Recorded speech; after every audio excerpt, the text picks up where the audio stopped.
The number of participants is going up rapidly. Yeah, everyone will be joining in now. Everyone will join in. So 55 people already. Yeah, so yeah, they can see you and hear you. Yeah. Okay, let me just share my screen. So we are. Nitesh, is the screen visible? Yes. Okay. Is there any limitation, or you have opened for like n number of people? Yeah, I mean, more than 100 people can easily join. We have good capacity. So we'll just wait for everyone to just come in, and then we start in the next 1 minute. So actually, I'll stop the share and let everyone's face be visible first.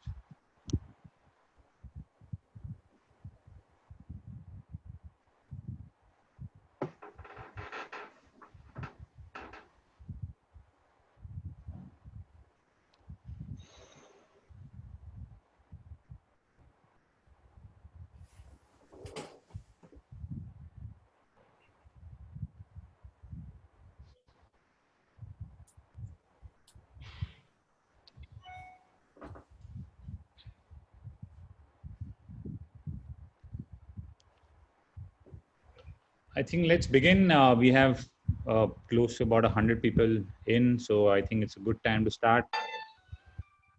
And so welcome everyone. We have a full action-packed panel today. सभी का स्वागत। आज ये seminar webinar में आने के लिए हमारे पास एक अच्छा खासा पैनल आज है। It's an elaborate panel because the topic that we're going to do is on loudspeakers and amplifier, which is always a mystery. जो हम आज टॉपिक करने वाले हैं वो स्पीकर और एम्पलीफायर के ऊपर होगा, जो बहुत बड़ा मिस्ट्री है बहुत लोगों के लिए, because it's not an easy subject, बहुत सा मुश्किल सब्जेक्ट है। इसके ऊपर कोई डिफाइंड लिटरेचर नहीं है। There is no real defined literature on loud speakers and amplifiers. A lot of specifications, a lot of details on the products. A lot of people come and ask me, what should I use? Which speaker should I use in what application? बहुत से लोग आके पूछते हैं कि ये speaker मैं कहाँ यूज़ करूँ, कौन से बॉक्स में यूज़ करूँ.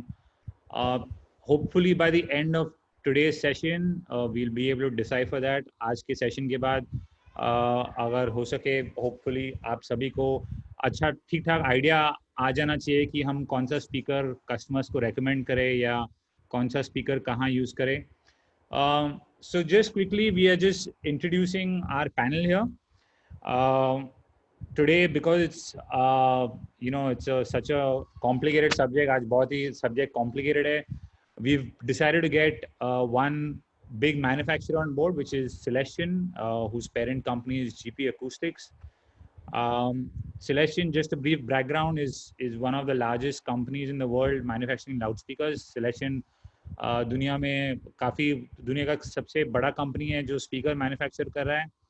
They manufacture under the brand of Celestion, and they also manufacture a lot of OEM brands like DNB, Martin Audio, EAW, Mackie, a lot of brands that there's no Function One. There's a lot of brands they manufacture for. Celestion जहाँ की ये दुनिया में almost सबसे बड़ा brand है और it's one of the brands जो बहुत से बड़े बड़े कंपनियों के लिए स्पीकर बनाता है, जैसे कि DNB, function one, Martin audio, EAW, मैकी, बहुत सी कंपनियां हैं. उसमें ज़्यादा डिटेल नहीं जाएंगे, बट आज एटलीस्ट हमें एक आइडिया आएगा कि कौन कहाँ मतलब स्पीकर के बारे में हम जितना जानकारी ले सकते हैं आज ले लेंगे. एंड अगेन ये आज के सेशन के लिए प्लीज़ जितना भी सवाल आपको पूछना है, हमने वो question you have, whatever question you have in regard to loud speakers and amplifiers, please ask, don't hesitate. अगर आपको लगे कि मैंने आज जो मेरा सवाल है बहुत ही एकदम ऐसा लगेगा कि मैं कुछ बेवकूफ़ी का सवाल कर रहा हूँ, कुछ भी हिचकिचाना मत. Do not hesitate to ask anything. We are the reason we have a good panelist, a full house panelist to answer every kind of question that is coming in. So I'll just quickly introduce all whoever we have today with us. आज सभी का एक introduction कर लेंगे. Firstly from UK, बहुत ही जल्दी है UK में, आज सुबह के सिर्फ 6:30 बजे, it's only 6:30 in the morning out there, and guys from Celestion have been very kind and considerate to join us. So firstly we have Neville Ryan, who's part of the engineering team at Celestion. Hey guys. Neville, you want to say something? No, I'm quite good. I think you've done a good introduction. Thank you. And we have Neil McDougall, who is part of the sales, and I hope after this session, considering the coronavirus, he wants to, move from sales to engineering, because there's more development work happening right now than sales, thanks to coronavirus. So Neil, please say hi to everyone. Yeah, good morning. Hello, everyone. We also have the distributor for Celestion in India. So the whole North is taken care by Decibel. So we have Vishal from Decibel, who's a distributor. And we also have Bharat ji, who's from South. Many of you will know from South. जो Calicut में Sun Electronics है, वहाँ से Bharat ji है. Bharat ji, सबको hi बोलिए please. Hello. Hello, everyone. And we also have, as usual, your favorite panelists who are also going to be moderating this event. That is Nitesh Narayan, who's heading stage mix and, a very well-known mix engineer, knows a lot of his stuff. Currently doing Zoom mix. Yeah, thanks guys, good to be here. And we have Rajesh, Dr. Rajesh Khade as well, who's the famous doctor who's doing a lot of things in sound out of passion. Smart के instructor है, and Dante के instructor है, and he's the distributor for Smart, one of the best FFT platforms in India. What's that? Rajesh, you can say hi to everyone. You're muted. Hi everyone. Good morning. So so we have an elaborate panel. आज बहुत बड़ा panel है. आपको कोई भी question है, even if it's not related to loudspeakers, maybe it's related to even Smart or anything, Rajesh can answer it on the side. We have a good panel, and even if it's something आपको एकदम non-related question पूछना है, जैसे कि Smart के license का price क्या है या कुछ, you just put everything under there, because आज का session is not very it's more a lot of theory and understanding. ज़्यादा हम लोग practical use में कुछ ज़्यादा दिखा नहीं सकते. I don't have an anechoic chamber. मेरे घर पे एक anechoic chamber नहीं है जहाँ मैं speaker का measurement आपको live दिखा सकता हूँ. तो उसके लिए, but then also I've tried to include a lot of questions to make sure आपके सारे concepts थोड़े clear हो जाएंगे. Hopefully ये session के बाद आपके पूरे जो भी doubts questions है, आपको एक fair bit idea होगा, और speaker का एक science इतना ज़्यादा complicated study नहीं, आपको ज़्यादा complicated study नहीं लगेगा. So I'm just going to quickly share my screen. Are we good to move ahead, guys? Yep, good to go here. Okay, so I'll just quickly share my screen and let's begin. Okay. So आज का session जो हम करने वाले हैं is going to be on loudspeakers and amplifiers. We are going to look at जो loudspeaker के specification sheet में आप देखते हैं Thiele Small Parameters and specifications, और वो specification क्या है उसके बाद थोड़ा जानकारी हम सीखेंगे. Today we are going to learn about all the specifications that come with loudspeakers and amplifiers. Just briefly going through what you can speakers and audio is all about. So we're just going to go through some concepts before we just begin.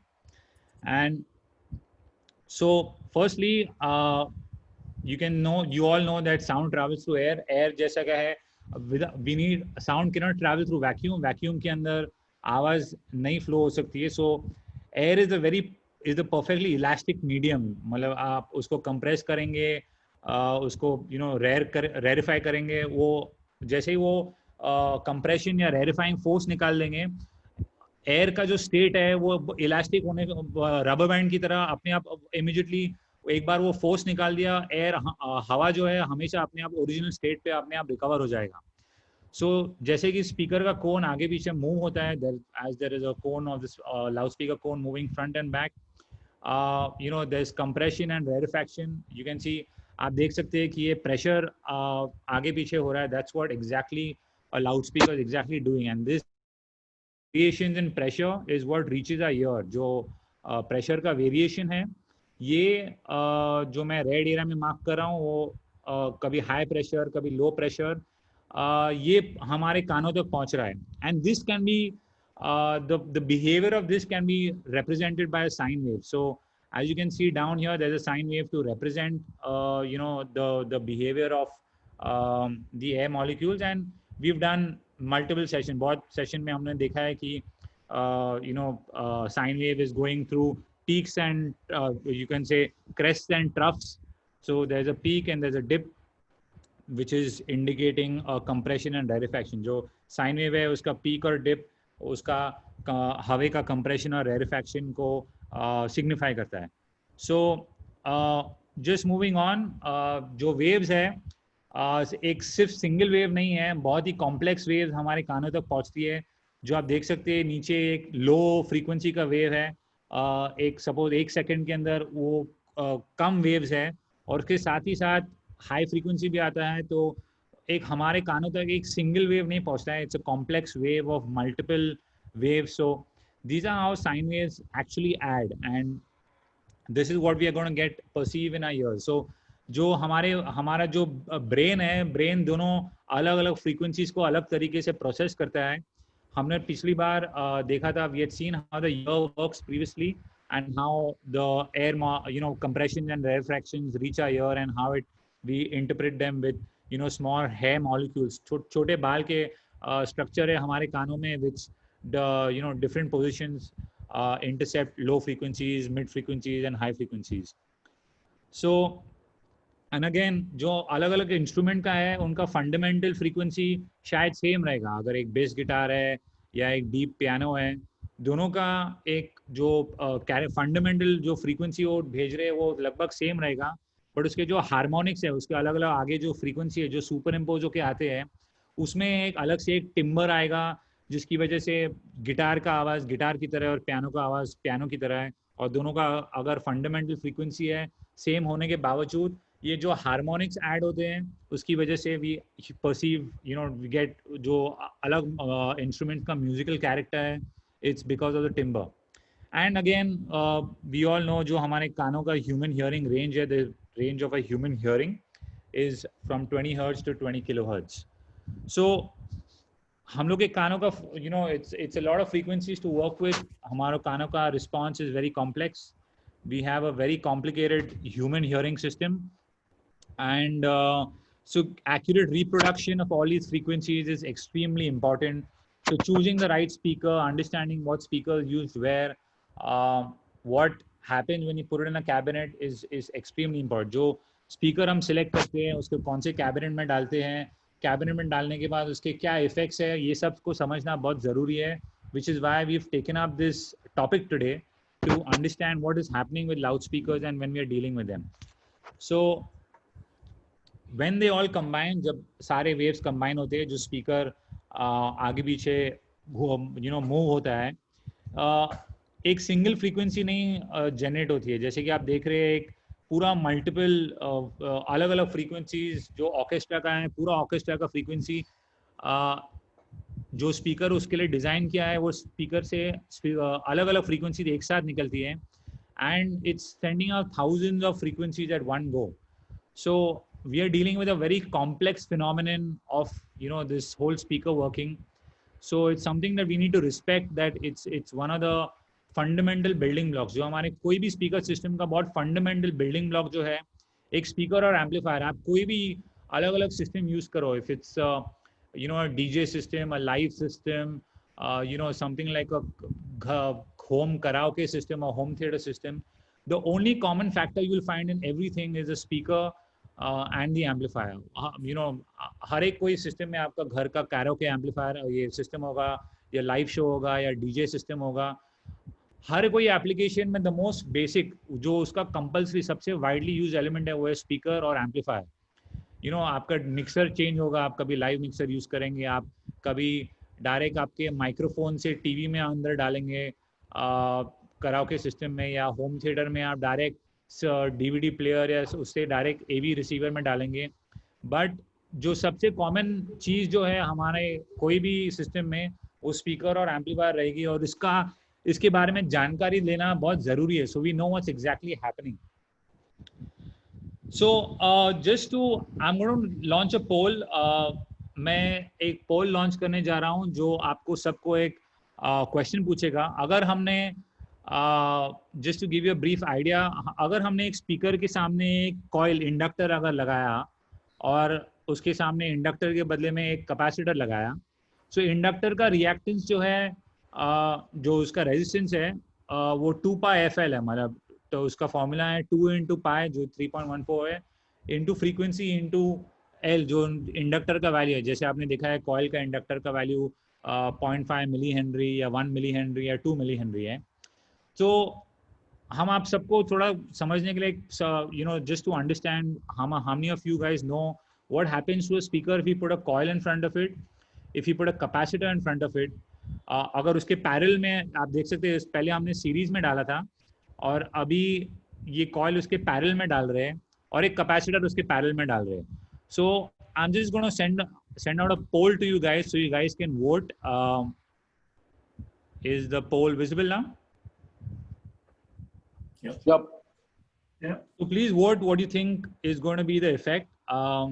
जो पहला case है, it's the effect of adding an inductor in series with a loudspeaker. तो please choose आपका answer A, B और C.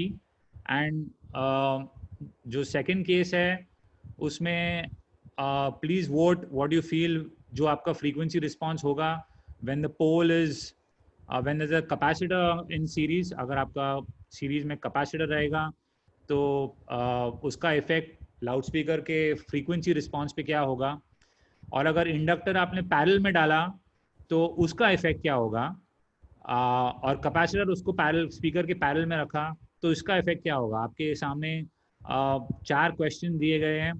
So let's just give it may be 10 or 20 seconds to for people to vote, and then we'll take case by case so we understand what's going to happen. Again, आप please घबराइए मत, मतलब if it's the wrong answer don't worry about it. There's no prize for getting the right or wrong answer, but जो भी आप please सोचिए कि what you feel is going to be the effect of adding these components to आपके speaker के सामने आपका component आप डालेंगे तो क्या इफेक्ट होगा, ये समझने के लिए बहुत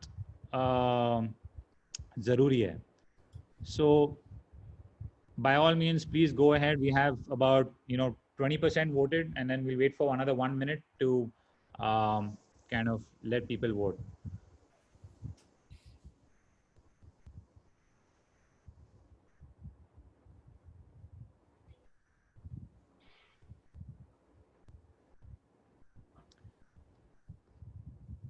बहुत से लोगों को it's quite good that many of you guys are getting the right answers. It's kind of a good sign that we know what's happening. People know what's happening when we're adding different components. So just आप सबको समझाने के लिए, जो option A है, option A is like a low pass filter, मतलब आपके high frequencies को कट करेंगे। जो ऑप्शन बी है is a high pass filter, मतलब आपके लो फ्रीक्वेंसीज को कट करेंगे। और जो लास्ट ऑप्शन है वो है is more like an all pass frequency response, जो कि सब फ्रीक्वेंसीज आपको मिल रही है, मतलब जो नीचे की तरफ एंड ऊपर की तरफ द काइंड ऑफ रिस्पॉन्स जो seem towards the lower end and the higher end, वो क्योंकि स्पीकर का नेचुरल रोल ऑफ होएगा, no speaker can produce the entire frequency range accurately, so it's going to roll off regardless. So let's wait for another about 20 seconds and at least have 50% of the votes in.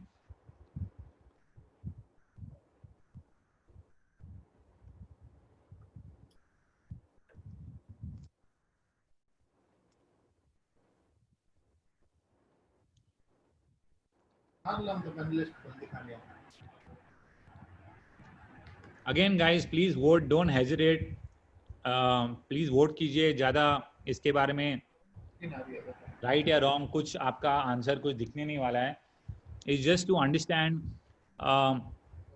What is exactly happening. So क्योंकि हमारे speaker का voice coil भी एक coil की तरह है, inductor की तरह है।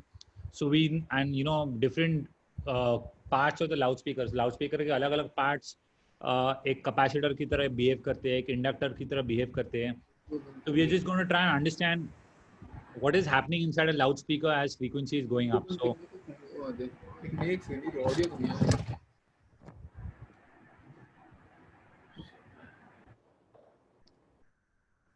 So we have close to 60%, हमारे पास almost 60% के तक लोगों के वोट किया है. So जो पहला ऑप्शन है जो कि जो इंडक्टर सीरीज में है, हम जिस going to quickly go back to the slide, तो वो स्लाइड पे जाएंगे. इंडक्टर का जो रेजिस्टेंस है या रिएक्टेंस उसको बोलते हैं, उसको रिएक्टेंस क्यों बोलते हैं मैं उसके ऊपर ज़्यादा डिटेल नहीं करूँगा, बट आप देख सकते हैं उसका फॉर्मूला जो है. I am just going to share the results as well, so सब लोग देख सकते हैं कि सबने क्या वोट किया है. आप देख सकते हैं कि okay, late me just go back, sorry. जो इंडक्टर का रिएक्टेंस है जो है 2πfl, मतलब जैसे ही फ्रीक्वेंसी बढ़ते जाती है इंडक्टर का रिएक्टेंस बढ़ते जाता है, मतलब इट्स गोना स्टार्ट, उसका रेजिस्टेंस बढ़ने वाला है. तो एज जैसे ही हाई फ्रीक्वेंसी आने लगती है we are gonna get more and more resistance. तो हाई फ्रीक्वेंसी की तरफ we are gonna have more and more resistance, so it's gonna allow only low frequencies to pass through, और जो high frequency है उसको उसका रेजिस्टेंस बढ़ा के उसको कट करने वाला है. So the correct answer for when you add an inductor in series is going to be option A. Now what happens when a capacitor is in series? Capacitor का रिएक्टेंस का formula है 1 divided by 2πfc. तो आप देख सकते हैं जो denominator में है, जो नीचे की तरफ है, वो 2πfc है. मतलब जैसे ही फ्रीक्वेंसी बढ़ती जाती है, जो f हमारा कंपोनेंट है f, जैसे ही फ्रीक्वेंसी बढ़ती जाती है जो कैपेसिटर का जो रेजिस्टेंस है या रिएक्टेंस है वो कम होने लगता है. तो जैसे ही फ्रीक्वेंसी बढ़ती जाती है कैपेसिटर और खुलने लगता है. तो that is the reason why capacitor जो लो फ्रीक्वेंसी जब होएगा तो नीचे का डिनोमिनेटर छोटा होगा और रिएक्टेंस बड़ा होगा. And as frequency is going up the denominator is going to become big. जो नीचे का डिवाइजर है वो बड़ा होने वाला है, और जो कैपेसिटर का जो ब्लॉकिंग पावर है वो कम होने लगता है. तो इसके लिए आपको हाई फ्रीक्वेंसी ज़्यादा नज़र आएगी, and that is the reason option B is more like the frequency response you would get when a capacitor is in series with it.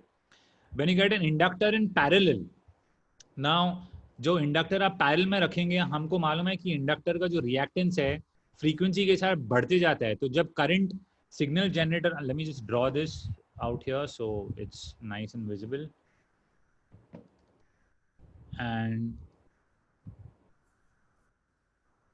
तो जैसे ही करंट सिग्नल जनरेटर से आएगा और फ्रीक्वेंसी बढ़ते जाएगी, तो फ्रीक्वेंसी जहाँ बढ़ते जाएगी जो हमारा इंडक्टर है ये इसका ब्लॉकिंग पावर और बढ़ने लग जाएगा, और ज़्यादा करंट जैसे ही फ्रीक्वेंसी बढ़ते जाएगी ज़्यादा करंट हमारे स्पीकर के थ्रू से आएगा. So as an inductance is going up and it's in parallel, it's going to block more and more energy. So it's going to be allowing more and more energy to go through the loudspeaker. तो speaker की तरफ ज़्यादा energy जाएगी, which is why when an inductor is in parallel, you're going to get again option B, which is more like how it is a capacitor in series. In fact, यही जो हम लोग अपना second order capacitor रहता है, अगर HF के लिए आप देखेंगे एक कैपेसिटर सीरीज में रहता है और एक इंडक्टर पैरेलल में रहता है. This is simply a crossover network that you are getting. And the same thing when you are moving on to a capacitor in parallel, आप देख सकते हैं कैपेसिटर में जैसे ही फ्रीक्वेंसी बढ़ती जाएगी it's going to start allowing the reactance. जैसे ही फ्रीक्वेंसी बढ़ती जाएगी ये जो कैपेसिटर का जो ब्लॉकिंग पावर है it's let me just go ahead, जो कैपेसिटर का ब्लॉकिंग पावर है फ्रीक्वेंसी बढ़ती जाती है वो कम होते जाएगा, and is gonna allow more and more current to go through the capacitor and less to go through the loud speaker. तो जैसे ही कैपेसिटर पैरेलल में होता है you are going to be getting option A as your expected loudspeaker expected output from a loudspeaker. So anything in parallel is what you're going to expect. Option A is again going to act as a low pass filter. और जैसे हमने देखा है जैसे woofer के लिए हम हमेशा एक कॉइल सीरीज में डालते हैं, and if you add a capacitor in parallel it adds जो स्लोप है उसका वो फर्स्ट ऑर्डर के बदले में सेकेंड ऑर्डर का क्रॉसओवर नेटवर्क हो जाता है. So this is pretty much what we are getting out of crossover when we are making, and it's a basic straightforward formula, nothing, no complicated, and you're going to see that these effects are there in a loudspeaker. इसके सारे effects हम देख सकते हैं कि एक loudspeaker में होंगे, क्योंकि ये लाउडस्पीकर में एक कॉइल है हमारा जो कि अलग अलग चीज़ों से इंटरेक्ट करता है. सो let's just quickly move on and see how a loudspeaker is exactly working. So loudspeaker, you can see अलग-अलग parts उसके. We're going to get into the cross section, but आप देख सकते हैं कि ये हमारा जो है ये basic जो loudspeaker का movement है, जो cone आगे पीछे होता है. You know, you can see out here on the left, the cone जो surround है cone का ऊपर की तरफ, dust cap followed by this cone, and you know the what's that? Just a second. Are you changing your slide? Because for me, it is still on the pole. What will be the output of the following circuit? Oh, I've changed my slide. So I cannot see the change slide. I don't No, know. it's about not that. visible, Karan. It's not visible. It's not there. Oh, so the what is the last slide that you guys can see? We are still seeing the options A, B, and C. Did you guys get to see the part where I was? Did you see No. the when I was putting the inductor in parallel and inductor in series? No, we couldn't. Okay, let me just stop share and share my screen again. So I'm sorry about that.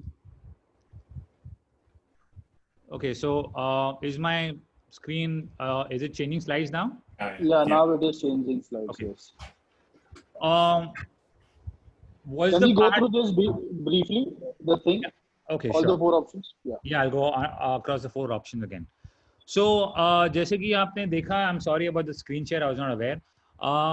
The जो inductor का reactance है, जो उसका resistance है, जो उसका blocking capacity है, वो बढ़ते जाता है एज फ्रीक्वेंसी. आप देख सकते हैं इसके फॉर्मूला में the inductor reactance is defined by formula 2 into पाई, जो पाई का वैल्यू है 3.14 into frequency into inductance. Inductance का आप देख सकते हैं अलग अलग इंडक्टर के वैल्यू आते हैं हमारे मार्केट में, जैसे कि 0.5 मिली हेनरी या 1 millihenry. So you get different inductors. That L value is fixed, so the inductor value of the inductance constant is fixed at whatever inductor value you're choosing. As frequency is going up, जैसे frequency बढ़ते जाता है, your inductor reactance is going to start increasing. So as frequency is going to go up, is going to block more and more of the high frequencies. So ये जो inductor है, जैसे ही frequency बढ़ते जाए, is going to block more of the high frequencies, and is going to, that's the reason you're going to get option A as the expected output when inductor is in series. जब आपका inductor series में है, आपका जो option A है जो कि लो pass filter है, ये आप एक्सपेक्ट कर सकते हैं इसका आउटपुट. जब कैपेसिटर सीरीज में है, कैपेसिटर आप देख सकते हैं उसका जो डिनोमिनेटर है, कैपेसिटर का reactance 1 divided by 2 pi into frequency into capacitance. जो उनका कैपेसिटर वैल्यू है, जैसे कि 1 माइक्रोफैरेड या 3.3 माइक्रोफैरेड या 6.8 माइक्रोफैरेड या any of these values you're getting, that is constant, that does not change. जो आप कैपेसिटर खरीदते हैं मार्केट से and it's in series with the speaker, that is constant. Now the only thing that is changing, जो सिर्फ जो अकेले चीज जो चेंज हो रही है, जो है फ्रीक्वेंसी. तो जैसे ही फ्रीक्वेंसी बढ़ते जाती है, ये जो कैपेसिटर का रिएक्टेंस है वो कम होने लगता है. तो you're going to have a much smaller capacitor reactance for higher frequencies.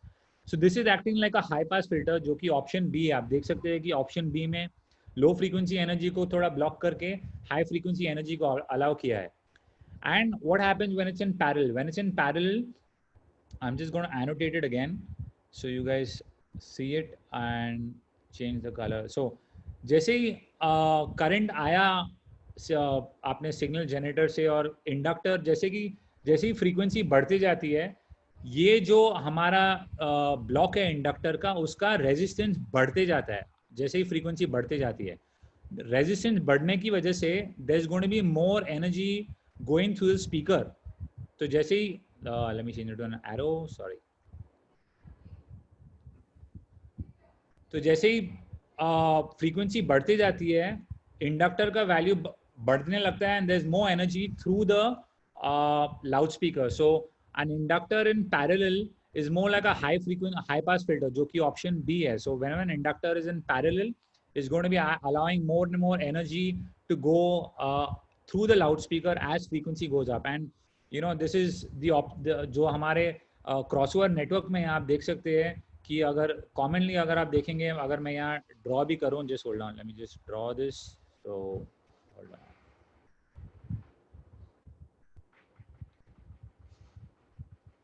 Let me change it to a different color, and yeah.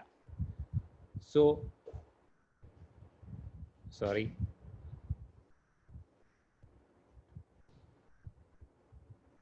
Yeah. Let me choose a darker color. तो जो crossover network में आप देखते हैं, जो high frequency का जो network आता है सेकेंड ऑर्डर का, एक कैपेसिटर सीरीज में होती है और एक इंडक्टर पैरेलल में होता है. This is commonly known as a second order high pass filter, जो कि एक फिल्टरिंग एक कैपेसिटर ने किया सीरीज में, and the second filtering was done by the inductor in parallel. So again moving on, when there is a capacitor in parallel, जैसे ही capacitor parallel में आया, जैसे ही फ्रीक्वेंसी बढ़ते गई, ये कैपेसिटर जो है is gonna the inductor the capacitor का जो ब्लॉकिंग पावर है वो कम होने लगता है. So is gonna as frequency is gonna be going up, is gonna allow more and more energy to go through the capacitor. So there's जो जैसे ही फ्रीक्वेंसी बढ़ते जाएगी, it's going to allow more and more of the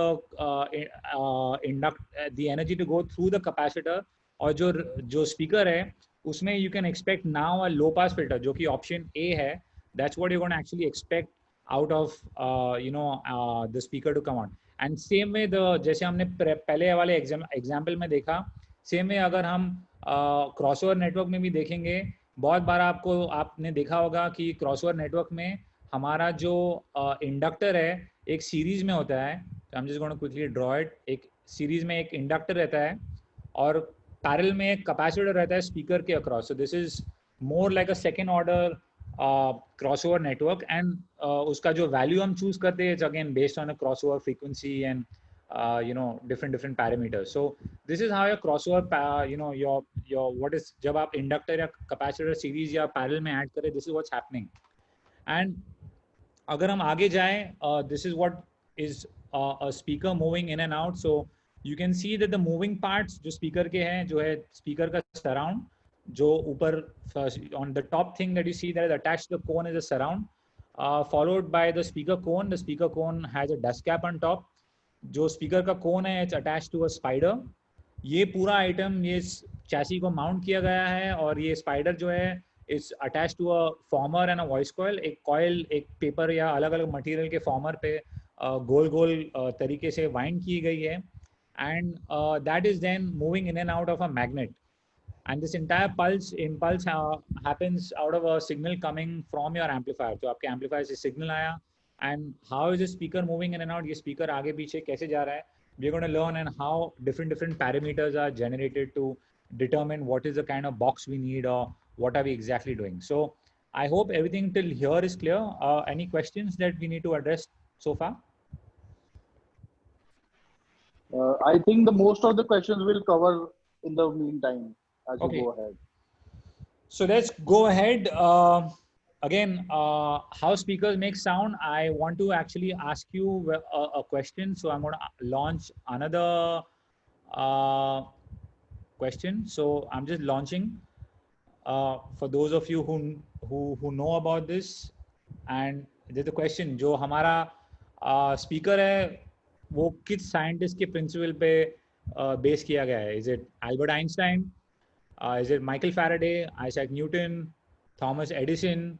तो अलग अलग questions हैं, and please again I'm giving you like a minute, 1 minute आपको मैं दे रहा हूँ. Please feel free to answer. Just go ahead and answer this question. So we all know like how is this where have we learned how to use the speaker and what is the concept behind it. So we have over 25% votes, and we're just going to wait for another 30-40 seconds for the remaining people to vote.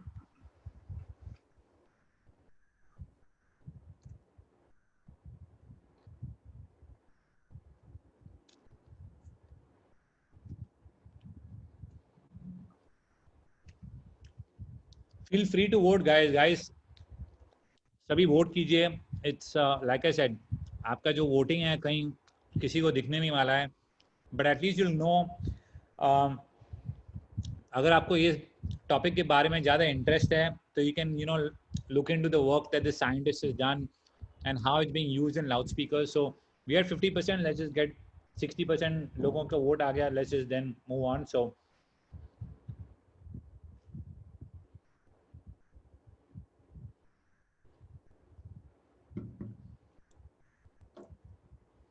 बहुत से लोगों ने काफ़ी सही जवाब दिया है. So it kind of makes my job a lot easier here.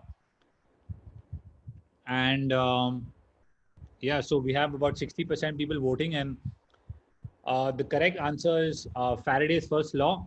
जो माइकल फैराडे साइंटिस्ट है, उसने बोला कि जो मैग्नेटिक फ्लक्स, जो भी एक सर्किट के साथ जो एक मैग्नेटिक एनर्जी जो है, एक तरीके से बोलेंगे, जैसे ही चेंज होता है एक फोर्स जनरेट होता है जो इंड्यूस होता है सर्किट में, और वो जैसे ही जितना ज़्यादा चेंज होएगा उसके हिसाब से वो फोर्स का जो वैल्यू है वो और बढ़ते जाएगा. So this is something that we have learned in something that we can apply in loud speakers, जो कि आप देख सकते हैं जैसे ही सिग्नल और तेजी से एक बड़ा एम्पलीट्यूड का सिग्नल, जैसे कि किसी ने एक डीजे का बड़ा बीट डाला या किक ड्रम को जोर से बजाया, उसका एम्पलीट्यूड काफ़ी ज़्यादा है.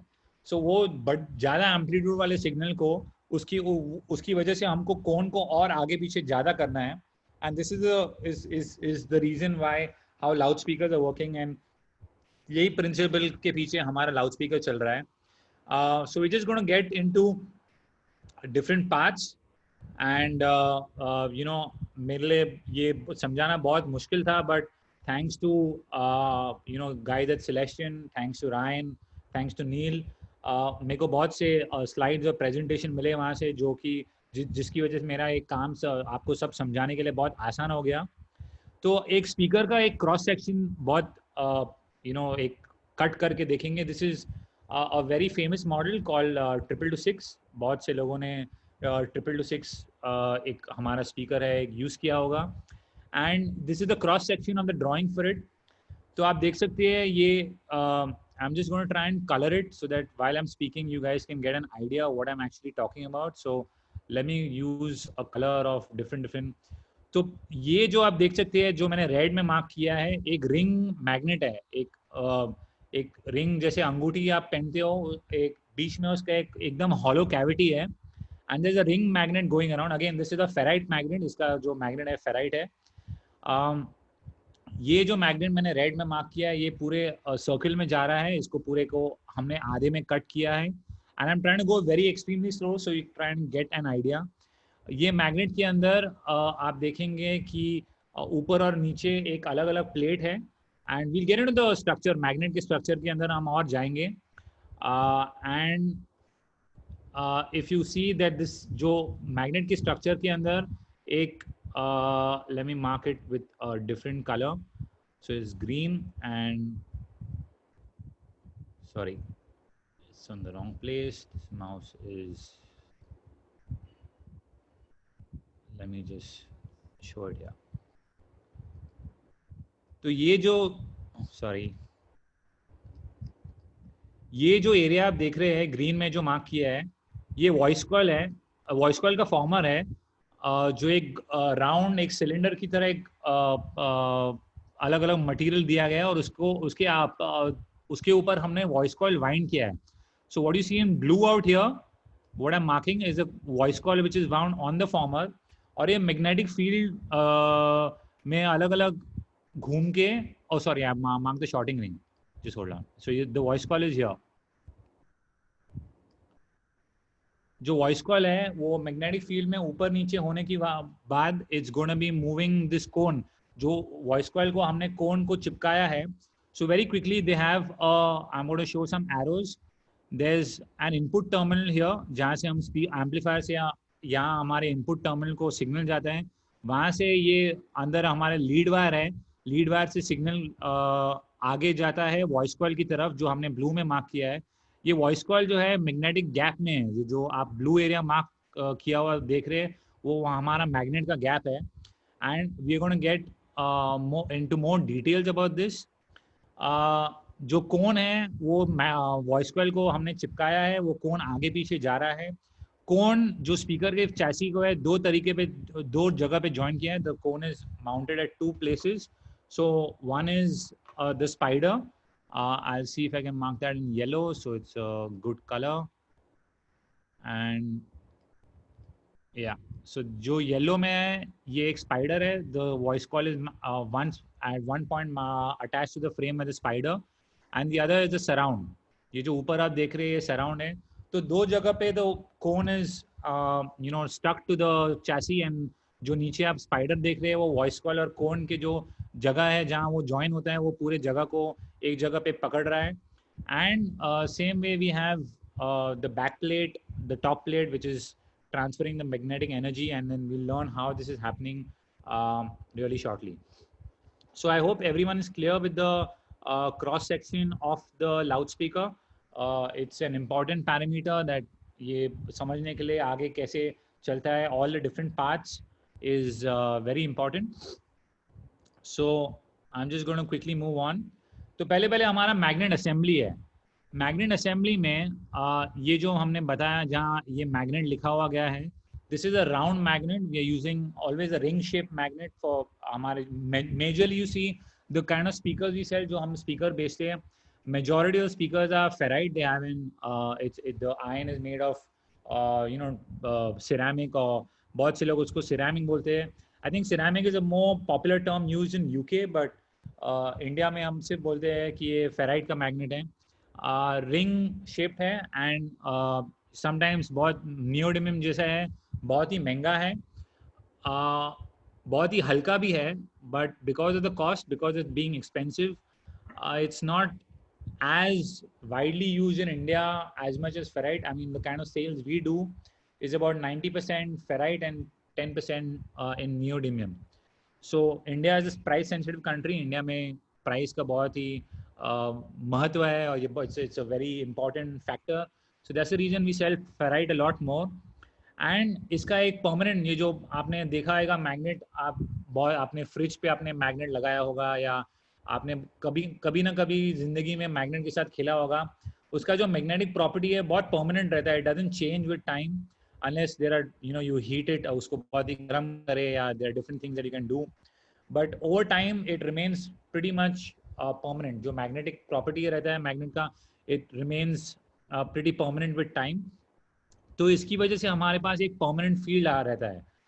और उसके साथ ही साथ उसके ऊपर एक टॉप प्लेट रहता है, जहाँ पे यहाँ एक फ्रंट प्लेट दिया गया है. That's again a top plate made of steel. Steel जो है एक बहुत ही अच्छा कंडक्टर है मैग्नेटिक एनर्जी का. तो जो टॉप प्लेट है और नीचे का जो बॉटम प्लेट और जो सेंटर पोल पीस आप देख रहे हैं this market, so you guys can get the bottom plate as well. So this is the bottom plate that you see is one piece. जो मैंने रेड में मार्क किया है, it's like a T. So it's an inverted T. So many people call it a T yoke. Out here it's just called a yoke, but it's commonly called a T yoke because इसका जो shape है letter T के, अगर letter T को उल्टे में रखेंगे तो it's in the shape of a T. And the same way you have a top plate which is again a ring. जो एक steel का एक ring है, it's very similar to that. So this is a basic construction of हमारे जो magnet assembly का है. So just quickly moving on, जैसे कि मैंने बताया yoke और front plate usually made of steel, और ये हमारे magnet के साथ में काम करके एक magnetic circuit बना देता है. And जो हमारा जो T yoke है, I'll just mark it again in red. So it's a line, let me just switch it. Yeah,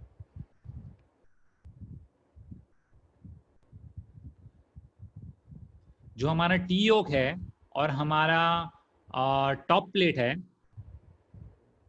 जो मैंने ग्रीन और रेड में मार्क किया है, इसके बीच में जो आप ब्लू एरिया, या I can mark it in blue, या ये जो ब्लू एरिया में कलर कर रहा हूँ इधर, ये एरिया के बीच में हमारा वॉइस कॉइल बैठा है. The voice coil which is moving in and out is sitting between the T yoke and top plate. This is exactly where a voice coil is sitting. So आप जब speaker record करेंगे या coil बदली करेंगे, उसका जो voice coil का alignment है is gonna be in between the T yoke and the top plate.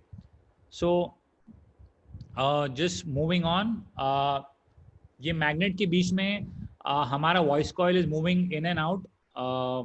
जो इसका एनर्जी हो रहा है any current. So just to give you a brief idea, जो फैराडेज लॉ है, अगर कोई भी हम कोई भी वायर में हम करंट पास करेंगे, it's gonna B current, electric current has an electromagnetic property.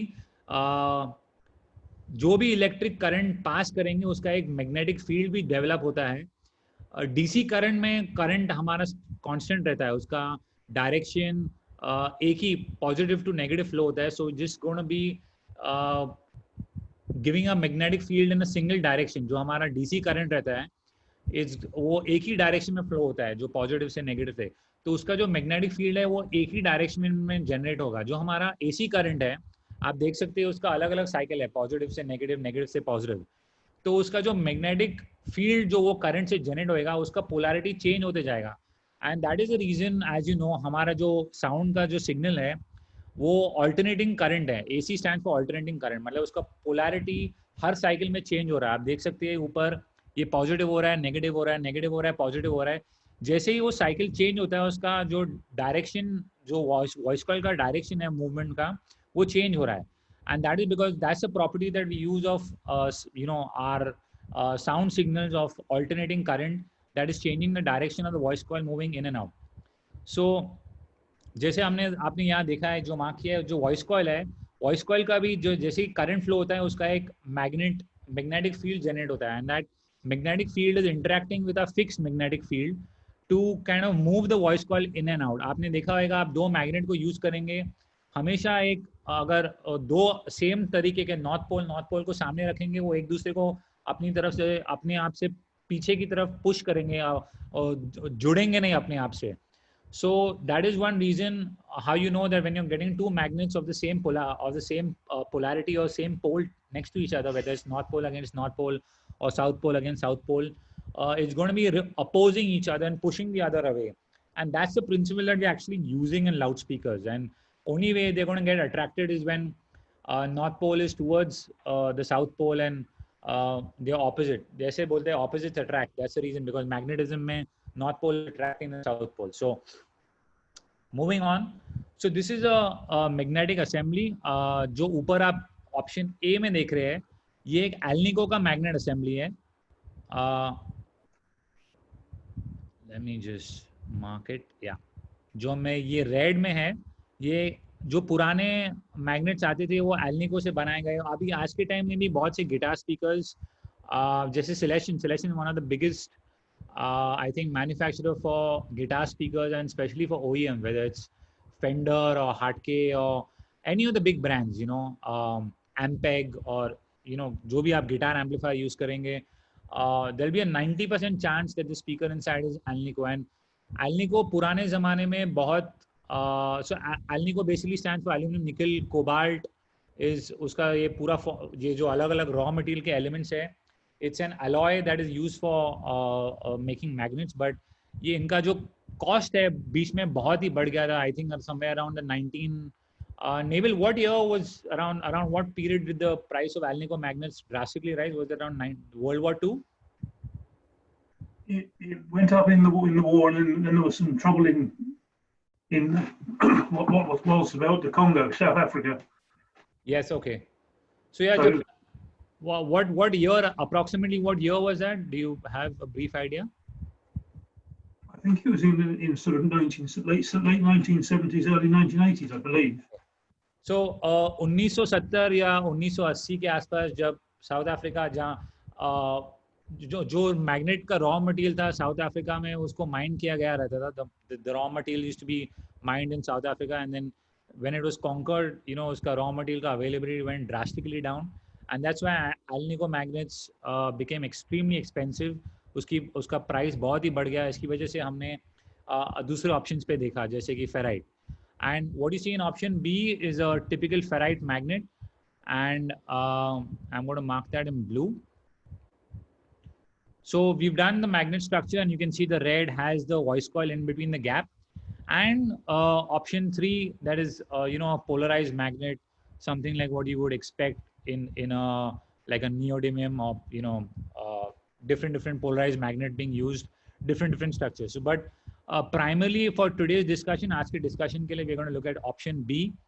And आप देख सकती है कि ये this is the cross section of the magnet. जो वापस you can see the bottom plate, the top plate, and again the bottom plate is gone around as a T. So if I draw this again in a color, you can see that it's going as a T around it, and there's a top plate, and how it exactly transfers energy, I'll just show you. So basically, if I just draw magnet का polarity रहता है, right? एक north pole रहता है, एक south pole रहता है. So if I just write, let me just write it out here. So this is, let's say, the south pole, और जो magnet का नीचे का हिस्सा है, let's assume it's the north pole. तो ये जो north, let me use a different color so it's easy to understand. Let me use maybe red.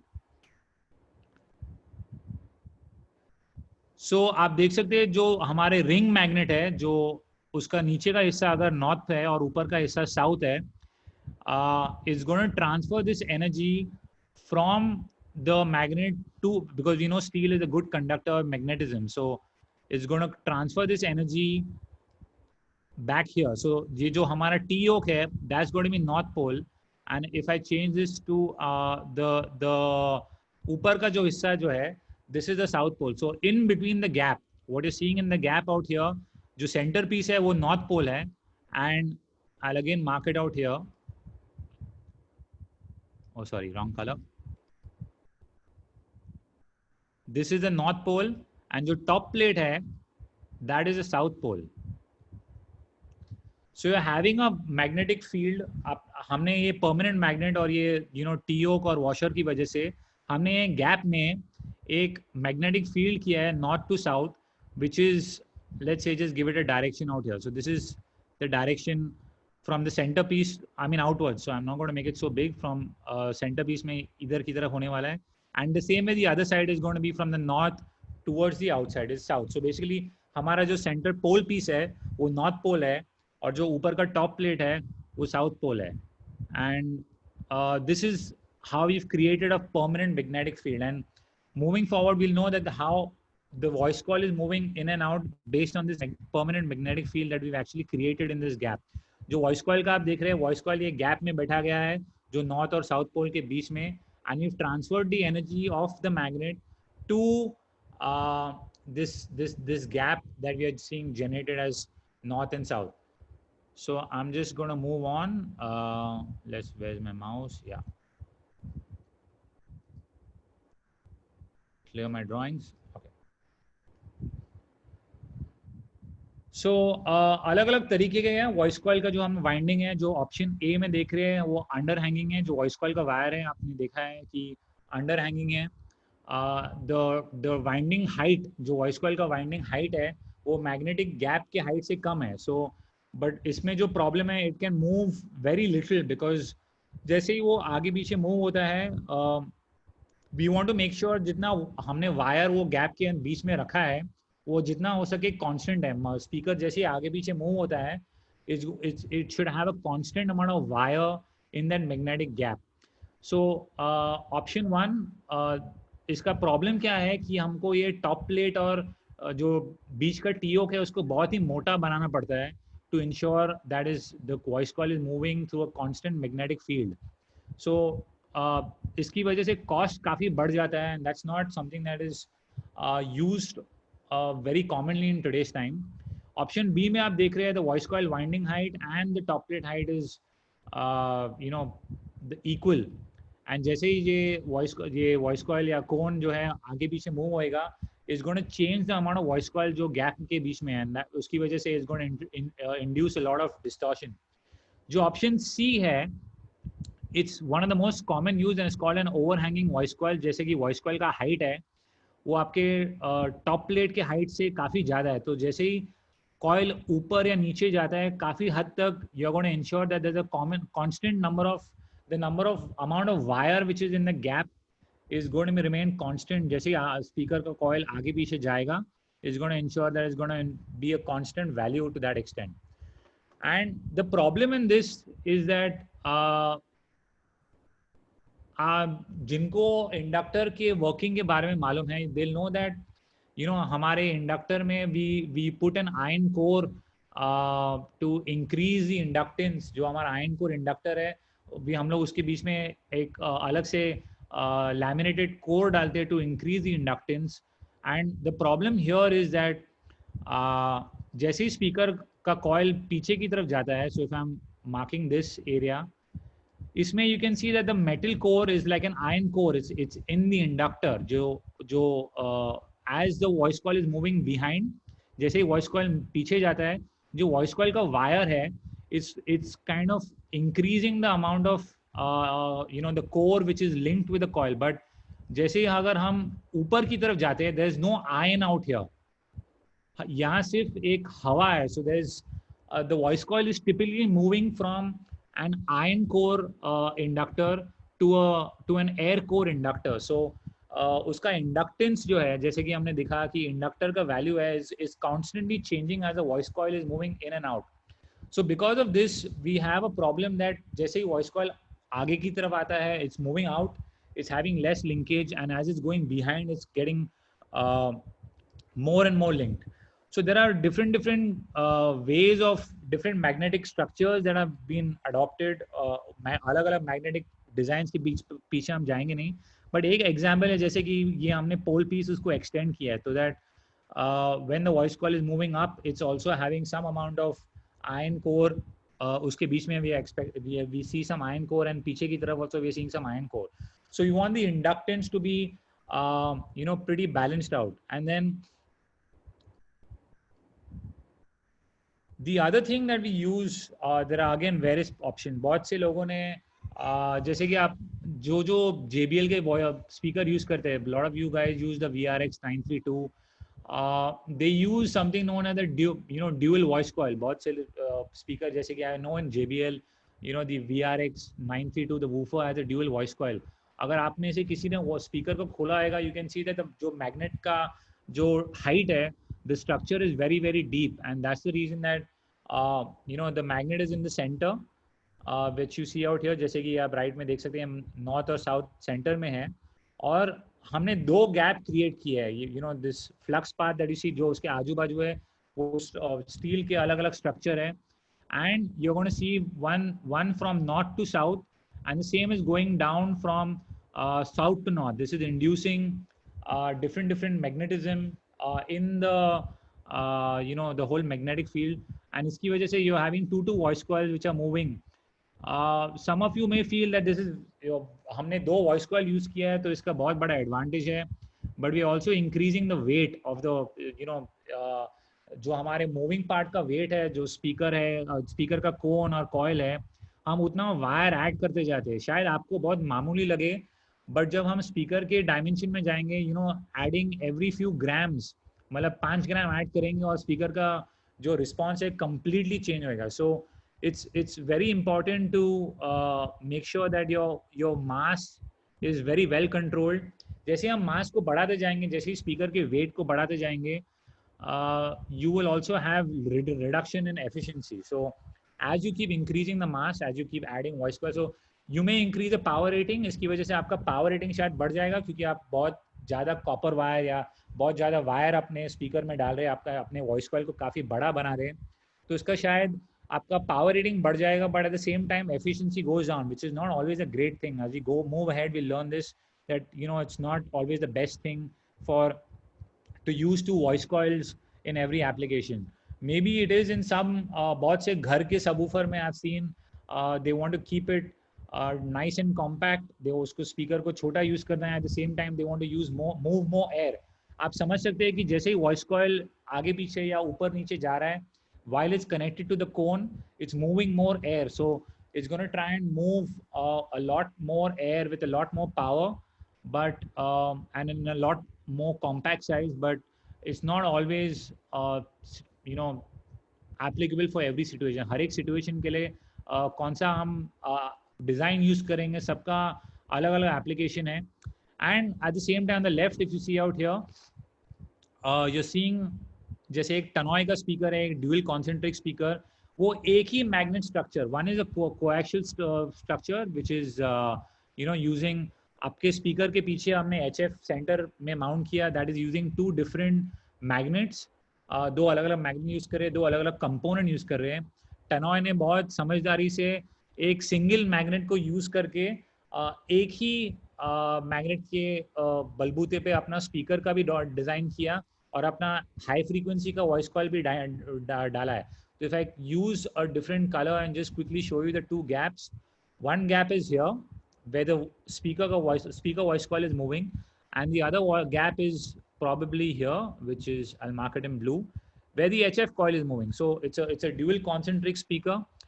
Again, इसको बनाने के लिए आप machining and all those things are another nightmare. So only if you have quantities to kind of do it, it's probably worthwhile. But इसका पूरा आप देख सकते हैं magnet का जो structure है, it's not a conventional ring structure. It's a different milling, उसके ऊपर milling और अलग-अलग machining, अलग-अलग processes किए गए हैं जिसकी वजह से ये इसका मशीनिंग कॉस्ट काफ़ी बढ़ जाता है, जिसका टी-ओक डिज़ाइन, बहुत अलग अलग चीज़ें हैं जिसमें ये डिज़ाइन किया गया है. इसका बहुत ही कॉम्प्लिकेटेड डिज़ाइन है. It sounds great and yeah, so different approaches just to show you that as you go deeper, जैसे और deep जाते जाएंगे आप magnet के ऊपर एक पूरे books दिए गए हैं. There are complete books that are given on building magnetic structures and बहुत computer aided models हैं जो हम use करते हैं to decide what kind of magnet we use and what is the application. कुछ application में हम like जैसे guitar speakers में है, we deliberately make a design that it induces some distortion, because आप देख सकते हैं guitar में you want some distortion, probably some second harmonic distortion which is pleasing to the ear. So Neville, you want to say something about not designing speakers for different applications like guitar speakers or something, which you may intentionally make a speaker to not have a linear response, but kind of some peak at some frequencies that resonate and make it more suitable for some applications like guitar amplifiers or something?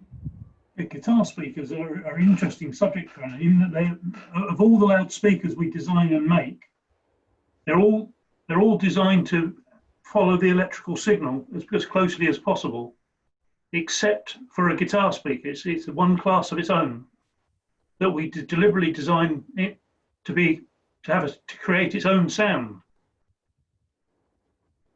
Yeah, so it's more like a musical instrument than a loudspeaker. So it's.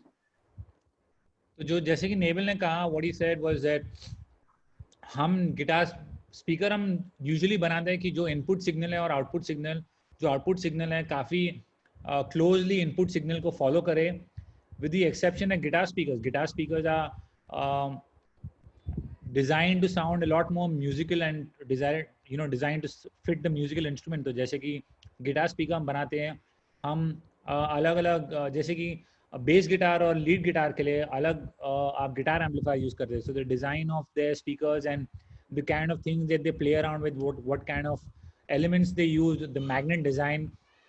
So it's a full, like I said, it's a black art. और this is just the tip of the iceberg. ये iceberg का एक tip है जो हम आज scratch करेंगे और आपको दिखेगा कि ये as you go deeper, it's getting you more and more opening up a whole Pandora's box, because आप एक चीज को कंट्रोल करने को जाएंगे, आप देखेंगे कि दूसरा चीज control is gone out of control. Like for example, आप यहाँ just for dual voice coil design आप देखेंगे कि I've made my speaker more powerful. I think the power rating on the JBL speaker that they rate is 800 watt AES, and it sounds great that it's an 800 watt speaker, but at the same time you're reducing efficiency and increasing mass with a dual voice coil. Copper is a very heavy material, so copper का voice coil आप add करते हैं, you are introducing another second voice coil, you're just making it a lot heavier and a lot more inefficient, which sometimes may not be you're putting आप 800 watt डाल रहे एक speaker में और उसका एफिशिएंसी कम है, और आप 400 वाट कोई दूसरे स्पीकर में डालेंगे जिसका एफिशिएंसी ज़्यादा है, you may just end up getting more output from the 400 watt speaker than the 800 watt speaker. So it's not always necessary that more power means a much louder, and we'll get into that. I've put one question onto that, and as we move forward we'll get into that question as well. So it's a lot of compromise, and always trust your ears. आप हमेशा अपने कान के ऊपर भरोसा करना to evaluate at max performance which speaker is actually sounding better and which is actually delivering what you need. So and then बहुत briefly आपको समझाने के लिए जो कोन का डायरेक्शन है, there was a person by the name of Fleming. आप अपना left hand, it's called Fleming's left hand rule of travel. तो आप देख सकते हैं कि ये आप अपने your index finger, your middle finger and thumb is along 3 different axes. आप अपने बाएं हाथ को देख के आप देख सकते हैं कि ये आप अपने उंगलियों को stretch out करेंगे. So it kind of tells you the direction the cone is going to travel. So आप देख सकते हैं ये हमारे पास voice coil है. So I'm just going to quickly kind of show you. Just for example, let's say we have, I'm going to show you with an arrow. So let's say you have, I'm marking the magnetic field from left to right. आपने देखा कि ये जो हमारा ring magnet है, जिसको मैं अभी red में mark कर रहा हूँ, ये हमारा ring magnet है. ये जो ring magnet है, it's got one side marked as, the top side marked as, let's say north, and the bottom side, let's say it's marked as south. तो हमारा जो सेंटर पीस है वो साउथ पोल है और ये हमारा नॉर्थ, ये ऊपर का पीस है जो नॉर्थ है. तो again just near the voice coil this is going to be north, and inside जो हमारा टीओक है that's going to be south. So assume the magnetic field is moving from north to south. Okay, so your index finger is the magnetic field. So assume आपका index finger is from north to south, and then at the same time, let's say current is flowing in the voice coil in one direction. So let's just give it another color, maybe this. So let's say the current is flowing like this. So by Fleming's, I'm going to show another arrow. Let's say the current is flowing this direction. So by Fleming's, left hand rule, current is flowing, जो हमारा जो existing जो हाथ का design है, magnetic field is from north to south. It's in the same, the purple, जो हमारे purple arrows हमने दिखाया है वही डायरेक्शन में है जो करंट में है, जो मिडिल फिंगर की डायरेक्शन में है, उस डायरेक्शन में करंट हमारे वॉइस कॉइल में फ्लो हो रहा है. And by the force that means जो generating a force which is pushing the voice coil upward. So हमारा जो वॉइस कॉइल है, because when current is flowing like this, the voice coil is going to move up. So let me see if I can have a nice fat arrow, or let me get this. Okay, there's no fat arrow that I have, but Nitesh, there's a fat arrow that we can show, right? Yeah. One second.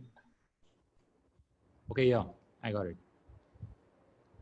I don't know, just click on the color thing. Then there's line width option in that.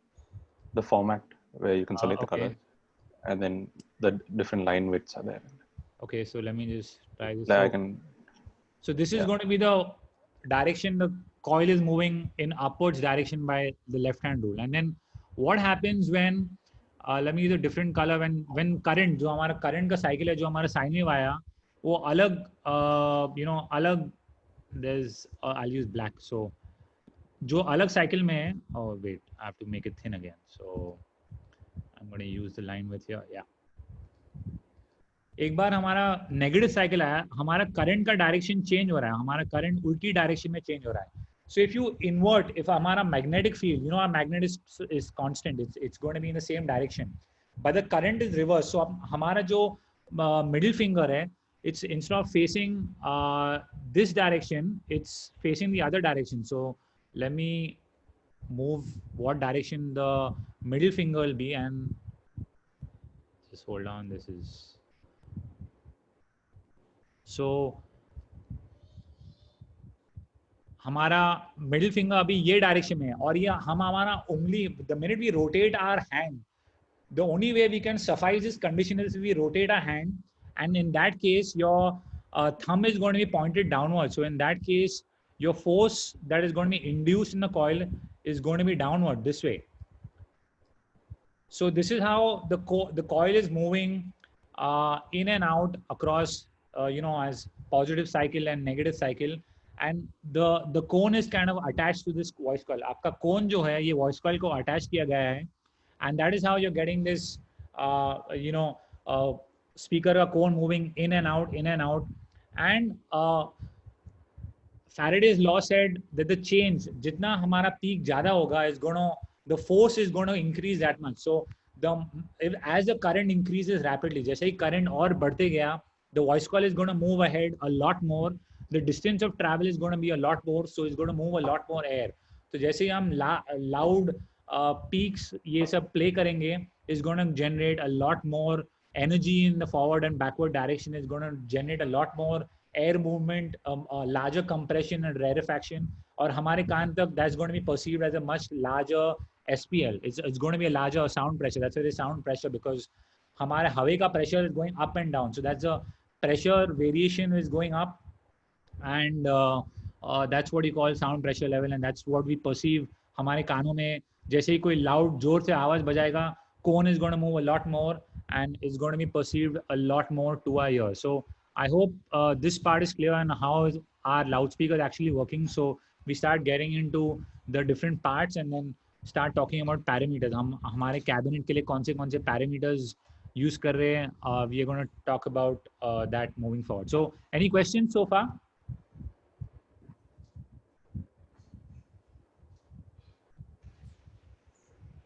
Yeah, but I think you will be covering that. Okay, cool. So I hope the working of the whole motor structure is clear. And again, voice coil को center में रखने के लिए, to keep the voice coil in the center, we have something known as a spider or suspension. And this, what you can see in Celestion, they use one of the models like the FTR15 4080D. They use a double spider with a ring. तो वो दो अलग अलग point पे voice coil को पकड़ते हैं for greater stability, क्योंकि ये वॉइस कॉइल बहुत मूव कर रहा है मैग्नेट में आगे पीछे, तो for to hold it nice and strong it's gonna be using two spiders. जो वॉइस कॉइल है उसका मटेरियल अलग अलग मटेरियल में आता है. They use copper, they use aluminium, they also use copper clad aluminium, and ये इलेक्ट्रिकल सिग्नल जो है ये वॉइस कॉइल में फ्लो होता है. they use various, और ये जो coil जो it's wound round and round, it's done on a former, and then जो former है, the former is of different materials such as Captain, Nomex or fiberglass, अलग material. We use conductive formers in some cases like aluminum sometimes, but majorly जो हमारे pro audio application जो हमारे woofer है, I've seen aluminum being used more in car. Naval, is that correct? We don't see it much in Pro Audio. Do you see aluminum formers in Pro Audio applications? No, not really, because it's. I've seen some in car, but I've not really seen anything in. There's again a purpose to using conductive formers, but majorly जो हमारे Pro Audio applications we use non-conductive formers. So it's something like fiberglass or Captain, Nomex, and different materials and that we are using. And जैसे कि आप देख सकते हैं, AC current creates an electromagnetic field causing the voice coil and attached cone to move back and forth, creating sound energy. So this is pretty straightforward, what we explained previously. And something that we see is जो wire है, we see round wire and flat wire. So something that is also called edge wound coil. आप बहुत से लोग जो speaker बोलेंगे और specification sheet. Again, this is to understand what we see on specification sheets, and they mention, बहुत लोग mention करते हैं कि हमारा voice coil round wire है कि flat copper wire है या edge wound है, it's just different configurations. आप देख सकते हैं round wire में थोड़े gaps आते हैं, तो उसमें conductivity या जो conduction area है जो हम introduce कर रहे हैं gap में थोड़ा कम रहता है. Flat wire एकदम एक चीज़ के पीछे एक चिपकाया है. So it's a lot more conductive, how do I say, conduction wire in the gap. But of course, इसको wind करने में उसके cost भी आप देखेंगे हमेशा आपका edge wound coil round wire से cost में काफ़ी ज़्यादा है, because the cost of winding that voice coil is a lot more. And again, the suspension keeps a voice coil in the magnetic gap. ये जो voice coil आगे पीछे जाता है, इसको भी it brings it back to position and does not let it go it doesn't allow it to go beyond its operated intended range. तो ये spider जो है, it apart from centering it around the जो हमारे pole piece के आजू बाजू उसको center करने के वो function छोड़ने के बावजूद ये उसको जो आगे और पीछे जो movement है उसको भी control करता है. And it's supposed to provide a जो इसका फोर्स है जो उसको वापस जगह में लाने के लिए काफ़ी लीनियर होना चाहिए. It should not be drastic suddenly, मतलब ऊपर की तरफ एकदम जल्दी से वापस it's try and understand a spring. The more you stretch it, suddenly like it's going to pull it back a lot faster, and then suddenly start slowing down. But you want to keep it as linear as possible so that it doesn't introduce more, how do I say, harmonics or more distortion. We want it to move in and out at the same restoring force. So that's why you want a linear restoring force. Again, iske piche, there's again a lot of material science. It's usually made of impregnated cloth and different material. बहुत से अलग अलग material है, उसमें अलग अलग doping किया जाता है to make sure that it does not absorb moisture over time. जैसे moisture आप कोई भी कपड़े में डालेंगे, मतलब जैसे it becomes softer and then it changes the parameters और voice coil आगे पीछे ज़्यादा travel करेगा. So there's a lot of material science into everything. ये दिखने में बहुत simple है, but you trust me, it's one of the most complicated things to build in your loudspeaker circuit. It's something that people with a lot of experience, बहुत से लोगों को experience after 10 years and 20 years, they get to know what is, they are able to guess a lot better that this speaker for this application and how I kind of generate it. So this is how a cone is moving. जो हमारा voice coil है, ये cone के पास attach किया गया है. Yeah. Yeah, because we were on the topic of voice coil, there was a question. Do you want to address it? Yeah, sure. Okay, so the question is, what are the different materials of metals or alloys that the voice coil is made up of, and what are the advantages of different materials? So copper is one. So copper has a very high conductivity, right? So copper is something that's primarily used a lot. The problem with copper is that it is quite heavy. Now, as we all know, हम सब जानते हैं कि copper का density काफी ज़्यादा है. You guys can look it up कि copper उसका conductivity काफी ज़्यादा है, but उसका जो weight है, like I said, you may feel a voice coil is something that you can just blow with your, with the air from your mouth. But the minute you get into loudspeaker dimension, it's got to produce. So just to give you an idea, if a loudspeaker is supposed to produce 100 hertz, for example, let's say a subwoofer is supposed to produce 100 hertz. एक second के अंदर that loudspeaker is supposed to move in and out 100 times. Just to give you you may not be able to see it, but that's what it's doing. So if a loudspeaker is actually producing 100 hertz, it's moving in and out of the gap 100 times in 1 second. And it's something that's unbelievable. And I'm talking about the lower end. The minute you go on the higher end, you're talking on 1 kilohertz. It's supposed, a mid-range woofer is supposed to move in 1,000 times in 1 second, in and out, to produce a 1 kilohertz. And if you go to 10 kilohertz, you're doing it 10,000 times. Now, in that, weight of your voice coil becomes a big significant factor, because now the problem is that conductivity, आपका copper का conductivity is a lot more. The weight is also a lot more. So you're seeing high frequency drivers are using more voice coil based around aluminum, because aluminum has a lot lighter, the weight is a lot lesser. And then you have something in the middle where they have copper clad with aluminum, where they have copper and it's again clad with aluminum. So there are, and then there's different material, like I said, as you have edge wound, although the gap reduces, but you're packing more material and then that's increasing the weight.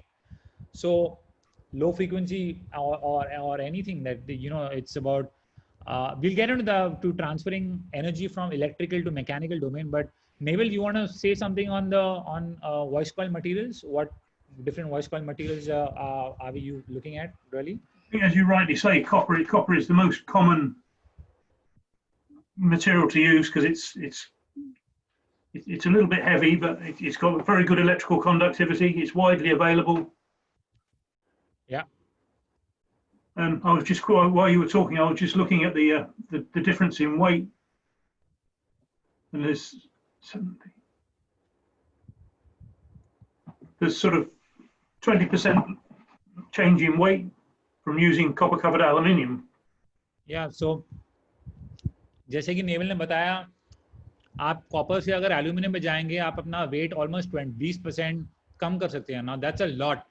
You may feel in that voice coil, जो आप अपने मुंह से हवा निकाल के उसको हटा सकते हैं, it seems very light, but like I said, you're looking at producing 100 movements in 1 second, 1,000 movements in 1 second, and a lot. So 20% weight reduction is a big distance. So you're going to be simulating a lot. Again, there are computer simulations that you create with different materials and different voice coils.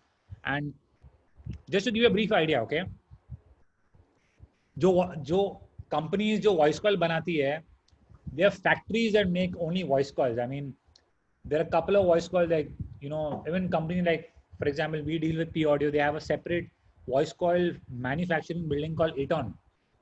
Eton में almost 600 से 800 लोग काम करते हैं जो सिर्फ voice coil बनाते हैं, and that's how you know, critical or something making voice coils is. I know Celestion makes a lot of the voice coils on their own. There are companies in China like Po.Audio and AudioStar. They make for, you know, RCF and a lot of the companies. I know, for example, any company. I'll tell you a simple example. What happened was, Adamson was, you know, there was a problem that of course we have a lot of experience. ये हमारे line में हम काफी time रह चुके हैं, so we know that there's a problem in the voice coil in one of the speakers that Adamson is using. So this is the chain. Adamson was using that high frequency from 18 Sound, and 18 Sound was buying the voice coil from one company, from Eton, which is P.Audio's voice coil company. So this is the kind of layering that you expect. I mean, voice coil is being manufactured by one company, they're being supplied to a company that's making high frequency drivers or woofers, and that's being supplied to a company that's making cabinets. And that's how the chain is, because everyone is a specialist. सभी अपने अपने field में एक specialist, and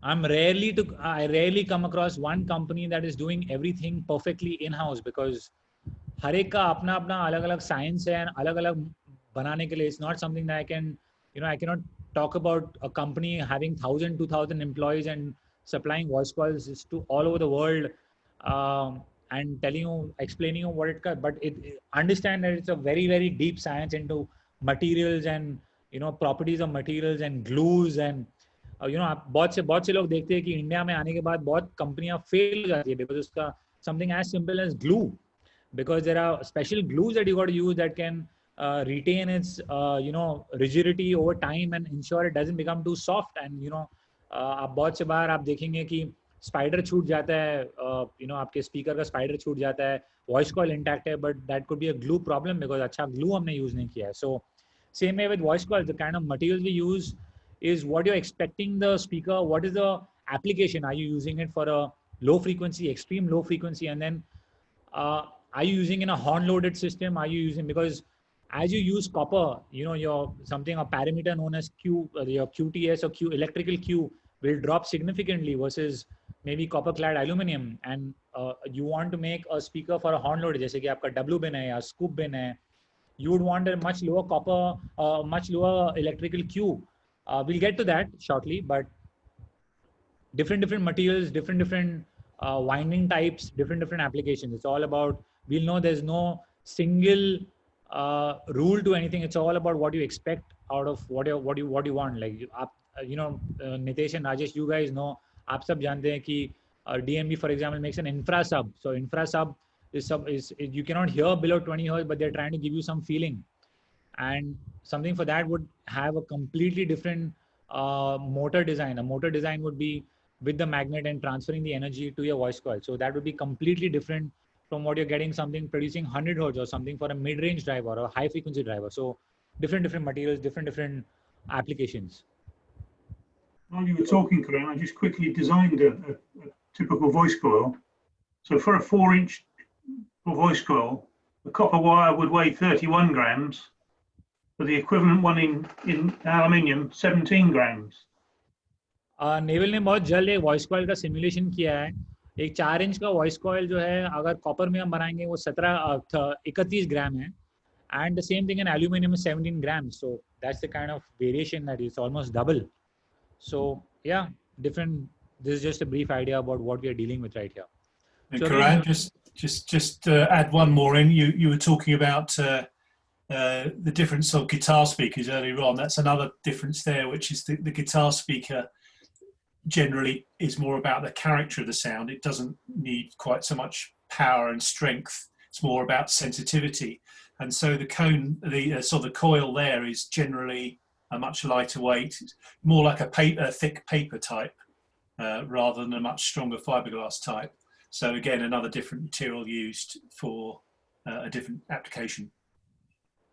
So जो जैसे कि नील ने बताया, apart from the voice coil weight, it's also जो फॉर्मर है जिसके बाद वॉइस कॉल हम वाइंड करते हैं, वो वेट भी हम लोग देखते हैं. जैसे कि गिटार स्पीकर है, आपने देखा है गिटार एम्पलीफायर में छोटे से एक गिटार स्ट्रिंग को बजाने के बाद you get a very powerful sound. So वहाँ गिटार स्पीकर के एप्लीकेशन में हम स्पीकर को काफ़ी एफिशिएंट बनाना चाहते हैं. उसकी वजह से उसका पावर, आप देखेंगे गिटार स्पीकर्स का पावर कभी भी ज़्यादा नहीं होता है. 100-200 वाट, 250 वाट, उससे ज़्यादा हम गिटार स्पीकर हम कभी देखते नहीं हैं.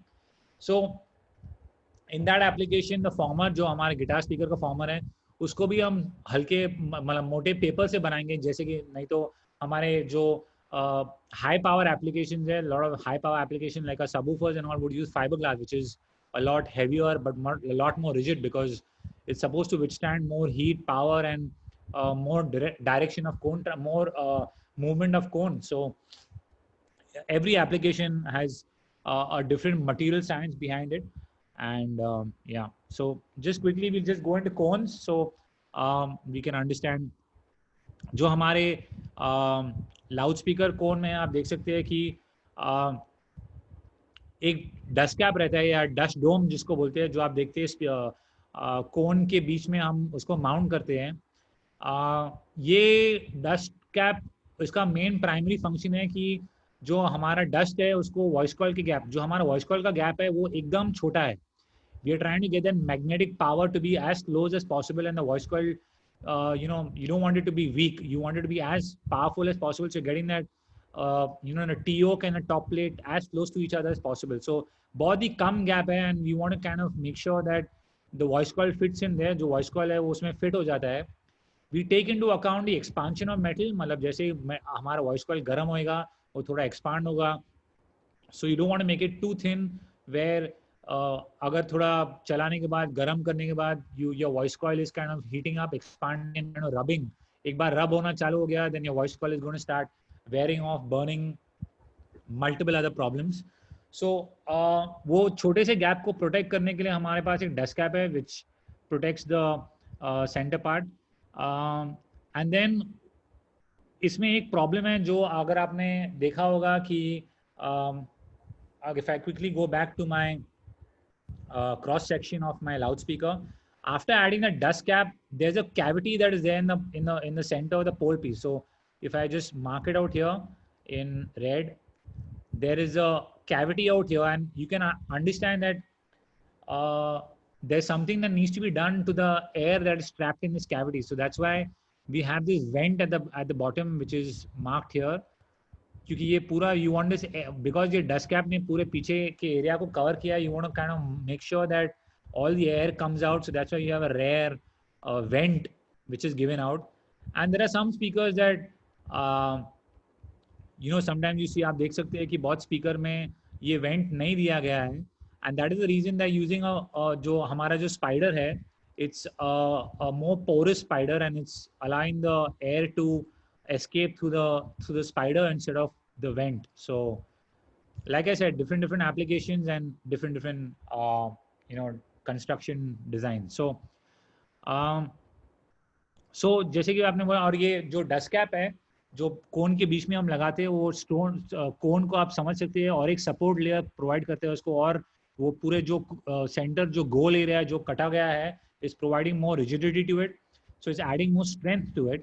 And we'll come to the later conclusion that we can lower the resonant frequency of a driver by increasing mass, and then so the dust cap can increase mass, and we'll get to that later, how increased mass lowers the resonant frequency. So and again cone and जो cone और surround है, ये एक piston की तरह move करता है. जैसे पिस्टन मतलब जैसे कि आप इंजेक्शन आपने देखा है कि आप अंदर डालते हैं इंजेक्शन को या बाहर डालते हैं, ये आगे पीछे जैसे ही जाता है, it's moving air in front and back. And जो इसका जो मास है, जो ये मूविंग पार्ट्स का मास है, this controls the resonant frequency. Now we'll get to resonant frequency in a bit, but just to tell you that this mass of this entire moving system, जैसे कि voice coil, dust cap, cone and surround, it's all controlling the resonant frequency of the woofer. So and then just to explain to you guys जो cone में है, there are different kinds of waves traveling across the cone boundary, and it's creating different how do I say, जो आपका frequency response graph है, आप देख सकते हैं एकदम flat नहीं होता है. It's giving you some peaks, some dips, and that's because there are different parts of the cone. जो हमारा cone है एक अलग अलग modes में radiate होता है. There's a concentric ring mode that is radiating, and then there's alternate positive and कुछ part ऊपर आ रहे हैं, कुछ part नीचे जा रहे हैं. आप समझ सकते हैं cone का जो material है in Pro Audio is usually we used paper felt or treated paper.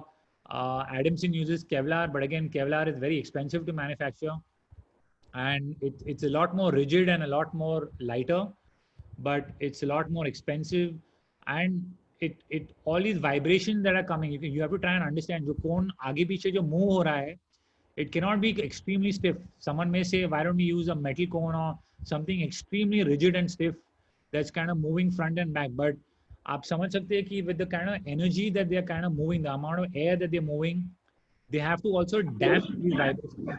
So ये जो vibrations आ रहे हैं आपको इसको पूरा damp करने की भी बहुत ज़रूरत है. So you want to make sure that your cone is damping these vibrations, but at the same time maintaining rigidity. So it's this kind of trade-off that is actually happening. And other problems that kind of exist is आप देख सकते हैं जो नीचे का हिस्सा है जो सराउंड है, जैसे ही कोन आगे जा रहा है जो सराउंड है पीछे की तरफ आ रहा है, and then there are different problems that we are associating with cones. So as a cone is moving forward, there's a surround that's coming behind, so that's creating another dip. And just to give you an idea of the complications that any loudspeaker designer has to deal with, that there are 100 problems. एक को improve करने को जाएंगे, दूसरा काम हो जाएगा. So and then there are different areas that we try to make the cone stronger. जैसे कि ऊपर आप देख सकते हैं cone को आपने बहुत बार देखा होगा, cone को ribs दिए जाते हैं. So we are making it a lot more stronger. It increases the mass. जो option B में है is the straight, और cone का profile, again there's a difference in the cone profile. Like something for more mid-range frequencies, you wouldn't make it too deep, because जो cone का अलग-अलग हिस्सा है, that as the frequency rises, the wavelength decreases. So you don't want to make the cone too deep for mid-range speakers, because there'll be a finite delta difference between the top portion of the cone and the bottom portion of the cone. So there'll be a difference in the wavelength out here. So low frequencies have large wavelengths, so we're not so concerned. The cone profile and a lot of other factors come into play. नीचे आप देख सकते हैं ये contoured cone है, जो इसका एकदम triangular cone नहीं है. And some cones, like Celestion manufactures a lot of speakers, like for full range applications, and they added dual cone out here to add some more. जो हमारा high frequency है, it kind of adds some more energy with a dual cone or a visor cone. So this increases the frequency range. जो हमारा frequency range है, इसको increase कर दे. This kind of makes it a more full range speaker, and then you see it sometimes even in guitar speakers, and a lot of the speakers and meant for low cost application also, where you're not, कोई भी एक speaker पूरे speaker frequency range को cover नहीं कर सकता है, but a lot of low cost applications they use a single speaker where they just add a dual cone to extend and maybe take the frequency response up to maybe 6K, 7K, something like that. Whereas without the cone, it would, उसका response जो है 3 kilohertz या 4 kilohertz पे drop होएगा. Dual cone add होने के बाद you can just increase the frequency range a bit. So different cone profiles, and again different surround profiles. एक जैसे एक single surround profile, something that you would probably see, जो जिन्होंने अपने गाड़ियों में अलग से स्पीकर सिस्टम बदली किया है, like a car subwoofer or something, you would see a neo butyl rubber surround, like allowing it to move a lot more volume, and that is to change the parameters optimized for your car का dicky, आपके dicky के पीछे जो volume available है, it's optimized for that. And there's an M roll surround and a triple roll surround. उसका अलग अलग material से हम प्रो ऑडियो एप्लीकेशन में primarily we using cloth. Nabil, any in Pro Audio are we using a lot of variations of any other material apart from cloth for surrounds, apart from foam and cloth? For the half roll one, the top picture, we often use rubber, Yes. which is heavy but is very durable. So we make a range of speakers with a rubber edge. But yeah, you're right. Mainly it's for PA speakers. It's mainly cloth. Cloth and foam as well, right? Foams. Yeah, foams sometimes on PA. It's not quite so popular on PA. Okay. And वैसे ही आप right में देख सकते हैं कि ये spider का अलग अलग डिज़ाइन है, अलग अलग प्रोफाइल है. नीचे जो बी सेक्शन में एक कप स्पाइडर दिया गया है और आप ऊपर की तरफ देख सकते हैं जो आप रेगुलर स्पाइडर एक्सपेक्ट कर सकते हैं, what you can expect out of regular spider in your frame. And your spider is kind of sitting in, if I'm to draw, it's kind of fitting in somewhere like this and attached to your frame. So it's fitting to your cone where your voice coil is, sitting and joining to your cone. It's what you are going to be expecting. So this is where the spider sits, and this is what you would expect out of cone profile. And now we'll quickly, just before lunch, just quickly visit the parameters of low frequency drivers. And after lunch, we'll just talk about high frequency drivers and amplifiers.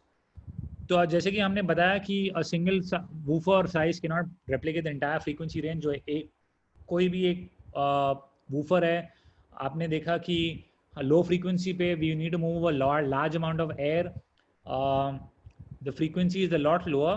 I mean 100 times a second. एक second में 100 बार कोन को आगे पीछे आपको शायद ज़्यादा लगे, पर जैसे कि हाई फ्रीक्वेंसी में जाएंगे, we are looking at 1000 times and 10,000 times that you got to move in 1 second. High frequency में 1000 या 10,000 बार you got to move. So this is what is happening in the high frequency. So जो high frequency का है, and you can move less air mass in the high frequency range, so you can kind of reduce your surface area. Low frequency has large wavelengths, as you all know. So we are producing wavelengths of the order of 30 feet and 40 feet, and high frequency is a few, maybe 1 centimeter is a typical wavelength that you would expect in the high frequency region. So जो low frequency response है हमारे woofer का, it's limited by resonant frequency and diameter. जो हमारा उसका diameter और resonant frequency है, उसका एक limiting factor है. And we've seen that as we go bigger on the woofer, we kind of get a little lower on the resonant frequency, and that's not always true. I mean, you can get some with some unique design, get a very low frequency from a smaller design as well, like a home subwoofer and all, but it has its own build properties and all. But using the same material, जो आपका same material है, is going to pretty much be as you go bigger with the diameter. जैसे कि in India 18-inch woofers are very popular. We don't use 15-inch woofers as much. So, and again, जो उसका the lower level of reproduction is governed by the resonant frequency. So a driver's जो woofer का resonant frequency है, it can be lowered by adding mass to the diaphragm or making the suspension more compliant. जो हमारे moving system का जो mass है, हम उसको बढ़ा सकते हैं. So like I said, like we use copper for the voice coil, it increases the mass. We can use more compliant. Compliant means more flexible. Stiffness का opposite जो है is compliant. So if you want to reduce the low frequency, let me just go back. If you want to reduce the low frequency the resonant frequency, उसका अगर आपको resonant frequency behavior और कम करना है, you got to make it more flexible. आपका जो moving parts है, जैसे कि spider है and moving system जो अपना surround है, you can make it more flexible and use something that can allow more movement. तो उसकी वजह से आपका resonant frequency can be reduced in your when you're going to design a loudspeaker. I'll just say something in there, Karan. There's an interesting aside that you're probably aware of G-force. So like in a jet fighter aircraft, yeah, that the Air Force use, maybe 10 Gs, yeah, 10 times. A loudspeaker running full power runs something like 500 Gs. Okay, so it can withstand a huge amount of stress, far more than a military aircraft or a. जो आपने देखा है military aircraft में आप देखते हैं कि the acceleration that pilots experience, जो आप sharp turn लेते हैं, they experience about 5 Gs. 5 Gs means 5 times the gravitational acceleration is what they would experience. जो आपके लाउडस्पीकर में आपका जो components है, जैसे कि स्पाइडर और कोन, the stress that they experience and is something like 500 Gs, which is probably 100 times जो आपके fighter jet military aircraft को withstand करना है. So material properties and all is of extreme importance when you go into loudspeaker parameters and designing. So we'll quickly get into loudspeaker parameters, and if I am supposed to let me just see if I can talk about the equivalent circuit, but anyway, we'll get to that. So we'll get to the loudspeaker driver performance and how we evaluate different parameters. तो जो भी आप बहुत से लोग बोलते हैं ये जो कैबिनेट है ये बहुत अच्छा बजता है, this is something I really love, or this is my favorite subwoofer, or this is my favorite line array or something. Every cabinet is designed to work with a specific set of driver parameters. जो भी आपका cabinet है, you're working with a certain set. You cannot. I know that people look at conventional designs of like a W bin or a scoop bin and then try different speakers, but different speakers will behave differently because the parameters that have been made for it is for different boxes. जो उसके हर एक speaker के जो parameters है, it's for different boxes. So कोई भी एक box अगर आप लेंगे और अलग-अलग speaker लेंगे, it's going to kind of behave differently in that box. So we need to consider the performance when you're choosing a driver, saying this is the application, ये हमारा application है, is this the right woofer that I need to use for it? For example, we have an active subwoofer which is using it's supposed to be very compact, and we've used an 18-inch woofer with a smaller magnet which is using a 3-inch coil. And यहाँ India में बहुत लोग you see a lot of people in India, they say we don't want to use a smaller voice coil. बहुत से लोग देखते हैं कि we don't use a smaller voice coil. But a lot of brands I know, like they sell, like for example we sell Mackie, I know a lot of people sell QSC and all, and if you actually open it, nobody checks what is the voice coil size of the woofer that they're using. You'll be surprised that some of the woofers are using in the like the QSC K12 would probably be using a 2-inch or I think 2.5-inch of the voice coil, whereas in India they're like, no, 3-inch is the best sounding, and then they'll say, oh, the 2.5-inch, the QSC K12 sounds so good, but उसमें अंदर voice coil कोई पूछता नहीं है कि उसका voice coil का size क्या है या उसमें woofer का size क्या है. They just say it's sounding good. So what is the application is what is going to be determining what size of or what woofer you use or what compression driver you use. और then again, is it suitable? ये जो हमारा cabinet type है, अगर हम let's say we love a bass reflex, a normal a two-way a bass reflex with a port, we want that kind of cabinet, and is this woofer for that kind of cabinet? ये हम जो speaker हम choose कर रहे हैं, क्या वो cabinet के लिए suitable है या नहीं? अगर हम sealed enclosure use करना चाहते हैं, is this speaker suitable for that enclosure or not? And then again, it comes down to cost. You can go on. Like, I know speakers, there are something like precision devices that cost for 35,000-40,000. Something like Celestion would cost 20,000-25,000. Something like something else lower, maybe P.Audio would cost 15,000. So what is the cost? Yeah, आपका budget is it matching your budget? What are you looking at? Is it how much is the budget you're putting in? And then all these parameters decide जो आपका cabinet है, what is the speaker you're kind of using. So we're going to be looking at specifications जो हमारे speaker का आप कोई भी अच्छे manufacturer से speaker खरीदेंगे, you buy a speaker from any good manufacturer, they'll be giving you specification sheets, and then when you look at the specification sheet, जब हम specification sheet को देखेंगे, हमें मालूम पड़ेगा कि is this the right driver for our application, and we're going to see how we learn about them, and then we learn in more detail about driver performance across different frequency range, understands how हमारा जो design है, how is it going to come out in the end with the specification that we've been given. So on the right you see a small example. आप right में एक छोटा example देख सकते हैं, जैसे कि Celestion का एक woofer है FTR 10 2055, उसमें general specifications है जहाँ material and diameter and the power handling, all those things are kind of shown out there. Then a small signal parameters जो उसका resonant frequency है, surface area है, the moving mass है, the electrical Q, mechanical Q, and the total Q. उसका जो suspension का compliance है, everything is just given out there. It gives you mounting information जो आपका baffle cutout, जो आपके box में के अंदर आपको क्या cutout का dimension create करना है. It's those parameters that come in as well. So there's a lot of parameters that come into any specification sheet. And then is the frequency response curve. बहुत से लोग एक frequency response curve डालते हैं अपने woofer के.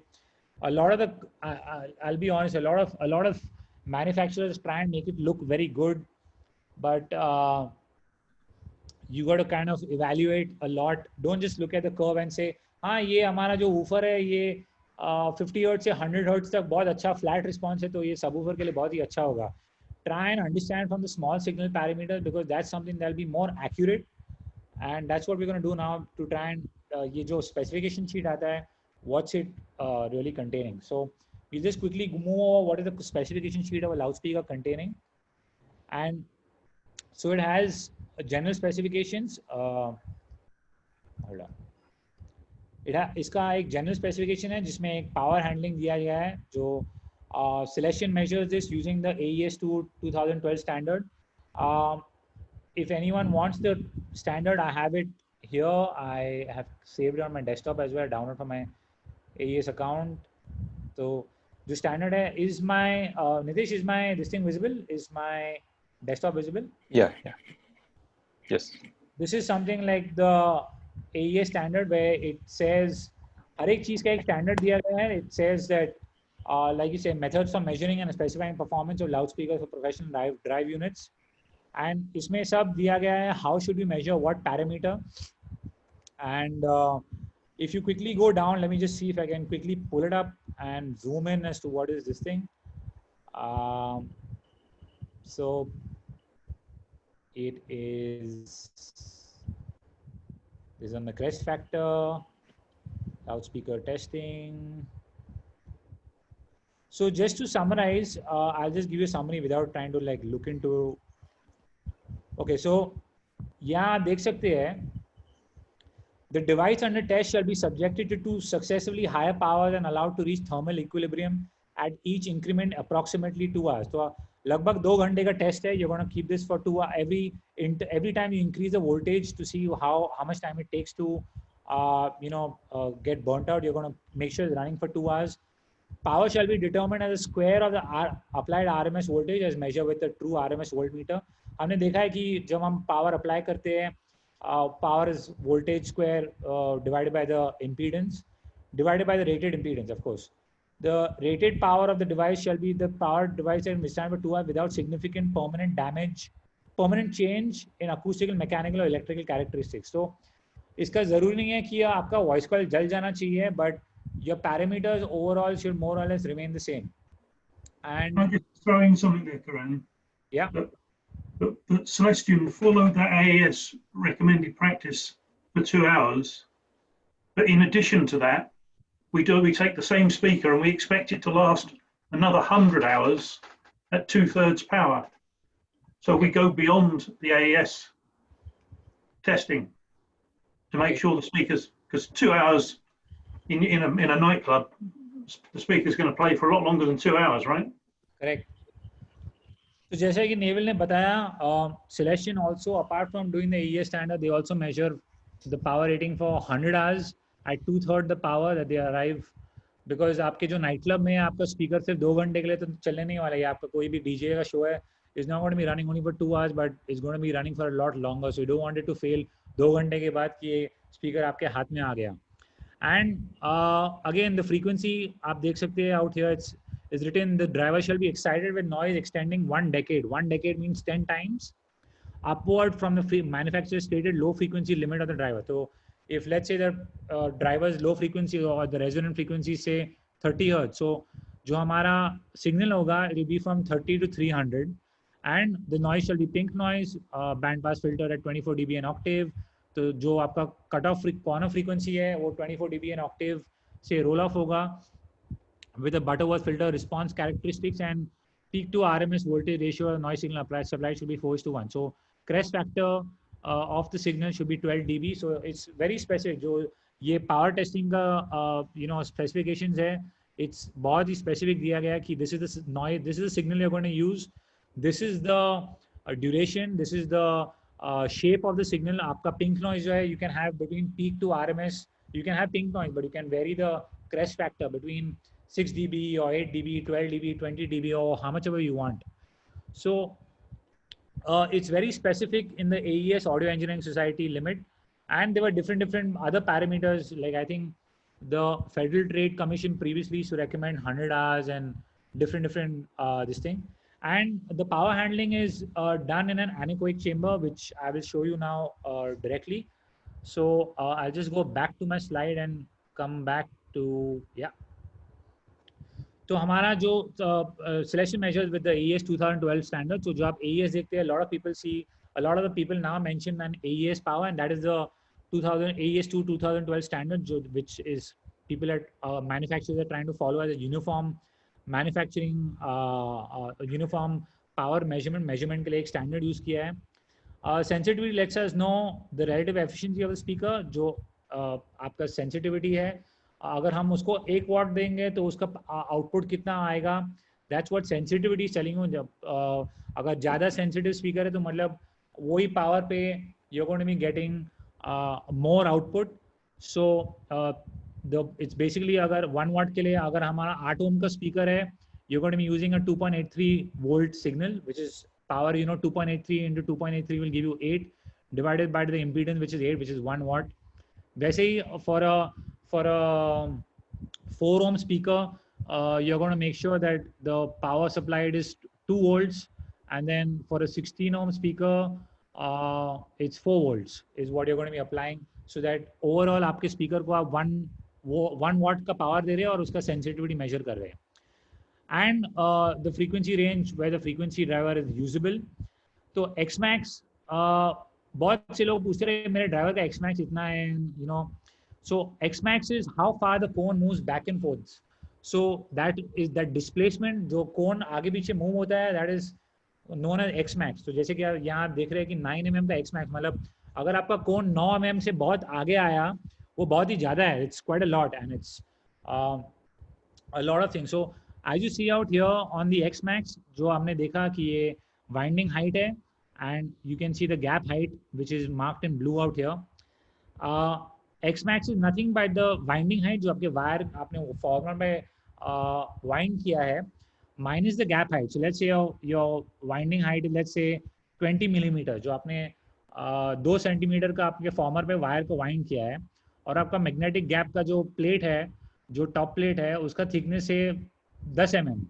तो Xmax is nothing but the total height, total winding minus the gap height, जैसे कि 20 mm minus 10 mm divided by 2, क्योंकि ये ऊपर भी है और नीचे भी है. So Xmax is what it can travel in a linear way. मतलब ये अगर 20 mm होएगा, और let me just kind of write it out here so you guys can get an idea. If this is 10 mm, let me use a thinner one.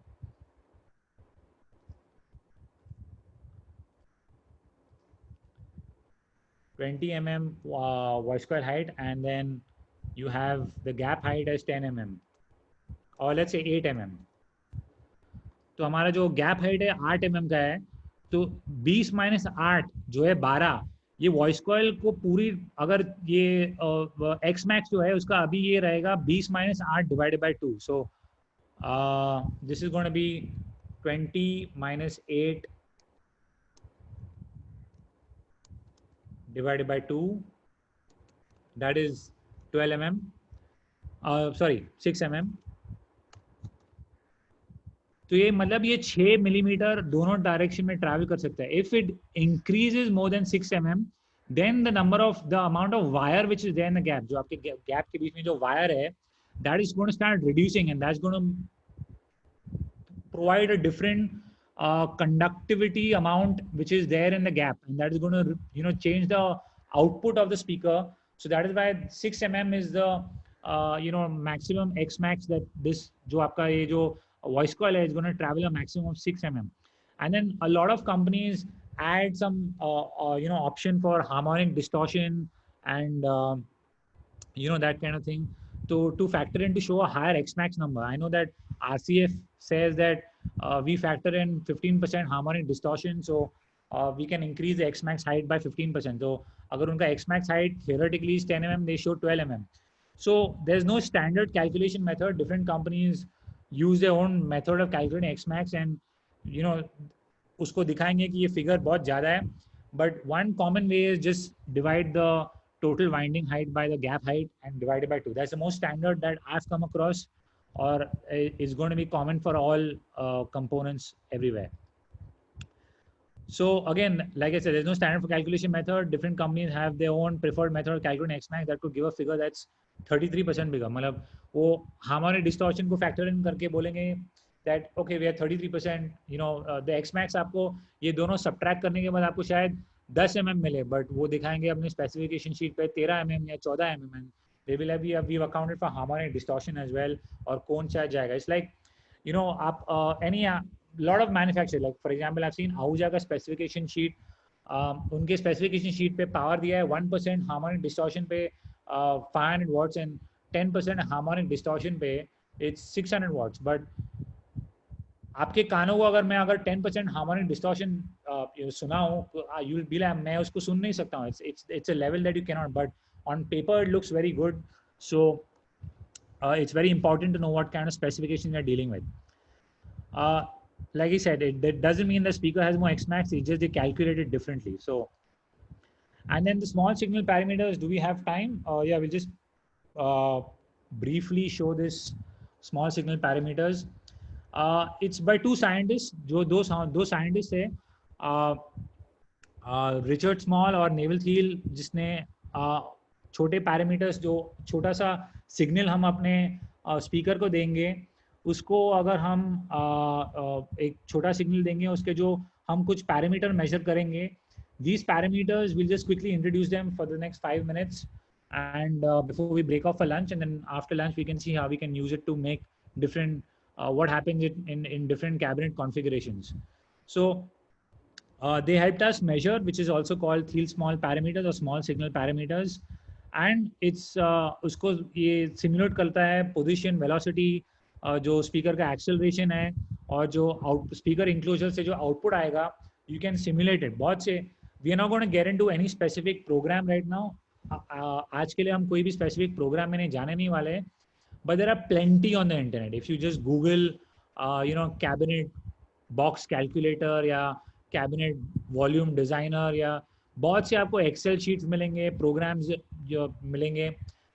One of the program that I use a lot is called LSP CAD, and the other is also called LEAP, LEAP, which is loudspeaker enclosure analysis program. So it's everyone you can use their own different programs. बहुत से programs paid है, बहुत से Excel sheets free है, which will give you the size of the port, the dimension in terms of diameter and length and what you expect. You can start now. You can start to try what you are expecting and enter parameters और loud speakers. तो आप देख सकते हैं कि आपके cabinet का volume क्या होना चाहिए and everything, but it will at least give you a starting point two start making cabinets if that is something that you're interested in. And again just quickly moving forward, तो ये हमारा this is your basic loudspeaker. जो हमारा coil है, speaker का coil है, it has some I'm just going to start off from the left. So it has some basic DC resistance RE, और LE जो है उसका जो इंडक्टेंस है, जैसे हमने ये कॉइल है, at the end of it is round and round like a normal inductor.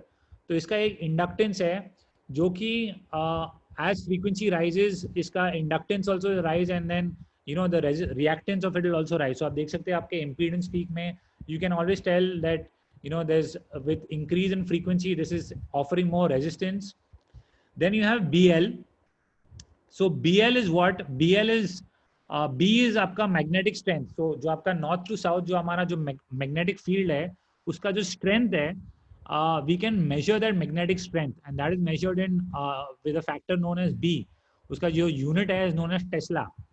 And L is the length of the wire. जो आपके वॉइस कॉइल का वायर है उसका लेंथ मैग्नेटिक गैप में कितना है, that is known as length. So they kind of evaluate the total energy of the whole motor being given by a factor known as BL, which is the magnetic field into the length of the wire. जो आपका magnetic field है, हमने देखा है कि जो हमारा magnetic field है and the length of wire, they're both interacting with each other to kind of produce this motion. So the strength of the whole motor, जो आपका or I call it motor, you can call it the whole magnet structure.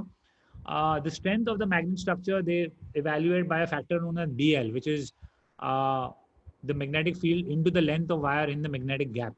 So it's the length of wire in the magnetic gap and not the total. फिर है CMS. जो CMS है, CMS is actually the compliance जो आपका moving system है, जो आपका spider है. MS stands for moving system. So whatever is moving, whatever is the flexibility of that is known as CMS.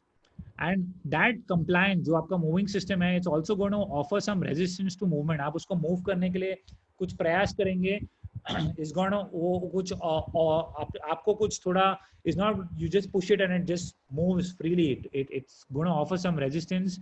That resistance is known as RMS. And then MMS is the mass. जो आपके moving system का जो mass है, that is denoted by MMS, and that is a total of the voice coil and former weight, the cone weight, जो आपका surround है उसका आधा हिस्सा, जो आपका spider है उसका आधा हिस्सा, along with the air, जो आपका air जो cone में जो air है उसको गिनने के बाद it is known as the is all put together, क्योंकि that air mass is also moving up and down, and that is part of the moving mass system. Is it, Neville, is that correct? Is the air mass is part of the moving system mass? Yes. And then we have the SD. जो SD है वो piston का effective surface area है. ये हमने देखा है ये cone एक injection की तरह है, which is so ideally the easiest way to calculate the surface area is you measure the diameter from as a circle from half the surround to half the surround, दो जिसके opposite तरफ है. So Yes, middle of the surround, one side to the middle of the other side. Yeah, okay. You're saying the minimum surround to minimum surround? Middle, center. Middle, yeah. So जो आपका surround का आधा हिस्सा है वो point से लेके दूसरे side की तरफ आधा हिस्सा तक जो diameter है, you can calculate the area of that diameter and then consider that as the piston surface area. And जो radiation impedance है, your air mass is going to offer some, उसको अलग से एक mass होगा, and it's going to again offer some resistance. Any mass, अगर आप it's more analogous to when we ये cone को हमने एक electrical circuit में हम लोग ने represent कैसे किया. That's how it's actually kind of showing you the energy from electrical to mechanical to acoustical. तो जैसा कि हमने देखा, हम अपने एम्पलीफायर से एक वोल्टेज जनरेट कर रहे हैं जो हमारे स्पीकर के वॉइस कॉइल में आ रहा है. वॉइस कॉइल का एक रेजिस्टेंस है, डीसी रेजिस्टेंस जो है RE, और एक इंडक्टेंस है जो LE है, हम उसको बोलते हैं. इसका again E is for the electrical domain, so this is all referring to the electrical domain. BL, like we said, is the magnetic strength into the length, and that is transferred. ये आप देख सकते हैं कि ये जो energy, electrical energy है, is transferred to the mechanical domain, जो आपका पूरा mechanical part है. And it's don't get, अगर आपको इसका ज़्यादा कुछ समझ में नहीं आया, don't try and be too worried. It's just a mobility analogy that they've kind of come up with to kind of represent for calculation of equations and everything. So that, and why is it an inductance? Why is it as an inductance, or why is it as a capacitance, or why is it as a resistance? आप देख सकते हैं उसका symbol अलग-अलग symbol है. You can go to an equivalent analogy, उसका जो function है. If you want to dig deeper, there are a lot of studies to prove why it is in this format. इसका ये series में क्यों है, इस पर parallel में क्यों है. It's a lot related to the function that we've done. And so again, so जो CMS आप देख सकते हैं, ये flexibility आपके moving system का जो compliance है, that is the CMS. MMS is the mass, it's equivalent to a capacitor, and जो उसका जो resistance है, it's denoted as a resistor. That again is transferred to the acoustic domain. जो हमारा acoustic domain is what is coming in the air with a transfer function with the surface area. So जो आपका surface area है वो एक factor होएगा to transferring energy from your mechanical to acoustic. So acoustic में आपका हवे का एक मास होएगा एंड वो हवे का मूवमेंट का एक रेजिस्टेंस होएगा. Again don't be to worried, इसके बारे में ज़्यादा परेशान होने की ज़रूरत नहीं है. It's just how this parameters come out and how we actually able to represent the entire loudspeaker in the model. And then बहुत से लोग उनको लगता है कि ज़्यादा वॉइस कॉइल का लेंथ गैप में मतलब उसका BL फैक्टर बढ़ेगा. So something like when we increase the impedance, जो हमारा स्पीकर का वॉइस कॉइल है, many times you will see that it's kind of increasing in resistance because we've used a longer voice coil and smaller जिसका. So basically जो अपना wire है उसका अगर हम एरिया कम करें और रेजिस्ट और लेंथ थोड़ा बढ़ाए उसको, तो we can have more winding in that and increase the resistance of that voice coil. So not necessarily always that a higher BL will always be a stronger this thing. So something that you can always compare is the BL square divided by the DC resistance. So that is something, a factor that will take into account any variation that someone can have, transferring energy from the electrical to mechanical domain. So just quickly talking about small signal parameter before we break off for lunch. It's not important to know the physics behind these parameters, like I said, but it's helpful for us to look at them a little closer so that you उसका जो नाम है we can understand. So tomorrow if someone says that this is the parameter, इसका क्या है, we at least know what is actually representing. When you enter it in your आपका कोई भी simulation software है loudspeaker cabinet के बीच में, अगर उसमें कुछ description दिया गया है कि इसका compliance का moving system का compliance कितना है, you have to look at the CMS. So you just know a brief description and that's enough to know for you guys to let you know that what this is about. So they describe both mechanical and electrical. जो आपने देखा एक electrical energy है और ये जो cone आगे पीछे move हो रहा है एक mechanical process है, and they are very important to designing a cabinet. So like I said, the D or the surface area diameter, the area of the driver cone. MMS is the mass of the diaphragm coil. You can take a screenshot, you guys. MMS जो है mass of diaphragm or coil including the acoustic load, and MMD is the mass of diaphragm and coil alone. जो आपका moving system में अगर सिर्फ आपका air load, acoustic load अगर air load निकाल देंगे, तो सिर्फ अगर आप weighing scale के अपना diaphragm और coil का mass देखेंगे वो आपको MMD देगा. Compliance, again, there's a flexibility of the driver suspension, and RMS is the mechanical resistance of the driver suspension. RE is the DC resistance. आप स्पीकर के दोनों टर्मिनल की तरफ एक मल्टीमीटर लगा के आप अपना DC रेजिस्टेंस चेक कर सकते हैं. That's going to give you the RE directly. BL again, like I said, is the magnetic field strength in the voice coil gap multiplied by the length of wire in the magnetic field.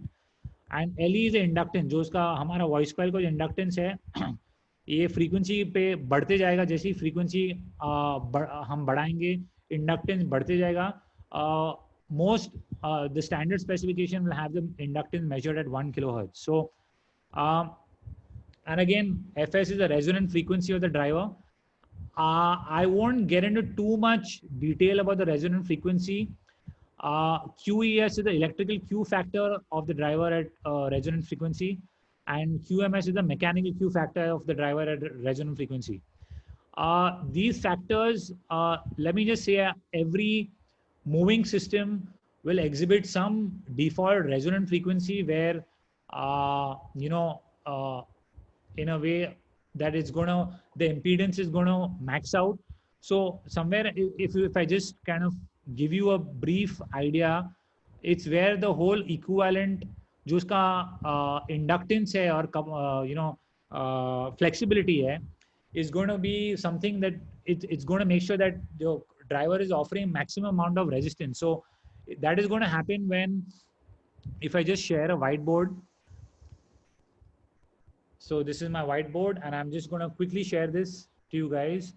So जो हमारा speaker का mass है उसका reactance is given as it's equivalent to an inductor. So it's 2 into pi. Pi is 3.14 into, or let me just, is there a signal for pi? Let's say pi, 2 pi into frequency into जो inductance है, it's equivalent to the mass of the whole system, and that is the whole. Again, I don't want to confuse you guys. Just giving you a brief equation, but it's going to be maximum when that is going to be equal to the whole compliance. So that is 1 divided by 2 into pi into frequency into the compliance. Again, I'm denoting by C, जो आपका system का flexibility है. और ये equation ये दोनों equal तब होगा जब दोनों का frequency same होगा. And in this, you will get an equation which is the resonant frequency जो fs है is 1 divided by 2 into pi into square root. I don't know how to draw square root, but square root of mass into compliance. And I'll just put this in brackets. So I don't want to get into too much detail, but except that जैसे हम मास को बढ़ाएंगे, जब हमारे moving system को बढ़ाएंगे, the resonant frequency is going to go down because the denominator is going to go up. जैसे मास बढ़ाएंगे या compliance is the flexibility. So as you make the system more flexible, the denominator is going to go up, or if you increase mass, the denominator is going to go up and your resonant frequency is going to come down. So this is something just briefly I want to talk about resonant frequency, and I don't want to confuse, but just to give you an idea how it goes down. Electrical Q factor जो हमारा electrical domain में जो उसका in a way, Naval, you want to say something on the electrical Q and the mechanical Q? I mean, it's not something, I don't know how to explain it with an analogy really. Difficult to think of an analogy, to be honest, Karen. Okay, so I'll just say it's about the electrical reactance divided by the resistance in a very simple way. And again, the mechanical Q is the mechanical reactance divided by the mechanical resistance. And I don't want to get into too much, but बहुत बार you guys must have seen also a value known as QTS. That is a total Q, which is just adding the electrical Q and mechanical Q in parallel. So जैसे आप resistance आप add करते हो in parallel R1 R2 divided by R1 plus R2, the total Q is QES into QMS divided by QES plus QMS. So it's going to be that's how it's the total Q. It's nothing, no rocket science. And something that you'll see is VAS.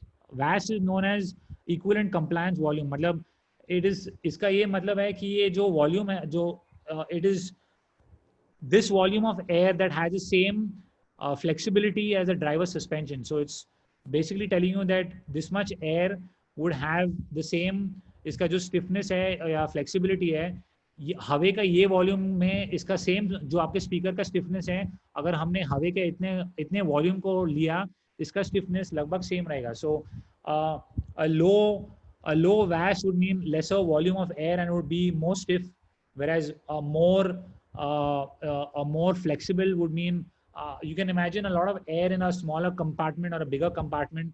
जो बड़े ज़्यादा volume करेंगे तो वो ज़्यादा flexible होगा. So that is something that's giving you a description of the flexibility of your moving system. So again, Q factor will tell us how much energy a system will store and how much will dissipate over a given amount of time. So we don't want to kind of, you can see the graph on this thing, but I don't want to confuse you guys. So I'm not going to speak too much about it because there again will be diverging from this thing. So just quickly going on, and we'll just end this session with a question. You see the frequency response output, the sound pressure level, measure in dB versus this thing. At Celestion, we measure 1 meter away from the speaker with 1 watt input power. जैसे कि हमने बताया, हम लोग speaker को 1 watt input power देंगे, and we are going to be measuring the frequency response of this thing. So sound pressure level, आपका जो ज़्यादा SPL ज़्यादा है, it's going to appear more loud, and if the power is changing by twice, your level will change by 3 dB. Again, it's the 10 decibel ka equation because we're dealing with power here and not voltage. So if you have doubts, the SPL is a different concept. SPL is on pressure and voltage. We are talking about power right now. So जो हमारा 10 log का equation we're going to use, and we're going to quickly end this by asking you guys a question. So I'm just going to launch a poll. Let me see if I can launch it here. So and हमारे पास 2 speaker है, एक speaker है, दोनों का price same है, दोनों 1000 रुपए के स्पीकर है. एक है 500 वाट का उसका sensitivity is 93 dB SPL. हम 1 watt देंगे तो it's going to say okay fine, my power is 512 watts AES is 93 dB. Frequency response is the same for both 25 hertz to 2500 hertz. दोनों का impedance same है, it's 8 ohm. दोनों का price same है, 1000 रुपए. And speaker B is 250 watts, 256 watts AES, and उसका sensitivity 99 dB SPL है. Frequency response 25 to 2500 है, and impedance is again the same, 8 ohms. Price दोनों का same है, 1000.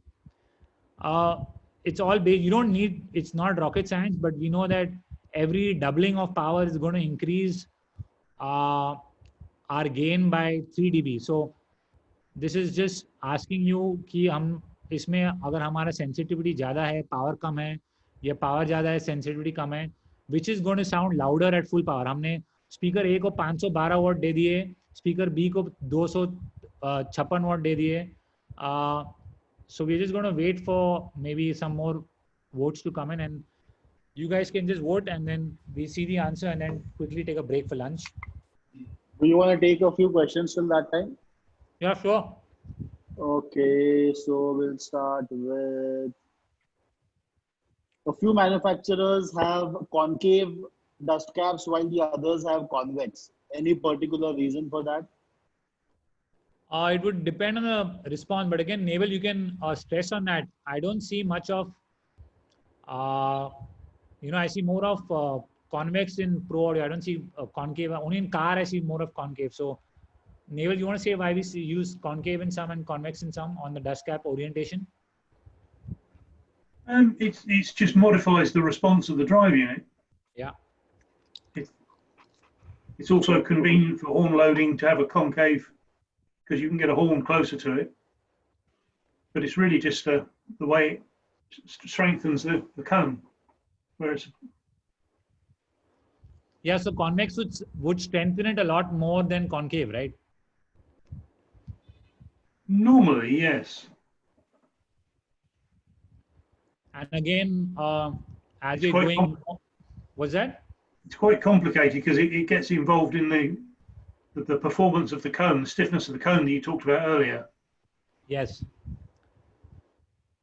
So, जैसे कि नेवल ने कहा बहुत बार, I've seen a lot in car and small home theater application where they use a shallower cone but with a concave dust cap, and a deeper cone is Pro Audio. We usually need to move a lot of air mass, so we'll almost never come across concave in high movement applications where we need to move a lot of air. We need to ensure more stability, rigidity, and use. So I've seen a lot in car subwoofers where they use a little shallower cone and they use a concave dust cap. But many I've seen Pro Audio is mainly convex. So yeah. Okay. What changes because of the gap in between the voice coil and magnet? How does that gap affect sound? So as you get the gap closer to each other, your magnetic factor, your B factor, your magnetic strength factor, which is the value of B, would go up. But as you keep on getting closer, you also run into a danger of possibly the voice coil can start touching the the top plate or the T-yoke. So and then Naval, anything you want to add to that? No, I think that was a good explanation. Yeah. There are a couple of questions on AES and RMS power. So are we doing that after lunch? So AES is RMS is just a way of measuring power. AES is a standard. RMS is not a standard. It's like saying we have a standard. Like for example, in India we have Indian standards of ISO. We have something in amplifiers known as BIS, where they actually measure the power. So RMS is just saying that you're measuring the root mean square of all the signals that are going through, and then calculating it by the total and doing a square root of the addition. So I can have a 1 kilohertz signal going in and measure if I'm measuring it, it's still an RMS power, but by default, people used to use pink noise in the, or a broadband signal to measure the power signal, measure the power capability and measure the voltage over time. So RMS would just be, I guess, a more broad, Naval, before the AEA standard came out, what was being used as a signal to define an RMS power for loudspeakers? We've always used pink noise in my sort of 30 years of designing loudspeakers. Yeah. Even without with AES, it was still done on pink noise. The only difference was the crest factor. So the crest factor was, I think, lower to about 6 dB, right? Previously, when you were just. Yes. Yeah. So previously, हम लोग RMS में पुराना calculate करने का तरीका था कि we would kind of measure a much broader band of frequencies, maybe a full frequency. Naval, you guys, when you use pink noise, was it band limited or was it, the complete band? It was band limited to the approximate range that the drive unit was intended to work over. And was it always a decade, or it could be more than a decade, or? No, it can be more than a decade. So a sort of a 5-6 inch mid-high unit could run from 500 hertz up to 5 kilohertz, but it could. Okay, got it. So जैसे कि naval ने कहा कि previously भी वो भी क्या use करते हैं, ब्रॉडबैंड थोड़ा एक नेसेसरी नहीं था कि एक 10 गुने का सिग्नल हम यूज करते थे, उसको हमेशा कुछ बैंड लिमिट करके, मतलब you could use it from a mid-range driver could be used from 500 hertz to or maybe 200 hertz to maybe 6 kilohertz or 8 kilohertz, but it was not defined, but it was measuring the output voltage, and then again could be done over 50 hours or 100 hours. Many manufacturers would measure over 100 hours. And I could, if I just quickly, just. Are you going to be doing more detail in AES, RMS, continuous peak? Like, is there anything after lunch to do? Yeah, there is. I want to talk about cabinet designs and compression drivers and amplifiers. So there's a lot to do after lunch. But I'll just quickly finish this question so I can exit the slide and just show one paper by Mayor Sound that could give you a rough idea. So speaker A, जैसे कि हमने देखा उसका sensitivity 93 dB है, 99 है, और जैसे ही बढ़ाते जाते हैं, you're just keeping on increasing it. You're getting at double the power, and you can keep on going on. Speaker A can go only up to 123 dB SP to 256 power, 256 watts, but it's giving you 123 dB SPL at the max power. Whereas speaker A is going to 512, almost uska power rating almost double hai, but uska jo SPL hai, it's coming 3 dB lower. So it's not necessary that, like I said, it's not necessary that having a higher power rating means it's going to be louder. It's always a lot depending on sensitivity, and like we also spoke about in that dual voice coil, as we increase mass, the efficiency also starts dropping. You'll have it's going to become heavier. Your SPL is going to start dropping. And if I quickly, let me just see if I can show you the guys about the AES. So there's one internal paper of Mayor Sound, and it's something about power capacity and in loudspeakers, and so they had different this thing. Let me just show you.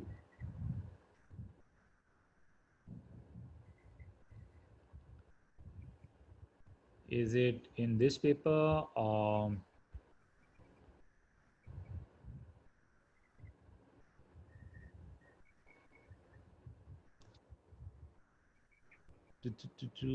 It is. Okay, so what you say is out here is there's something known as continuous power capacity, and I can give you this thing where, you know, something that was measured for, you know, 300 watts continuous or 600 watts program. So basically program, the reason why they say program is double and, you know, peak is another double of the program of 4 times of the, you know, because your program material is like your music material is not going to be pink noise. You're not going to have so much energy coming continuously from your music sources. So you're going to have program with a lot of a wider dynamic range between the peaks and the between the average RMS value of the signal. So that's why they say that, you know, considering those peaks, taking those peaks into account, making them at least twice the average RMS value, they say that the program power is twice of the RMS power. And then peak, they say, is, you know, giving this few instantaneous peak, which for maybe 1 milli or 0.1 millisecond is going to come in with one sharp attack and it's just going to spike up and come down, and the speaker can handle it, but it's just going to be for 0.1 millisecond. But it looks good on paper. आपके paper पे बहुत अच्छा दिखेगा. And this whole power, again, I can share this whole document on power and on loudspeakers and amplifiers, where how they actually interact with, and, you know, the minute you so they've taken a speaker, उसको 2 घंटे के लिए measure किया, and let's say it's about 70 watts RMS. I'm not sure if, I think it was their part of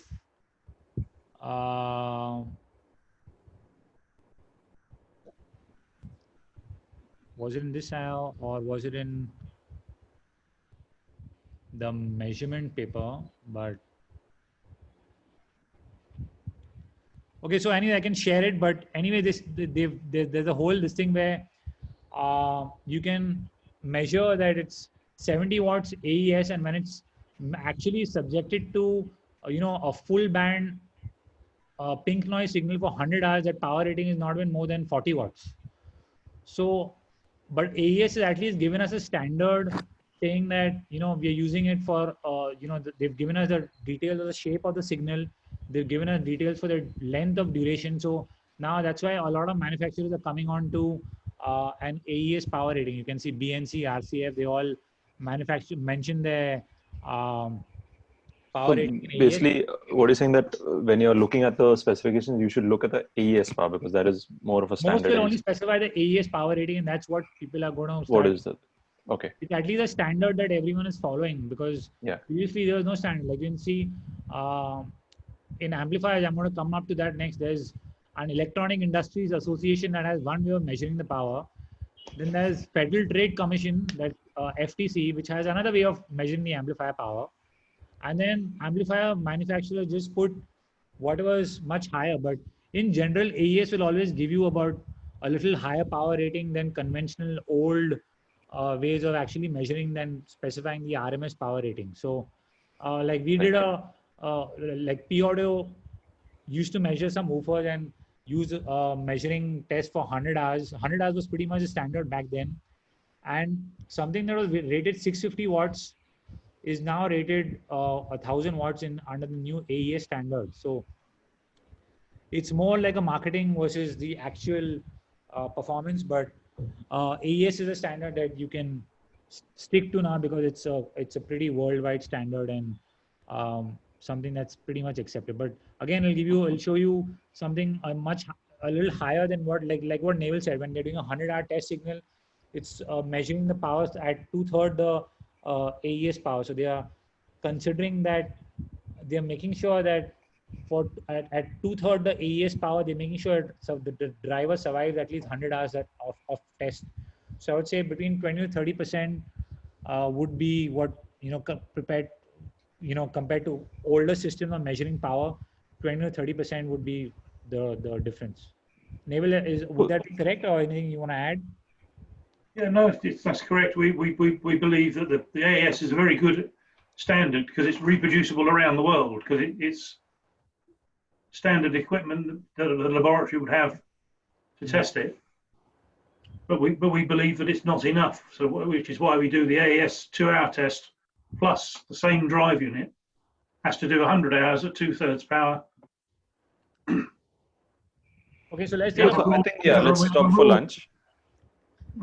It's quite long, and we need at least 30 minutes to eat, and Yeah. So then the next session will be a lot more fun because we'll get into cabinet designs and high frequency drivers. So we resume in 30 minutes. Is that okay?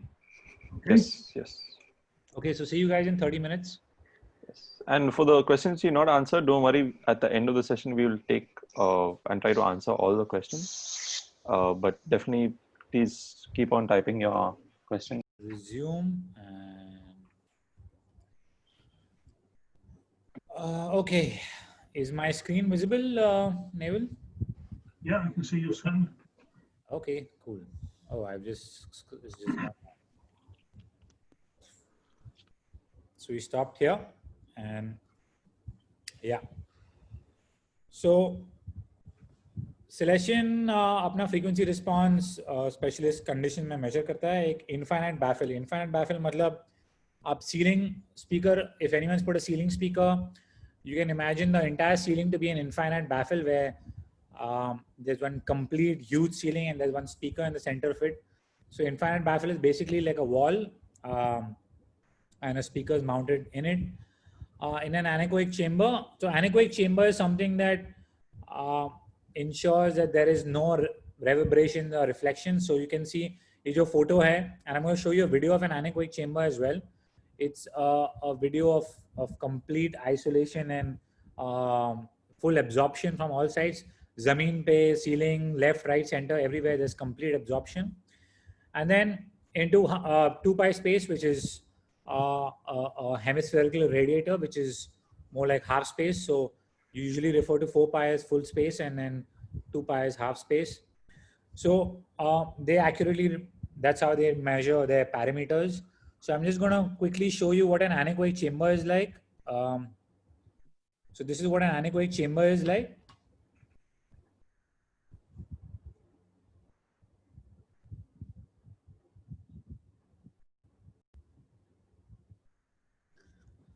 और ये anechoic chamber में complete absorption होता है speaker यहाँ major करते हैं और इसमें टर्न टेबल भी होता है स्पीकर कैबिनेट को हॉरिजॉन्टल और वर्टिकल पोजीशन में उसका रिस्पांस चेक करने को so you have a full turn table moving in the horizontal and vertical domains to get polar plots and to get a lot of measurements that you want is all done in the anechoic chamber, and then people is the control surface is outside the room. So they are measuring everything from outside. So yeah, we covered the frequency response graph. It is again on a standard. We could measure the driver under different conditions also, such as in free air to put it on the floor and measure it. But it's not very accurate and you don't get results which are repeated and of the same value. So हमारा frequency response measurement Celestion AES2 के standard को follow करता है और इसका frequency measurement हम अलग अलग तरीके से कर सकते हैं, जैसे कि उसमें से एक है फ्री एयर में हम करेंगे तो एक्यूरेट ज़्यादा कुछ है नहीं, क्योंकि एक तो बहुत रिफ्लेक्शन आएगा और इसको आपको ज़्यादा रिपीटेबल रिजल्ट्स आपको मिलेंगे नहीं जो आपको एग्जैक्ट पैरामीटर्स है मेजरमेंट के लिए.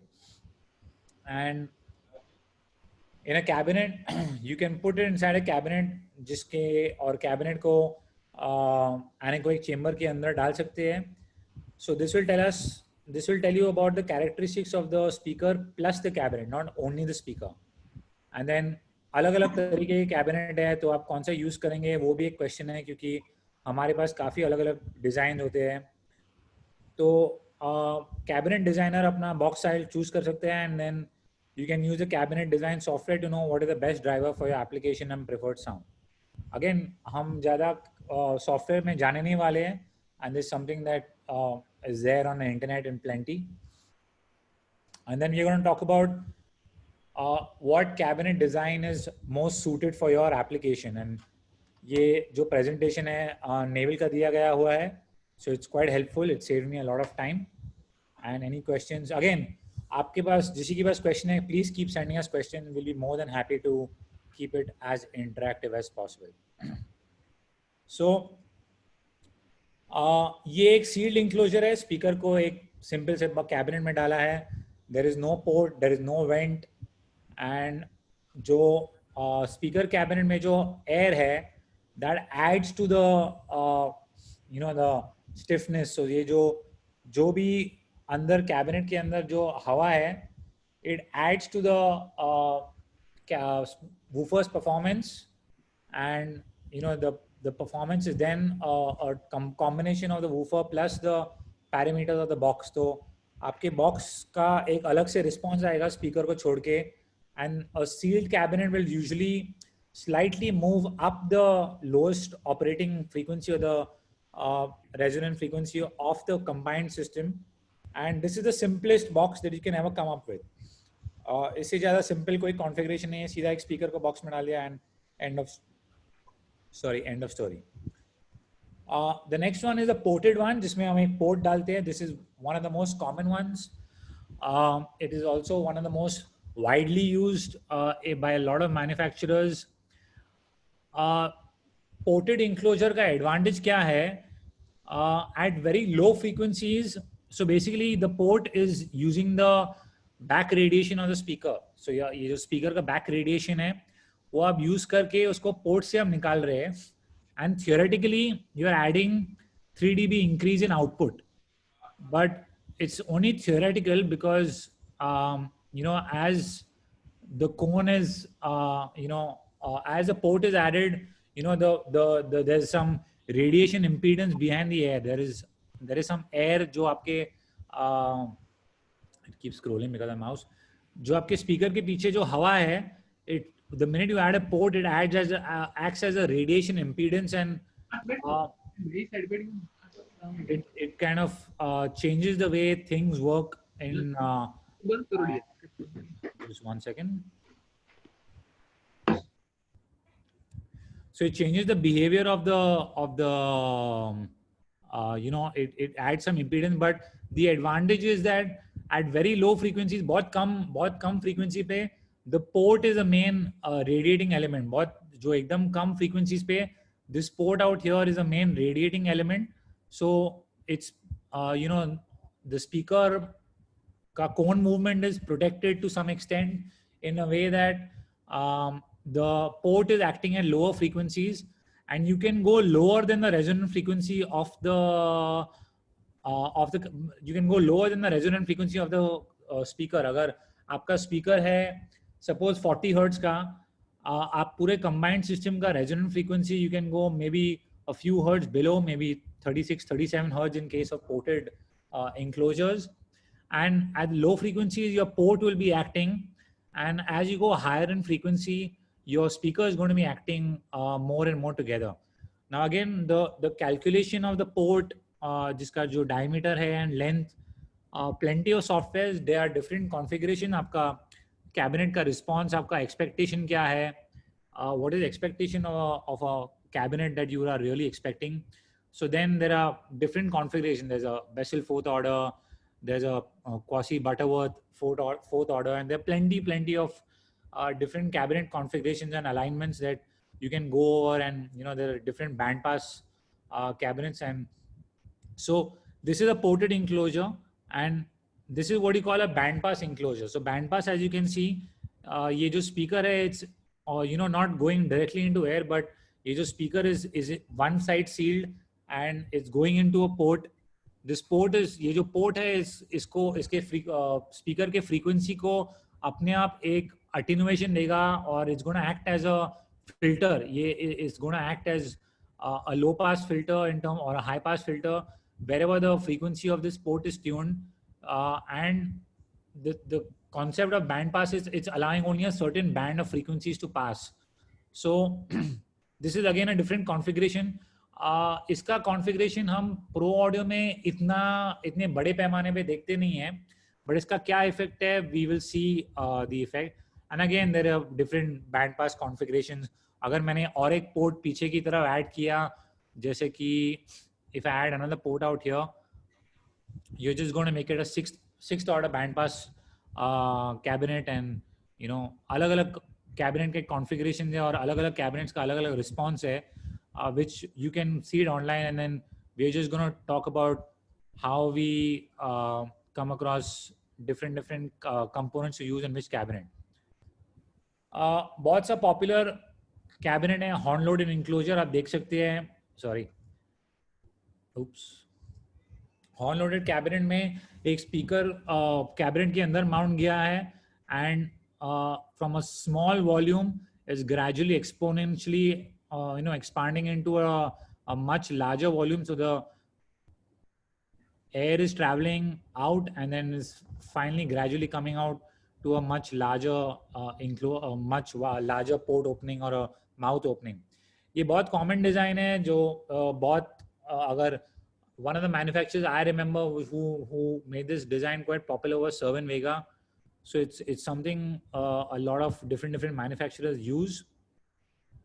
We also have a scoop design that you can see, which has a front radiation as well as the a horn loaded radiation coming through. And then again, if I draw the back portion, so it's coming out here, coming out and then exiting the cabinet from the backside.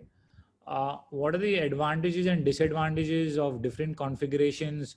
What are we expecting? Actually, make this a little darker so it's a little easier.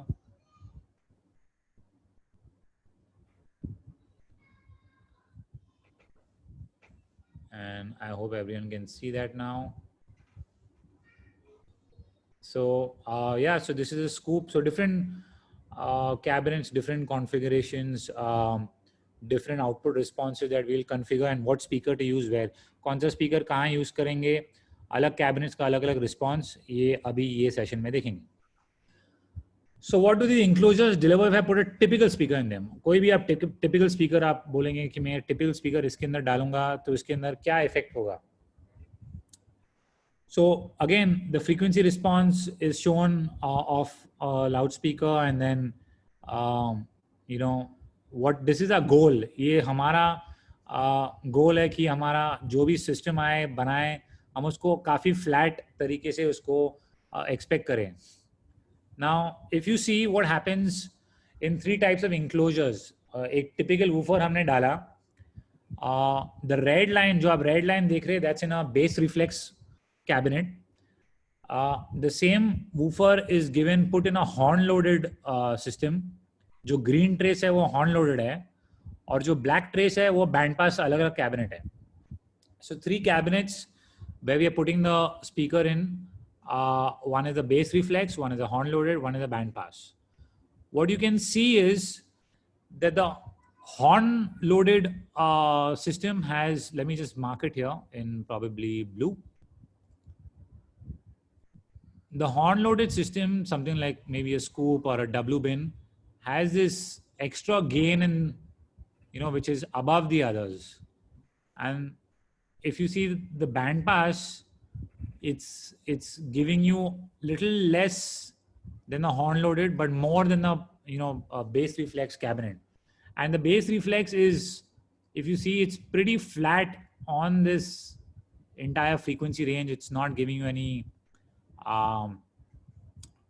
excess increase in SPL that you can expect. But now, if you actually go to the low frequency section, you will also see that. Let me clear these drawings.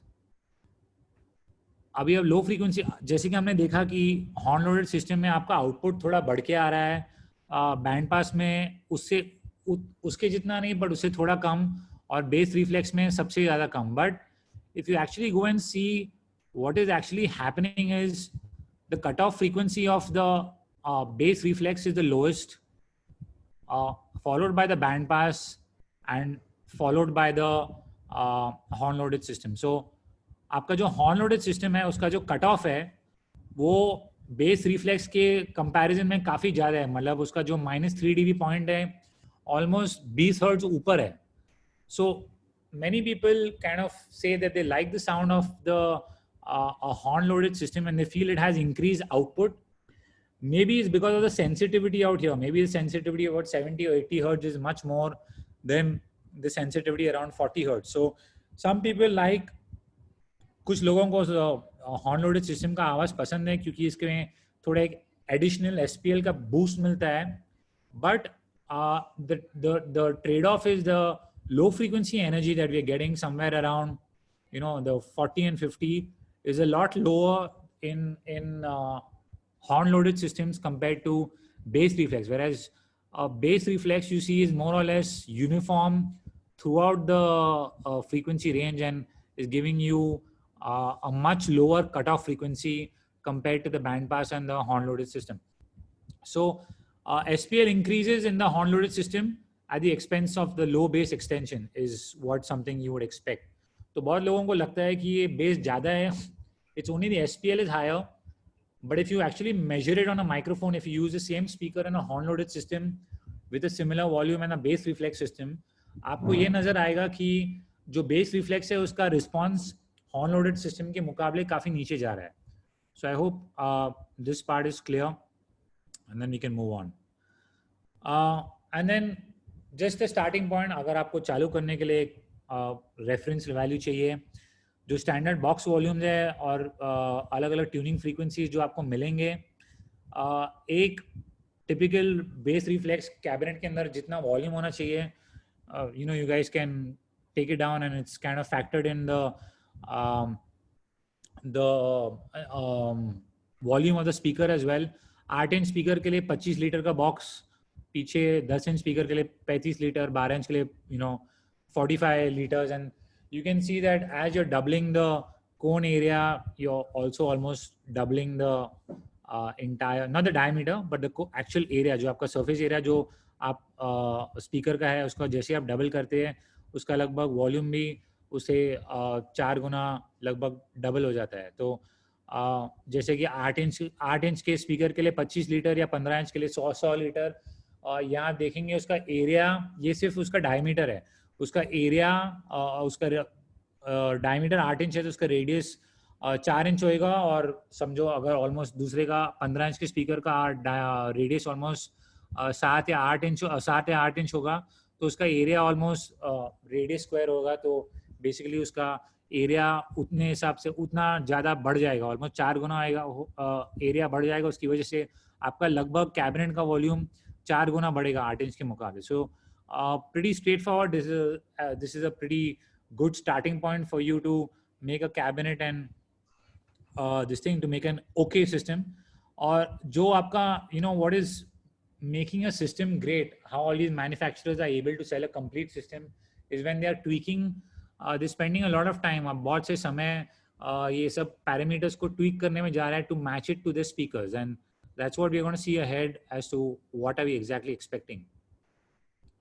So what's all the fuss about? Is it really so hard to design a quick box? इतना drama किस बात के लिए? ये बहुत ही दिमाग वाला काम है एक अच्छे बॉक्स को डिजाइन करने के लिए. कुछ नंबर डालने के बाद और एक आंसर मिल जाता है. So let's see what happens exactly. So this is what a bass reflex system का output आएगा, and this is what customers describe the sound. So ये जो आप ग्राफ देख रहे हैं, which is somewhere around उसका roll off चालू हो रहा है somewhere around maybe 40 हर्ट्ज या 30 हर्ट्ज के आसपास. तो ये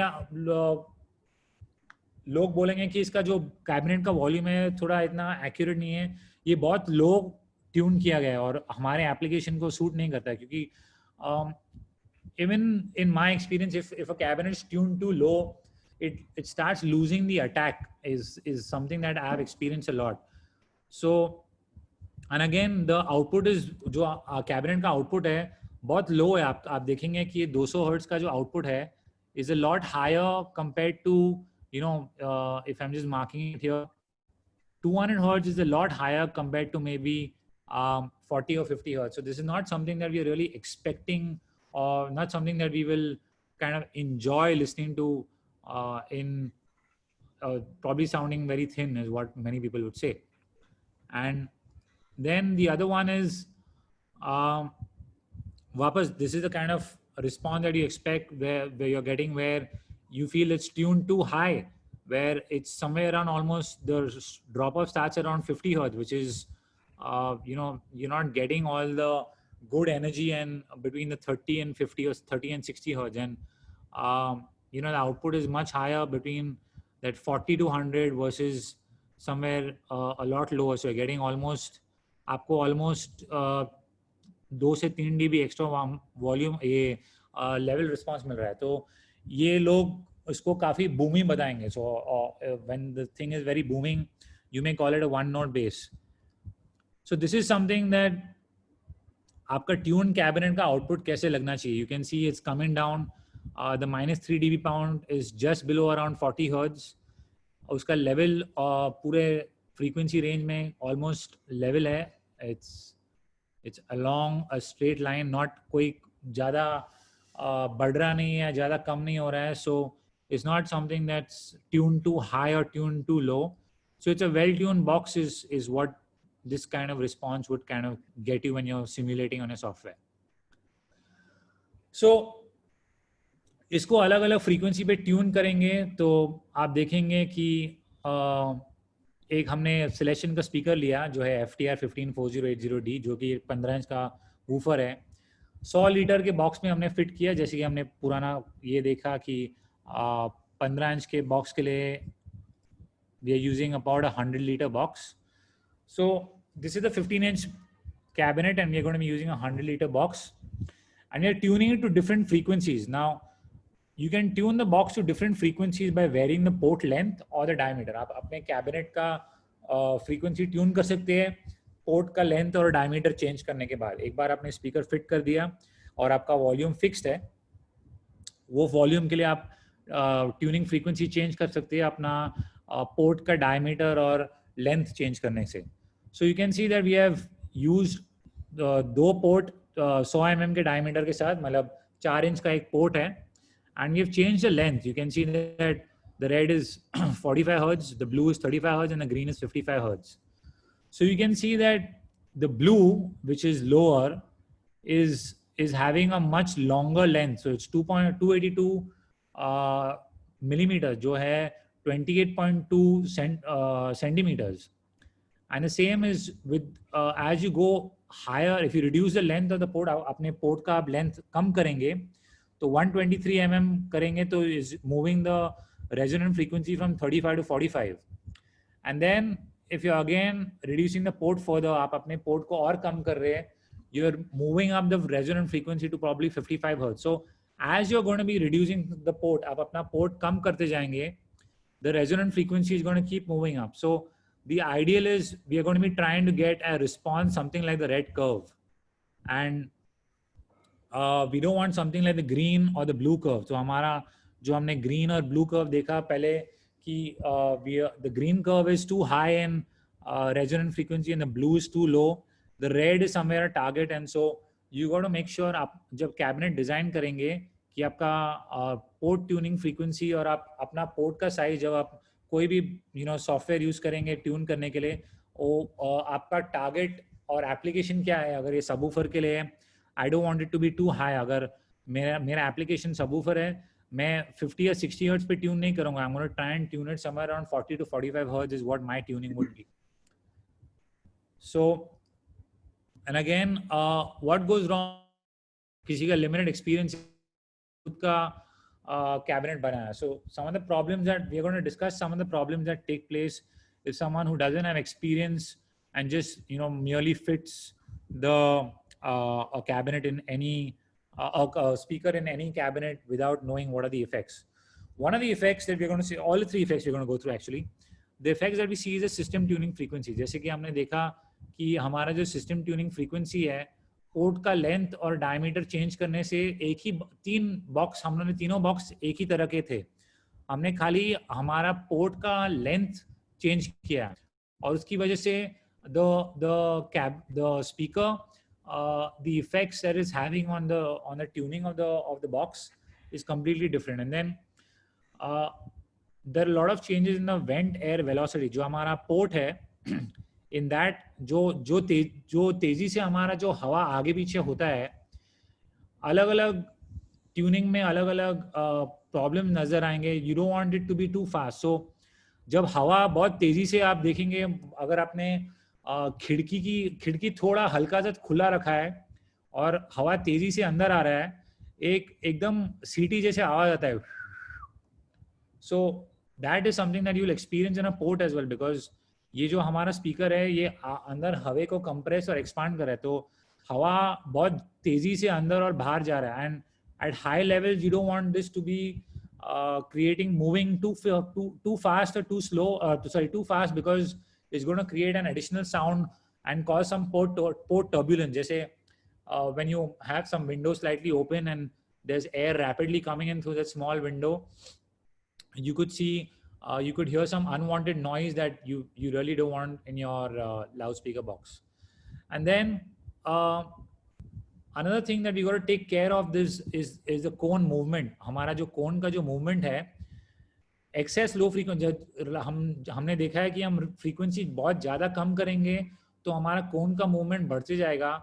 Whether that speaker is tuned to that cabinet where your cone movement is not going more than the X max. हमने देखा कि हमारे speaker का एक limit होता है जो कि X max है. We want to make sure your cabinet is tuned to a point that you're not going in, your आपका cone का movement बहुत ज़्यादा आगे पीछे नहीं हो रहा है. It's not damaging the cone or damaging the suspension or creating unwanted,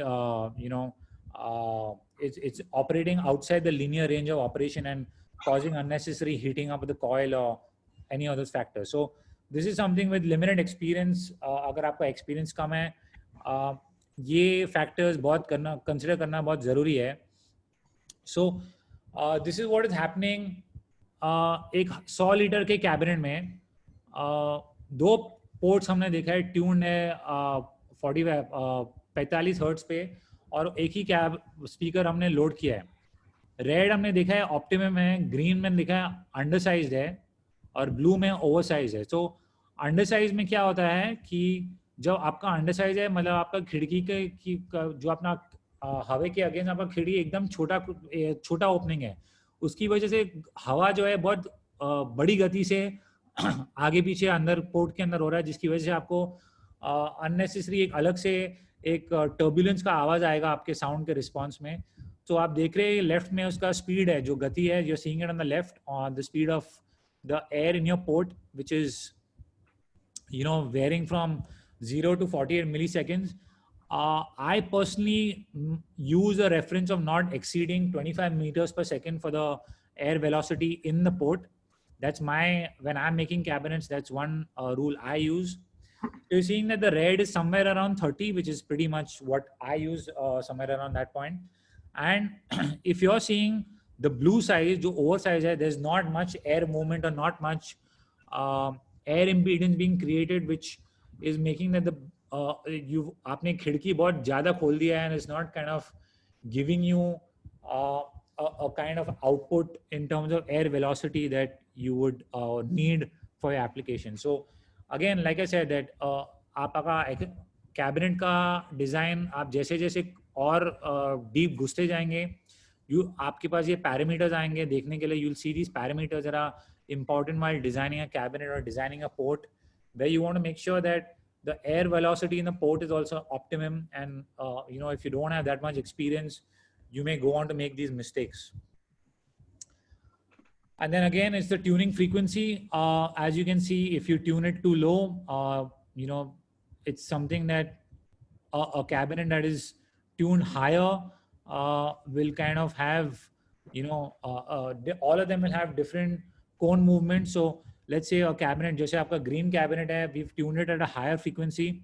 And if we just say, let's say 30 hertz. So I'm just going to take this 30 hertz line and make a line out here. So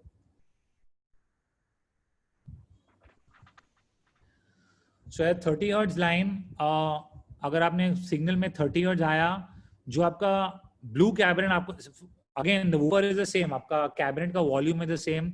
You just used different ports. आपका cabinet का port सिर्फ अलग है. So what we've actually seen is that for the blue line at maybe 30 hertz, you're getting maybe 6 mm of cone displacement with 600 watts. आपका speaker का power rating 600 watt है. हमारा cone displacement है लगभग 6 mm. It's about 6 mm. And the same thing, if you've tuned the box to 55 hertz, जो हमारा green trace है, at 30 hertz, it's going to, आपका जो cone का movement है, is almost going to be 14 mm. So it's going to be almost double than what you actually tuned it for 35 hertz. So it's going to probably, go more than your X max. 14 mm is a lot of cone movement. It's going to, damage your surround. It's probably going to blow up. So a lot of people come to me and there's one thing, एक चीज जो हम लोग किसी ने बोला कि मैंने अपना स्पीकर उड़ा दिया पर मैंने एक दूसरे ब्रांड का स्पीकर मैंने वही कैबिनेट में डाला और वो नहीं उड़ा है. Again, it's a lot to do with the parameters. One box is not a universal box. कोई भी एक box हर ब्रांड के हर स्पीकर के लिए बनाया गया नहीं गया है.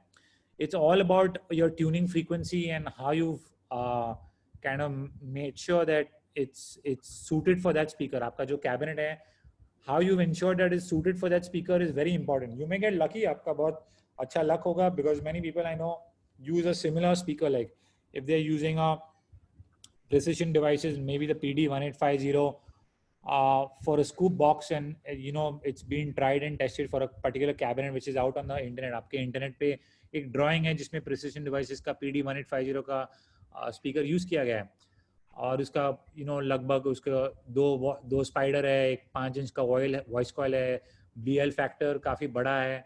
And then you go into another manufacturer, let's say it's Celestion, and you say the CF118 whatever CF18 VJD, जो उनका अलग से एक मॉडल है जिसमें 5 इंच का वॉइल है and similar dual voice coil and very similar parameters.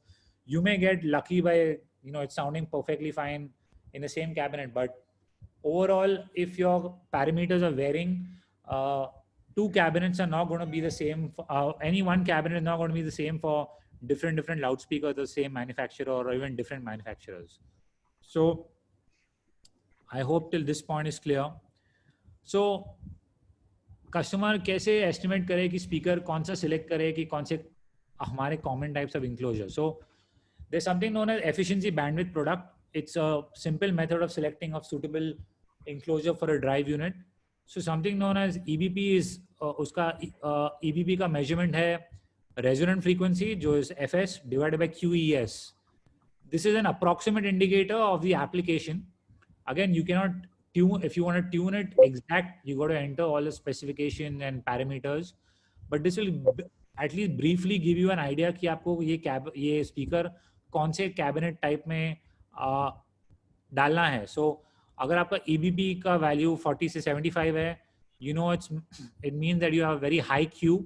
मतलब ये अगर EBP कम है, that means your denominator, जैसे कि Q is a much higher value, so it's somewhere around between maybe 0.7 to 1, and this is going to be used for a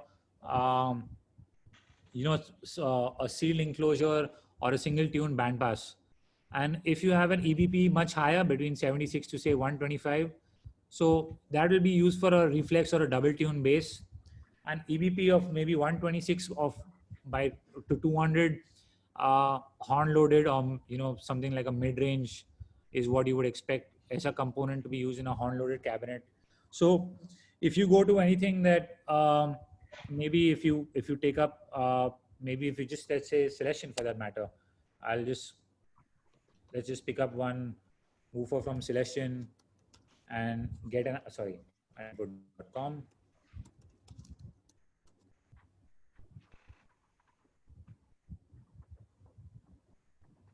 And let me see if it's let's say we take the big magnets, the CF18 VJD. So I'm just going to select that.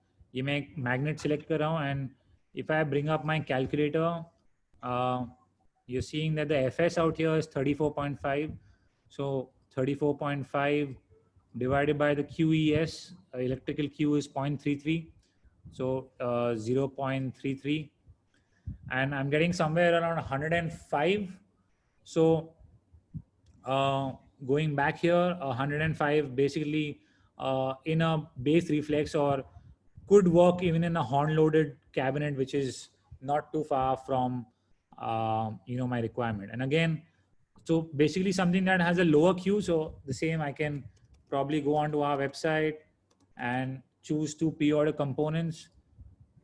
So if I maybe pick any 18-inch speaker, let's say the GST 1200, and I see the specification sheet, and I select one more, maybe the GM 18100N, and I download the specification sheet.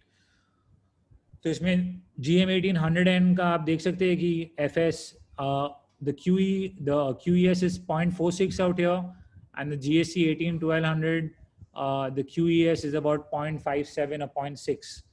So I would use the GM 1800 more towards or a horn loaded or bass reflex application, and GST 18-1200 strictly towards a bass reflex application. So ये इसका एक अच्छा parameter है to kind of know what kind of cabinets you can deal with when you're dealing with different kind of components. And again, जैसे कि आप गाड़ियाँ choose करते हैं अपने खुद के लिए, आप गाड़ियाँ चूज करते हैं, there's no simple rule which tells us which loudspeaker is best that suits a given enclosure. बहुत से अलग अलग there are many manufacturers that don't follow the rules of thumb, and it's a lot of a more advanced study into what they can do in terms of, for example, something as low as if you see Adamson का E219 का cabinet, अगर आपने वो cabinet देखा है, it has a round port on the sides and it has a central rectangular port in the center, and how they kind of match the response of both is another story, and how they emulate it is another story. So बहुत सा अलग अलग configuration है, and this is just to give you a basic introduction as to how to choose your speaker. अलग अलग cabinet के आप कौन सा speaker choose करेंगे, and how to read and interpret अलग different specifications before trying to get an actual volume for a cabinet. So आपका reflex box जो है उसका X-max ज़्यादा होएगा, जैसे कि मैंने समझाया. Reflex boxes are going a lot lower in frequency compared to horn loaded. Horn loaded का frequency जो है, it's cutting off at a much higher frequency but giving you that extra SPL bump, जिसकी वजह से sometimes you feel that pressure and attack. And reflex boxes, again, you could have a QTS of 0.45. I usually use of about almost 0.5 or 0.6. Horn loaded boxes drivers जो है उसका QTS I use between 0.2 and 0.4. Reflex boxes drivers usually have a lower BL than horn loaded. It's true you need a stronger, आपका जो BL है factor ज़्यादा होएगा, it acts more like a piston pushing the air. आपका magnet का strength ज़्यादा है, is pushing it more in the horn loaded space. Horn loaded drivers tend to have a higher frequency, resonant frequency than bass reflex box drivers. Again, we've seen that EBP is FS upon QES. So and we've seen as we use अगर EBP का higher value हम use करते हैं, that means the FS has to be higher. So for horn loaded, if you want a higher EBP, it means that we are going to have a much higher FS than bass reflex drivers. Reflex box drivers 15 inches and below generally need smooth top end and response for two-way applications, and reflex drive units with higher जो आपका अगर VAS जो component जो compliance equivalent air volume है, उसका अगर value ज़्यादा है, that उसका जैसे ही उसका value ज़्यादा है, उसका ये मतलब है कि बड़े बड़े boxes में, बड़े बड़े cabinets में ये generally ज़्यादा अच्छी तरह perform करेगा. It shows some more how do I say, flexibility, and it can kind of push and pull some more air which is there inside your base boxes. So this is an idea to give you how you can read your different component specification and come to a conclusion. So let's see if we vary the BL size. बहुत लोगों ने बोला कि do I need a strong BL size and on reflex and horn loaded enclosures. So ये जो आप देख रहे हैं ऊपर का graph, this is of different BL sizes. The green is a higher BL, black is medium, and the red is the low. So this is on the top graph that you see is on a base. This is on a horn loaded cabinet. तो आपके horn loaded cabinet में आप देख सकते हैं कि the green curve, which is a higher BL factor, in this I'm just going to rectangulate mark it out here and use a color maybe orange. So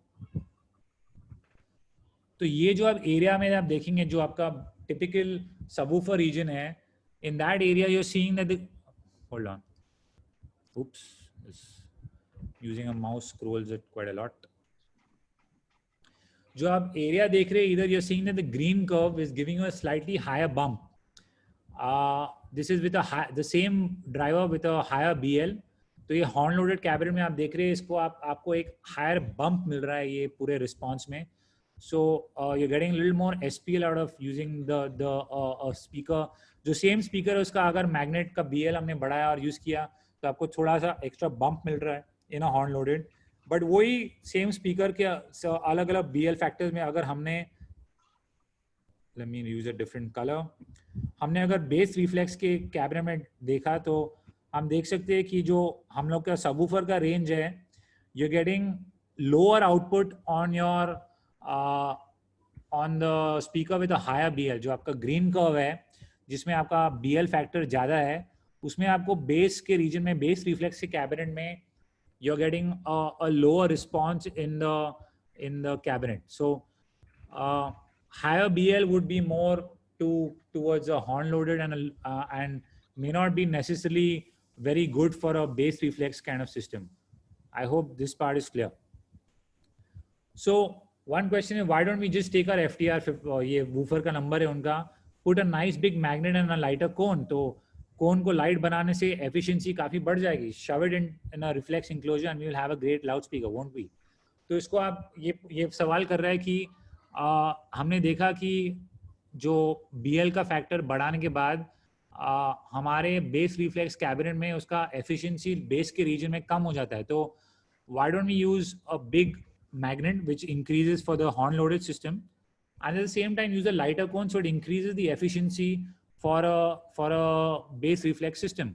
तो हम कोन को हल्का करेंगे. So let's see what the effect is. So इसमें आप देख सकते हैं कि हमारा जो SPL जो 50 और 100 हर्ट्ज के बीच में है, हमें उसमें वो ज़्यादा चाहिए था. We don't want it to go up again above 300 hertz. So the balance between bass and mid range, आप देख सकते हैं कि ये जो black curve है is the big magnet and the lighter cone. So if I just draw a slope between the kind of response that we are getting and use the color, this is the kind of response you're getting from the speaker which is giving a bigger magnet and a lighter cone. मतलब कोन को light करने की वजह से आपके mid range के area में आपका काफी गेन बढ़ गया, लो एंड में काफी डिप हो गया. And if we use maybe if you see the original red curve, it's pretty flat in so oops, sorry, let me just go here, yeah, undo.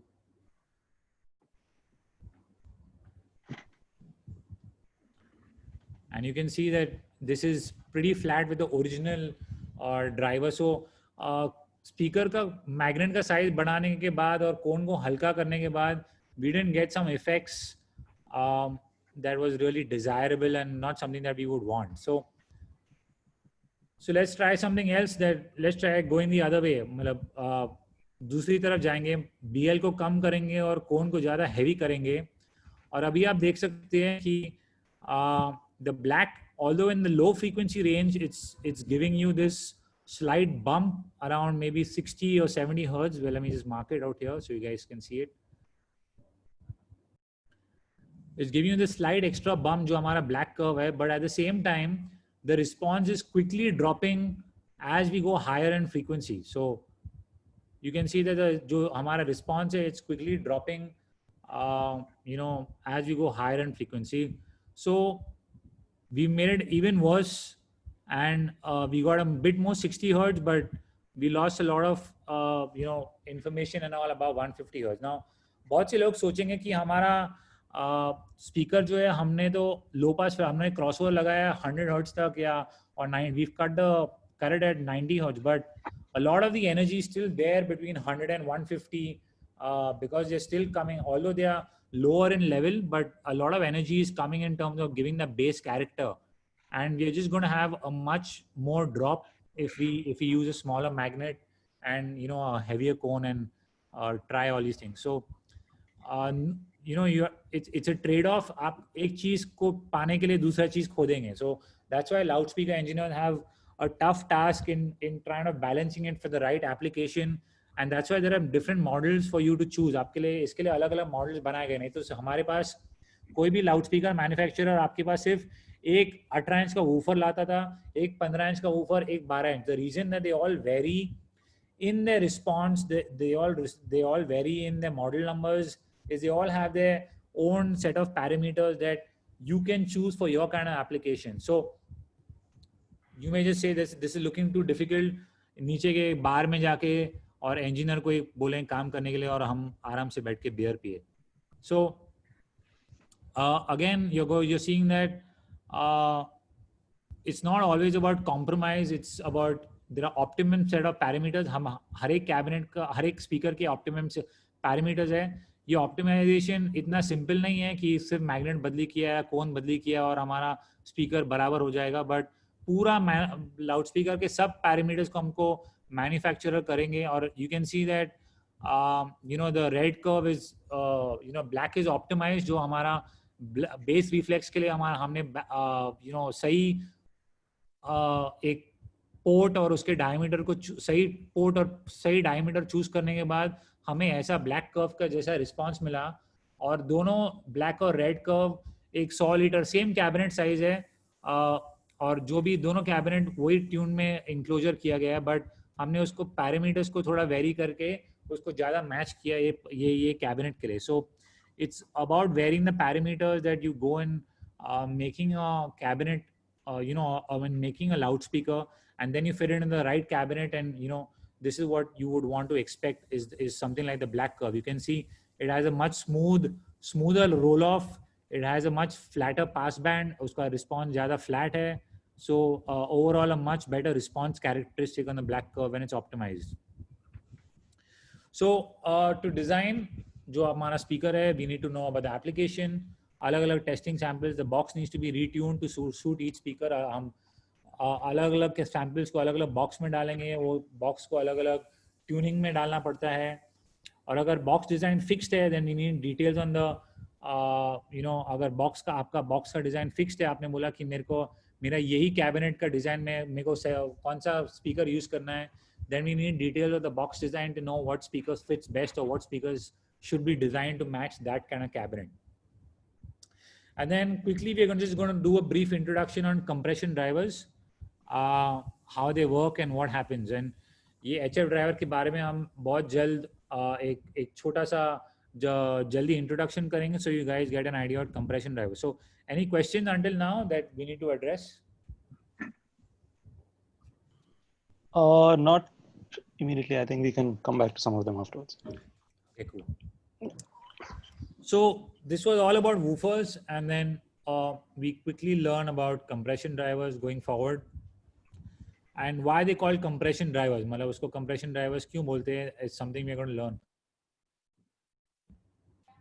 And so just moving on, how does it work? Selection का एक phase design का philosophy सीखेंगे और उसको horn के साथ couple कैसे करते हैं, और उसके बाद जल्दी से क्वेश्चन देंगे before we do a quick 45-minute introduction on amplifiers. So principles remain the same. जो लाउड स्पीकर हमने देखा, जैसे लाउड स्पीकर चलते हैं वैसे ही हमारे HF के ड्राइवर्स भी चलते हैं. It's a pretty similar working relationship, not very different in what we would expect. The reason why these are actually called compression drivers is because आप देखेंगे in this there's a, जैसे हमारा cone था, in this there is a radiating membrane out here, and I'll just quickly outline it. There's a radiating membrane out here, और इसके आगे एक chamber है जहाँ ये पूरा compress होता है. This compressing the air in this chamber, and it's coming out of the exit. This is the exit where it's coming out, and it's your आपका compression driver is connected to a horn. So this is what it's a large surface. आपका जो radiating membrane जो है, जो diaphragm है आपका काफी बड़ा है. You can see that most of you guys who have used compression drivers, we use a 4-inch diaphragm, a 3-inch or 2-inch or 1.75-inch, and it's compressing the the diaphragm, and jo exit is of the compression driver usually about standard is 1 inch to 1.4 to 2 inch. सबसे बड़ा हमने देखा है is about 2 inches, and then if a driver is with a 2-inch exit is usually having a much larger diaphragm area. So uska diaphragm area या तो 3 inch है या तो 4 inch है. So this 4 inch area is kind of compressing the air into this exit जो कि 1 inch से 2 inch के बीच में जो gap है, the exit, that is what the radiating membrane is doing. And the principles of this, the movement of this radiating membrane is pretty much the same as the loudspeaker that we did, that there's a voice coil attached to it, and the voice coil is moving in the magnetic gap. एक magnetic gap create किया गया है, उसमें हमारा voice coil move हो रहा है, and it's pretty much similar to what we did in the loudspeaker. And again, the air motion in the loudspeaker in the throat is much more than the diaphragm velocity. So always, I'm sure Rajesh, you also would have experienced that you have a nice leading phase trace on the HF side, and you have a good leading on the HF frequency spectrum compared to the low end spectrum is something that is something that we all notice. इसका efficiency बहुत ज़्यादा है. You can see that the nominal sensitivity of compression drivers is always above 100 dB, 1 watt at 1 meter. जो हमारा speaker है always 95-96 dB का रहता है, और ये हमेशा it's giving you 105-110 dB SPL. So extremely good efficiency is coupled to horns. And so this is a cross section of how our HF loudspeaker actually exists. I'm just going to clear this drawing. आपका HF का, and again, it's supposed to be very light in mass, so it's supposed to be quite small, and that's the reason you have, the voice coil is made of aluminum, supposed to be very light. The diaphragm is made of titanium or beryllium or different materials. And the problem that we experience is, अगर हमने इसको without face plug को, ये आप देख सकते हैं जो ये area है बीच में, this is a central face plug that we are using out here. The reason is, if we don't use the face plug, जो हमारा diaphragm है, it's giving a different distance of travel for different parts of the diaphragm. So if I just draw some lines without the face plug, I mean, I'm not going to get into complication about what is the position and the इसका face plug का position क्या है, ये जहाँ holes mark किए उसका position क्या है, या उसके बीच में gap कितना है, या उसका जो rate से वो expand होता है उसका rate कितना है. We are not going to get into that, but I'm just going to quickly just draw some lines and show you that it's जो at high frequencies हमारा wavelength जो है बहुत छोटा होते जाता है.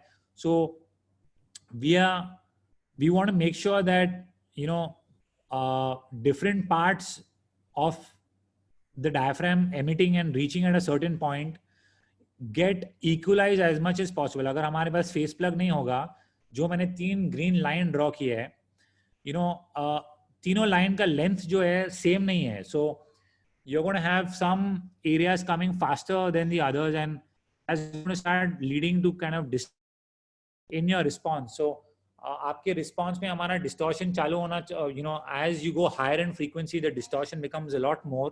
जैसे आप frequency बढ़ाते जाएंगे, जो अलग-अलग frequencies का wavelength है वो कम होते जाएगा. We've known from the last session, as we increase frequency, wavelength keeps dropping.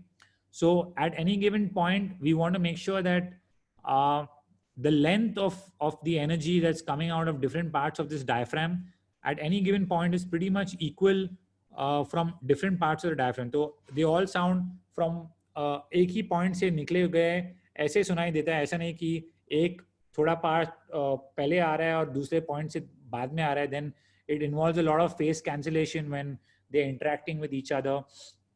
So that's the reason that we're actually designing a face plug, to ensure that there's equal path length to different parts of this thing. And ये अगर आप HF के diaphragm को पीछे से देखेंगे, अगर cover निकालेंगे, this is what you'll see, the different gaps that you'll see out here. And let me just mark them in circles if I can. So it's, sorry. Okay. तो ये जो आप rings देख रहे हैं, ये gaps आपको दिखेंगे जब आप HF के ड्राइवर खोलेंगे थोड़े स्लॉट्स है. Any HF compression driver that you'll open is having slots, and it kind of allows, it's actually part of the face plug which is allowing different parts of the diaphragm. जो हमारा diaphragm है वो curved है, and it's kind of allowing it to all come in equally to the central point of the throat, so that आपका कोई भी diaphragm का हिस्सा दूसरे से जल्दी नहीं आ रहा है. So this is exactly what someone had asked a question about what's a face plug doing. This is what a face plug is actually doing. Even a mid-range driver or any other application, a face plug is basically just correcting the path length to equalize and make it a more coherent source and ensure a good uniform phase characteristic. And then जो अगर हम material के बारे में बात करेंगे, so sometimes you have the जो आपका diaphragm का material और surround का material same है. Most of our high frequency drivers like the P.Audio BMD 460 or 760, उसका surround भी titanium है, and the diaphragm is also titanium. That's a conventional industry standard. Many more complicated devices and applications like Celestion manufactures some drivers for a lot of brands, and I know I've used opened multiple cabinets. अगर QSC खोलेंगे या EAW के कभी liner आप खोलेंगे, you'll find that they all are using Celestion drivers, and the diaphragm is, the surround is of a different material, the diaphragm is of a different material, because they all have different properties, and they try and make sure they solve one problem by making a more composite design. तो जैसे design और complex होते जाता है, they use a different material. आपके diaphragm के लिए अलग मटेरियल, सराउंड के लिए डिफरेंट मटेरियल, फॉर्म जो वॉइस कॉइल का फॉर्मर है उसके लिए अलग material. So different parts are using different materials. And then कुछ डिजाइन में आपका जो डोम है और कॉइल का फॉर्मर है लगभग सेम. कभी कभी आपका मेटल डोम के साथ इसमें ज़्यादा कूलिंग है. Metal is a much better conductor of heat, so it improves cooling and dome stiffness. So that's the reason sometimes we use different grades of titanium. If you're using PEI, which is polyimide, it may not conduct heat as efficiently, but it may give you a more pleasing response. आपका जो कानों को response है ज़्यादा. Titanium personally मेरे को थोड़ा harsh लगता है. I like polyimide. It gives you a much more pleasing response and different things. So again, like ये आप देख रहे हैं इसका designing में they use FEA modeling, which is finite element analysis, and to design इसका जो भी face plug का design और उसका response क्या होगा. So the face plug, if I just mark in a way, is going to sit in this area. And जो नीचे का हिस्सा है वो आपका exit throat है. So ये area में आपका face plug बैठेगा, उसके ऊपर आपका curved diaphragm बैठेगा. And so we also know that all as frequency goes up, जो हमने देखा था कि एक coil inductor की तरह है, उसका inductance बढ़ते जाता है. So you see a copper shorting ring. Copper shorting ring is something like saying that मेरे पास आगे जो एक ट्रांसफॉर्मर है उसको आप जैसे ही आप लोग शॉर्ट सर्किट करता है तो उसका करंट बहुत तेजी से बढ़ जाता है. उसका how do I say the reactance of it drops drastically. So ये जो कॉपर रिंग हम डालते हैं, you will see a lot of high frequency drivers with most high frequency drivers have a copper ring in the gap. That copper ring is to just act as a एक short circuit की तरह to kind of remove this rise in inductance that you see. So always let me kind of see if I can draw a circle out here. So somewhere around this gap, it's not exactly matching the gap, but जो हमारा आपका speaker का gap होएगा, around that you'll see a copper shorting ring. Which shorts out and removes all this rise of inductance. जो frequency जैसे ही बढ़ती जाती है, the inductance keeps rising, and to prevent that, उसका gain कम होते जाएगा. To prevent that, we just use a copper shorting ring. That's something that's very common. आप कोई भी HF driver खोलेंगे तो ये बहुत easily आपको नजर आएगा. So ये फेस प्लग क्यों है, हमने डिसाइड आपको बताया कि ये कैविटी के अगर हमने फेस प्लग नहीं यूज किया तो जैसे ही फ्रीक्वेंसी बढ़ाते जाएंगे उसका वेवलेंथ कम होते जाएगा और अलग अलग हिस्सों से जो आवाज आएगा. Let's say if I'm getting a point out here and I draw some lines, something which is out here will be a lot further from this point and probably a lot further from this point. तो ये सब lens को अगर equalise करने के लिए हम face plug use करते हैं. This is why the reason why we are kind of using the phase plug to make it or to equalize the distance from different points of the diaphragm. And so it was again 1953 में आपका ये Bob Smith ने ये पूरा analyse किया था. और उसके ये पूरे थ्रोट कैविटी, ये जो आप देख रहे हैं ये ब्लैक वाला हिस्सा इसका जो कट ऑफ व्यू है, that's actually a face plug. So if I quickly just mark this, this is the face plug and a diaphragm is sitting on top and it's just cut off from one point. So it's showing you what it fills the throat cavity. And then आप देख सकते हैं इसका जो channels है exponentially grow होता है. तो जो छोटे diameter से एकदम बड़ा diameter हो जाता है नीचे की तरफ. So this is what is happening in a face plug. And उसका जो ratios है पूरा define किया गया है, and these ratios are pretty much common throughout. Celestion as a company, they have two big engineers. So when you आप ये face plug use करते हैं, आपका HF एक्सटेंशन हो जाता है, बट इसमें वापस एक डिस्टॉर्शन, एक रिफ्लेक्शन और harmonic distortion, second order harmonic distortion पैदा होता है, जो कि आप ये हिस्से में आप देख सकते हैं कि इस kind of you are getting an extension, आपका फ्रीक्वेंसी रेंज एक्सटेंड होता है, बट इसमें थोड़ा डिस्टॉर्शन, एक्सटेंड, इरेटिक रिस्पॉन्स और मोडालिटीज इंट्रोड्यूस होते हैं. And different companies have different ways to kind of correct it, but real drivers have a spherical geometry. अगर आप बॉब स्मिथ के स्टडी पेपर को देखेंगे, वो उसने एक प्लेन पॉइंट गिना है उसको, एंड उसका हमारा ज्योमेट्रिक स्टिफनेस, जो हमारा जो सरफेस है उसका जो स्टिफनेस है बहुत ही ज़रूरी है, बहुत स्टिफ होना चाहिए. And Celestion's engineers Mark Dodd and Jack Coley Brown, is that correct? Jack Oakley Brown, yeah. तो उन्होंने अपना एक अलग से डिजाइन बनाया फेस प्लग में, where you can see it's a more complicated design, and ये उनका पेटेंट है, it's something that, so this is, if I mark the, let me just mark the diaphragm curvature in green, तो ये हमारा diaphragm का curvature होगा. और हमारा जो अलग अलग पाथ लेंस है, they've used a much more complicated face plug design where it uses a much more complicated construction to correct the path length and make it more, जो हमने HF का extension देखा, it reduces the modalities a lot more. So this is what Celestion does, and it's one of the reasons that they are world known in almost all big manufacturers, whether it's big line array manufacturers or anyone, for the HF drivers, everywhere. And most cabinet manufacturers, the minute I use them, the HF is more or less always Celestion. So, and then we need horn. Just before we end the session on loudspeakers and horns, and just move on to amplifiers, हमें एक horn चाहिए. Horn हमारे HF को एक air load देता है, मतलब हमारे ये पूरे एनर्जी को आगे देने के लिए, if you just directly use it without the horn, there is no air load. अगर हमारे पास लोड नहीं है तो ये एनर्जी ठीक तरीके से ट्रांसफर नहीं होएगा. So you can assume that the air inside the horn is acting as a load. वो एक लोड की तरह है. अगर हमारे पास लोड है तो ही हम ये एनर्जी को ठीक तरीके से ट्रांसफर कर सकते हैं. और हॉर्न के अलग अलग प्रोफाइल है. We are not going to get into horn design, it's another complicated subject. एक कॉनिकल हॉर्न है, एक कोन की तरह आपने हॉर्न देखा है, एक्सपोनेंशियल हॉर्न देखा है, जैसे कि आपने हमारा हॉर्न का जो एंगल है एकदम एक्सपोनेंशियली राइज होते जाता है, hyperbolic.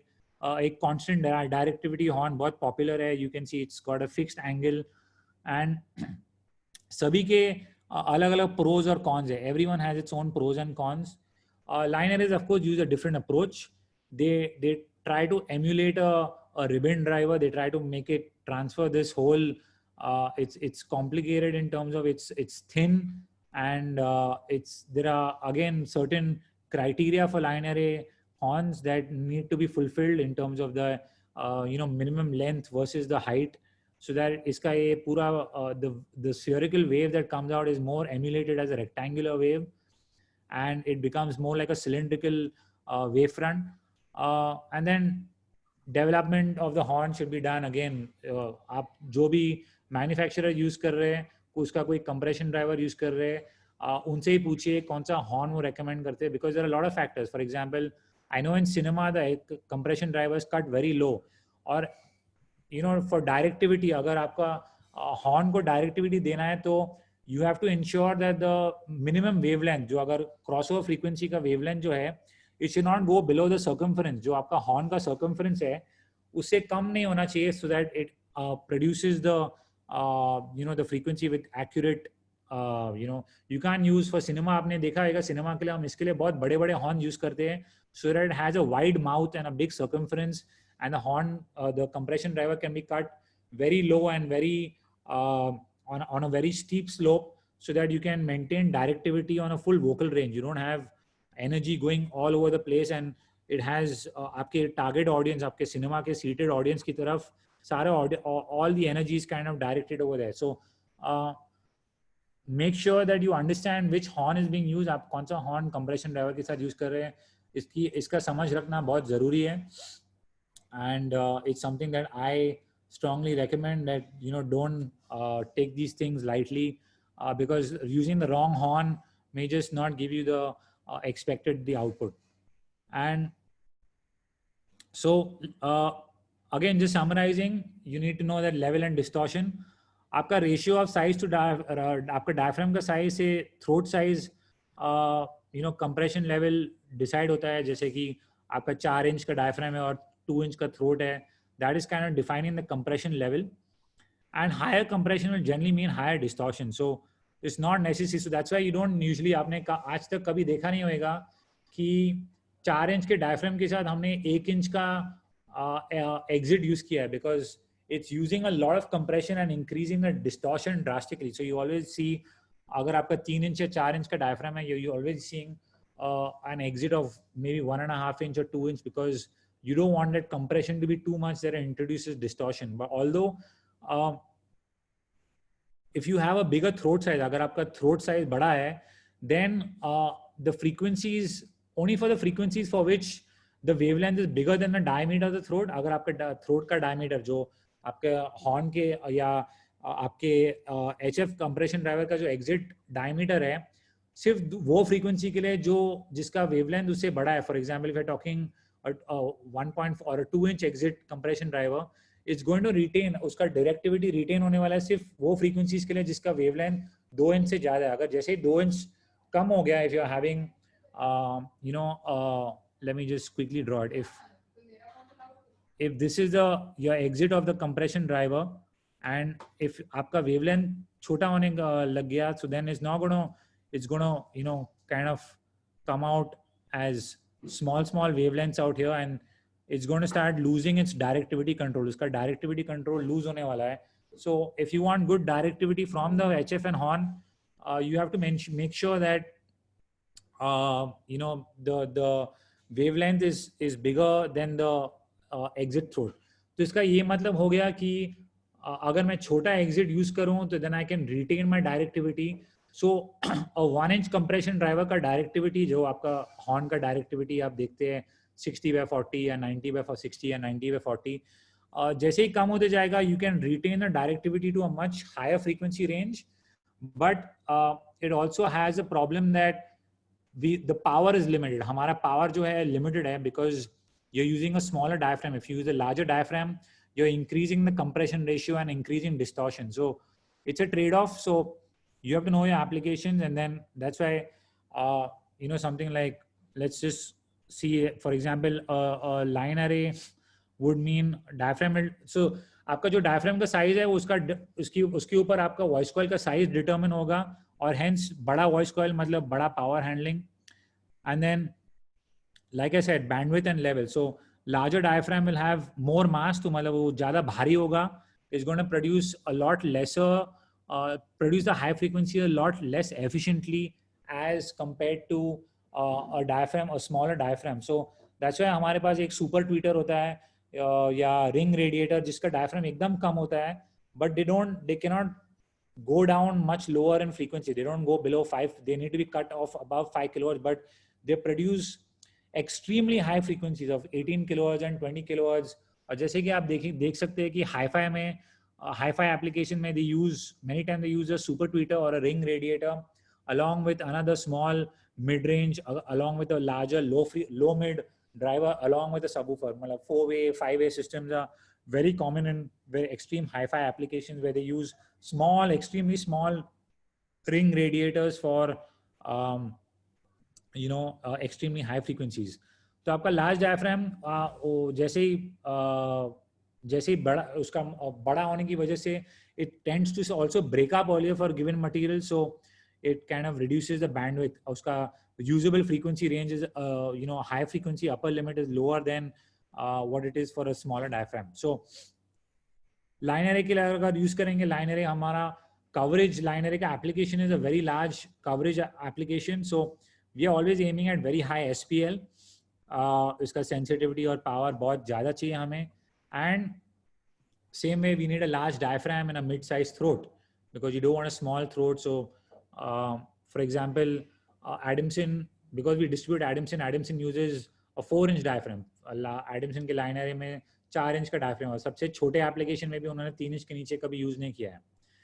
And it needs more high frequency above 10 kilohertz. So जैसे कि मैंने बताया कि 10 किलोहर्ट्ज का वेवलेंथ इज रफली 0.03 meters, so that is 3 centimeters. तो 10 किलोहर्ट्ज का वेवलेंथ 3 सेंटीमीटर है, और 3 सेंटीमीटर मतलब almost 1 point something inches. 2.5 is 1 inch. So it's as you go higher above 10 kilohertz, it starts losing coupling. As I explained, the frequency is getting much smaller compared to the exit throat, and you start losing coupling, and it starts losing its directivity angle. So it's a horn design that you kind of can try and use to correct it, and there are a lot of line array horns that use to kind of make that exit diameter quite small and control that frequency. And then इसकी वजह से इसका compromise जो diaphragm है, you may be using 2.4 to 3 inches and with a 1.4 to 1.5 inch exit throat. उसके comparison में फिर अगर आप portable PA check करें, something like what QSC uses. QSC uses a small driver known as a CDX1447, I believe. I'm not Neil, you would know better. Or something with some modification on the diaphragm. And उसका एकदम छोटा diaphragm है, 44 mm का diaphragm है, 1 inch का exit है, so it's a 1.75 inch diaphragm. It's meant for आप कोई भी आप QSC का K12 cabinet कभी use करेंगे, you're not using it in a large arena or something, you're using it in a small ballroom or something. So you don't need to cover a large audience. It has a good price factor. It's much smaller. It can control it a lot better. So the application is important. What you're using, आपका HF driver आप कौन से application में use कर रहे is very important to know the right HF driver for your application.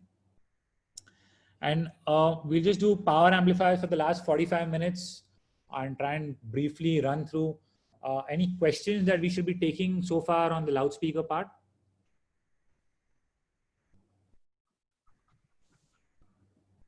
Nitesh, any questions that you feel we should address right now? Nothing specific. Someone asked about when designing the speaker like a subwoofer, can you design it in such a way that you have a cardioid response? You can you use the port. Whoever's attended the subwoofer part. So cardioid is basically you're using.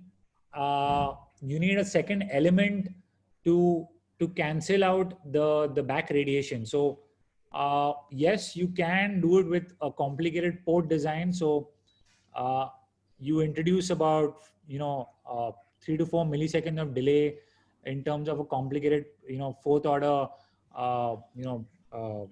port design, and it introduces some delay by default, and you position the port in a way that when the front radiation is coming on the back, when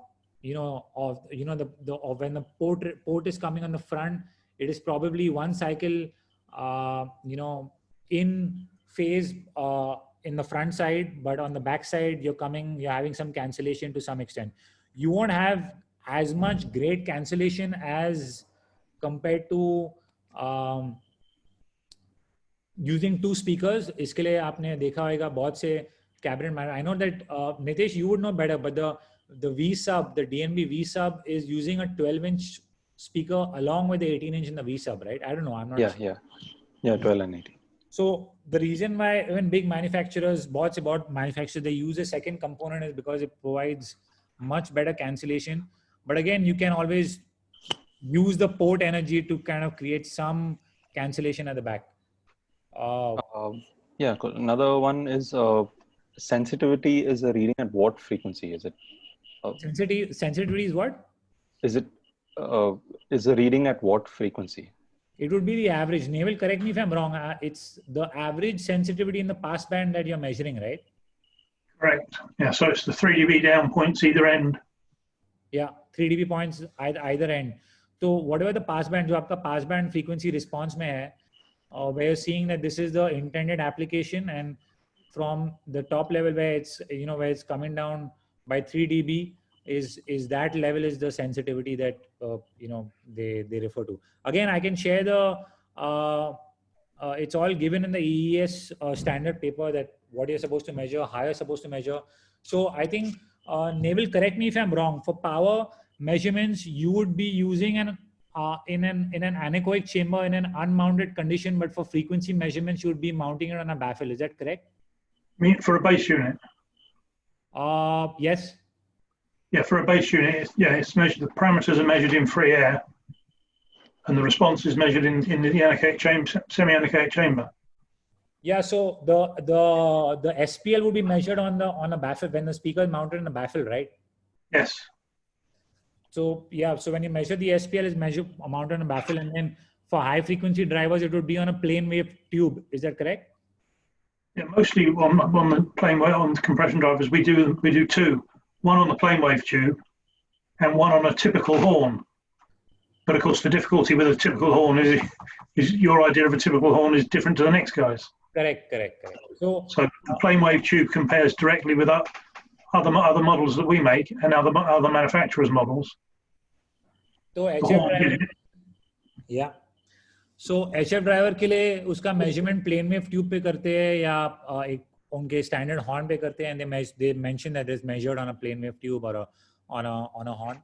Speaker is on a baffle, and आपने anechoic chamber. Has everyone seen the anechoic chamber? Because if you want, I can show it, because I know that there are more participants now than compared to what it was when I showed it. So if anyone wants to see the anechoic chamber, I'm more than happy to run. I think we can do it maybe at the end.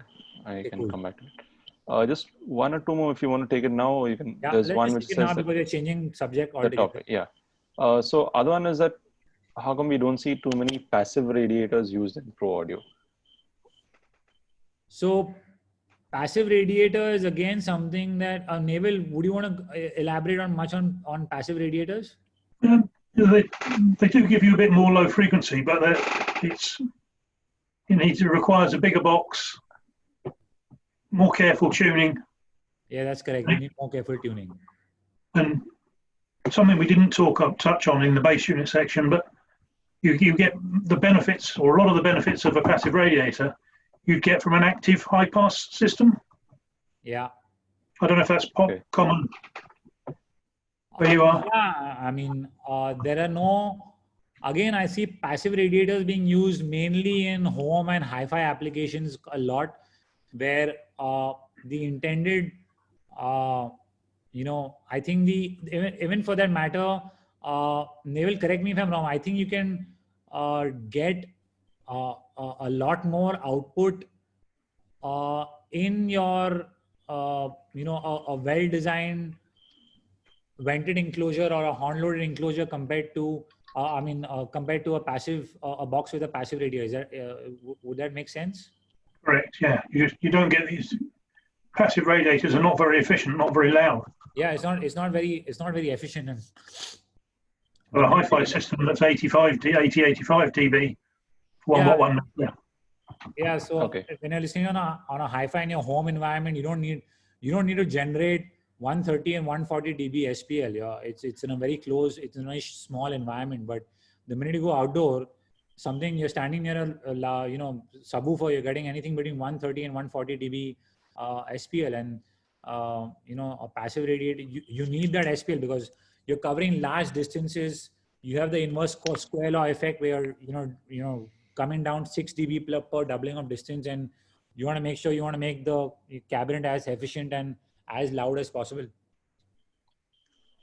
Cool. Another one interesting one is that in a three-way system where you have three components with different sensitivities, then how do they calculate the sensitivity of the entire system? Or how is that specified?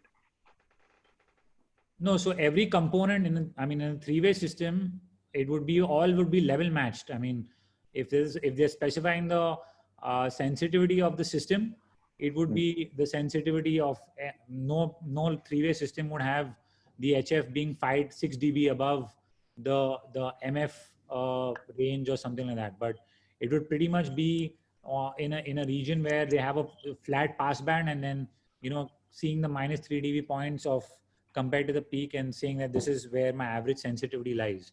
But if it's about individual components, then you're using your crossover or your gain reduction methods or your resistors to bring down the higher sensitivity products to the level of the lower sensitivity products. So you have a more matched or sometimes, for example, आपका जो two-way box है, like something like a double 15 and HF, you're using two woofers to kind of increase the output of the low end, because the HF is anyways at a good 100 plus dB SPL, whereas the woofers are maybe 95, 96 dB. So you want to bump it up a little, and when you're using two woofers, you can get the SPL higher, and that's when you're getting a level match. But then when they mention the sensitivity of the entire box, it is measured after all that, basically.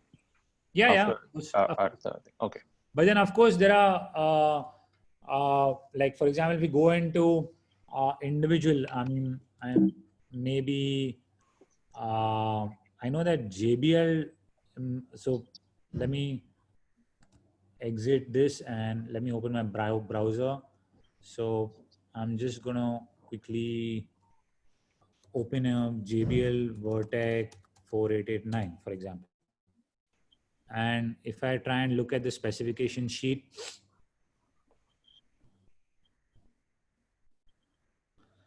and where is the specification sheet? Download specifications. So you can see it's written here 99 dB on the LF, 102 dB on the MF, and 116 at the HF. And so they mention usually, a good of each thing, yeah. Of each thing, and then one of the if you see the actual max SPL, again, a liner is mentioned as maybe 147 dB SPL, max SPL, but that's probably only the HF part that's going to about 147, 148. Maybe the MF is staying around 142. So you're not going to get 147 unless you treat the HF as a separate component. But on a spec sheet, it looks great. That's what, is this thing. So if I have, let me see, and it's with every manufacturer. I came across a Martin, is there a spec sheet? Okay, fine. Let me see the spec sheet. Okay, let me try and open this. So I think I downloaded. Okay, fine. It's just downloading. So it's just going to show you the max SPL. On a general basis, they'll see the max SPL on my box is 147, or 148 or 149. But okay, let me open this. So let me zoom in and see. So it's mentioned the maximum peak output is between 138 to 146 dB SPL. That doesn't mean that it has a mode that sometimes it'll give you 138 to 146. And then is it mentioned separately? But I don't know. I know that. So it's 138 is more realistically what you would expect out of a peak SPL out of an LF driver, and 146 would be typically not out of one HF, but out of like a couple of them, or 2 or 3 of them would be what this would expect out of maybe a single one. Maybe 137, 138 is normal, and maybe using 3 of them, you would be getting 146 maybe. So, but if they do a comparison, maybe the sales guys would say, hey, this liner is 145 dB SPL, I'm 146. But again, trust your ears. Don't go. Of course, there are a lot of, I've seen a lot of boxes and a lot of companies mentioning a very high value. And then, for example, there's one subwoofer by Martin, and they claim to be 150 dB SPL on the subs, and I somehow find it hard to believe, and that's what they've been using to market it. And there has to be some analysis where people have to be like, I need to kind of hear it to believe that is it actually louder, or is it just a specification in some specialized condition, or like those how they used to publish those Sony systems and Iowa systems saying my music system, my composite music system is 5,000 watts, and then you write PMPO, and then you get into PMPO, and you like 5,000 watts. Oh wow, that's great. Okay, and just if you stay on this page, actually, someone asked a question responding to that. Like, you see that you have the frequency range and a frequency response. Yeah. So what exactly is the difference, and which one should you consider, for example, when you're setting a crossover point or something? So frequency range is just saying that it's operating between this frequency, and it's considering a minus dB point, a 10 dB point. So it's basically, if I just annotate something on this paper directly, is nothing but, let's say, this line and another line out here. And let's say I have, let me just use a free tool and a different color with a thinner line to maybe make it okay. So maybe the minus 3 dB, or maybe I should make it a little thicker. Hold on.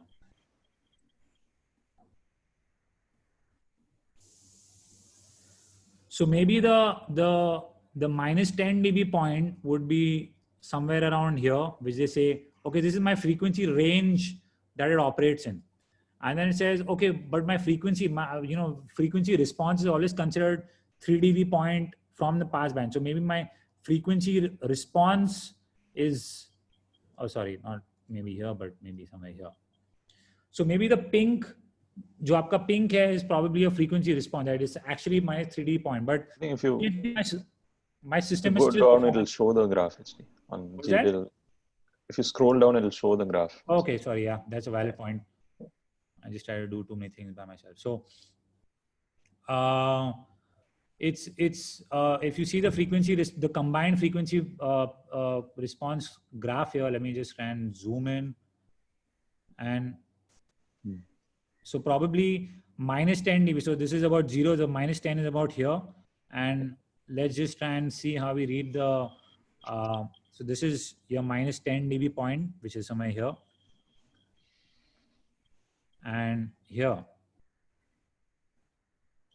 And then if I use maybe minus 3 dB is somewhere around here.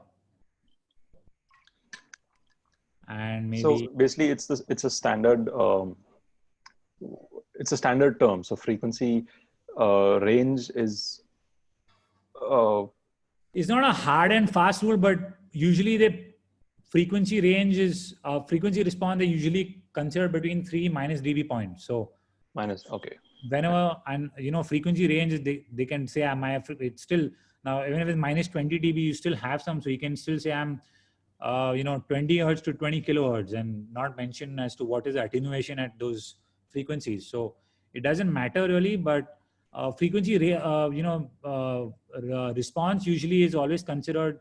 And again, a good manufacturer would specify what is the attenuation they're expecting. So what we saw here, like this would be maybe the minus 10 dB point is maybe 20, 30, 40. So somewhere around 40 hertz would be the minus 10 dB point, and minus 3 dB point would be probably maybe around 55 or something like that. So, and then. Okay, I think that kind of, I mean, there are a few more, but I don't want to eat up too much time into amplifiers. So I think we can move into the amplifier part, and then at the end, take a few more. Okay, so I'm going to quickly run through because we have only 30 minutes. So I'm going to try and keep this as brief and this thing as possible. And again, it's electronics. ये बहुत electronics के बारे में, so I don't want to get too deep, just understanding specifications. So आपका amplifier जो है, it's just to briefly go through that. आपका जो output from microphones है, guitar है. So just to give you guys a heads up, a microphone works in the same way as a loudspeaker. A loudspeaker, you're feeding current and it's producing force. A microphone is the reverse. So आपके microphone में आप एक आप बात करें आपके बात करने के pressure से there's a diaphragm or there's a in condenser there's a plate that is changing the capacitance between there's a small diaphragm changing the capacitance between, and that's sending an electrical pulse. Or there's a very small lightweight magnet, बहुत सा हल्का magnet है, which is moving up and down the minute you speak, and that it produces a small voltage, and that voltage goes to these have to go to they're very small values, right? They are millivolts of like minus 20 dBu, or very very small signals that come out of a microphone या guitar pickup या कोई भी आपके instrument या कुछ भी आप pickup कर रहे हैं CD player से. And then line level signals is, when we talk about line level signals, is again something that we're talking in the range of between about half a volt to about 2 volts is what we are doing talking about line level. And that is the input that we expect to go to a power amplifier. The power amplifier takes only line level input. So this is done by pre-amplifier, जो आपके mixer में आपके pre-amplifier जो आपका input operational amplifiers है. This is taking the pickup from the microphone guitar pickup and kind of raising the level and amplifying it to maybe 1 or 2 volts, suitable for power amplifiers. So, and then there's no specific definition of a power amplifier, but usually I like to consider, मैं usually consider करता हूँ जो भी amplifier 100 watt के ऊपर deliver करता है is something that I consider a power amplifier. There's no fixed definition. If there is, I'm more than happy to learn about it if some of you guys have it. But it's just amplifying and delivering more power. So a high quality power amplifier is transparent. जो आपका एक अच्छा amplifier है वो transparent है. जो आपका output है वो input का exact replica है. So this is an exact replica of the input, and it's just giving you higher amplitude. It's just giving you more power. So that's the only change that should be introduced by a good power amplifier.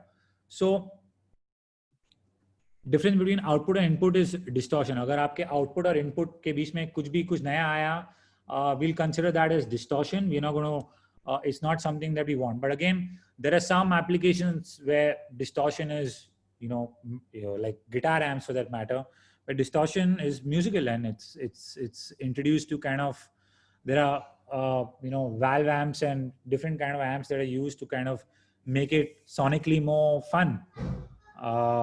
Not something for that you can guitar amp को pro audio application में use नहीं कर सकते, but just giving a brief run through. So again, like I explained, an amplifier and loudspeaker is the most common block of any audio chain. आपके घर के amplifier में karaoke system, a live performance, a DJ set, an amplifier and a loudspeaker is by far something, even as you may say a loudspeaker cabinet, but then what about ceiling speaker? Ceiling speaker is one application where you're just taking a speaker and mounting in the ceiling. So there's no cabinet involved. It's just an amplifier and a loudspeaker. So the basic building block of anything, आपका सबसे basic building block, मतलब खाना बनाने के time ये एकदम जो क्या बोलते हैं धनिया लहसुन, और it's that elementary, and how complicated it is. We've seen already how complicated it can get. And then again, a good performance, reliability, construction, these factors go into making a good high quality power amplifier. It's not just one thing. So I'm going to try and get into different amplifier classes so that everyone understands. What specification sheets में आता है कि we're using class A, class B, class AB, class G, class H, class T, class D. Everyone comes up with different classes, and it's not something that's like different classrooms of a school or something that this is division A, division B, but basically this is something that's universally used.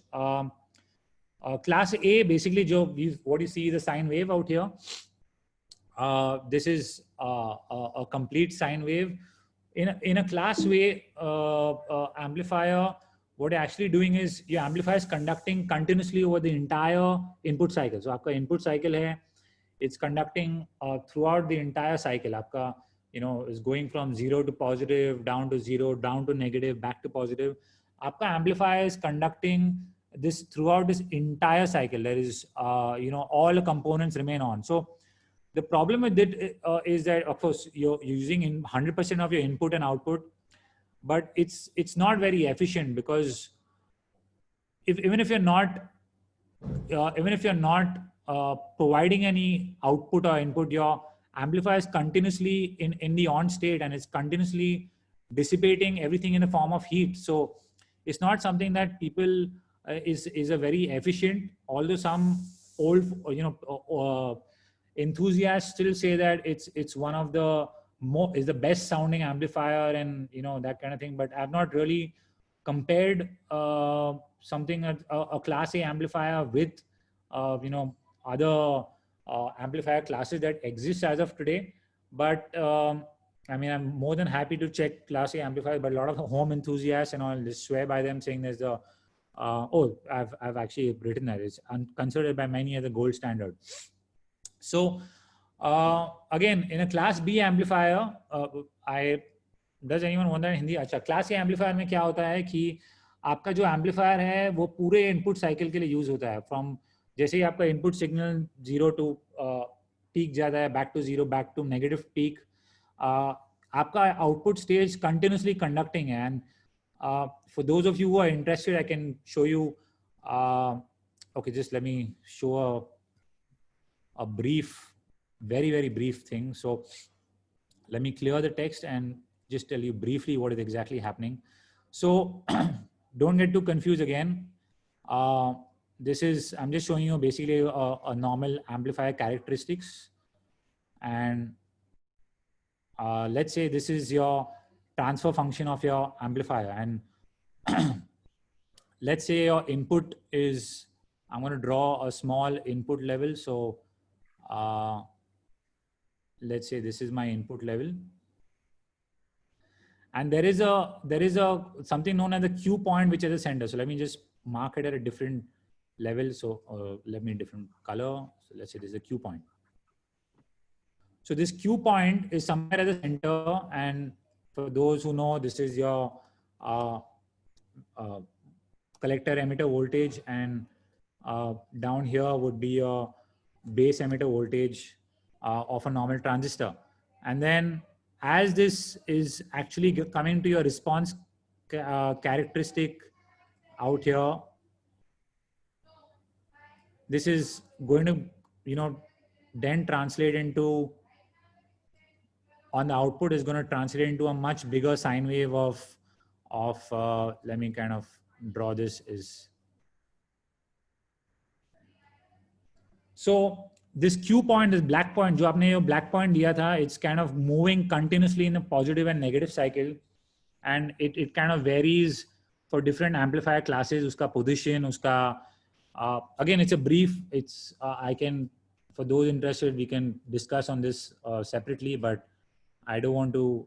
I want to just get back to my presentation so we don't go off center.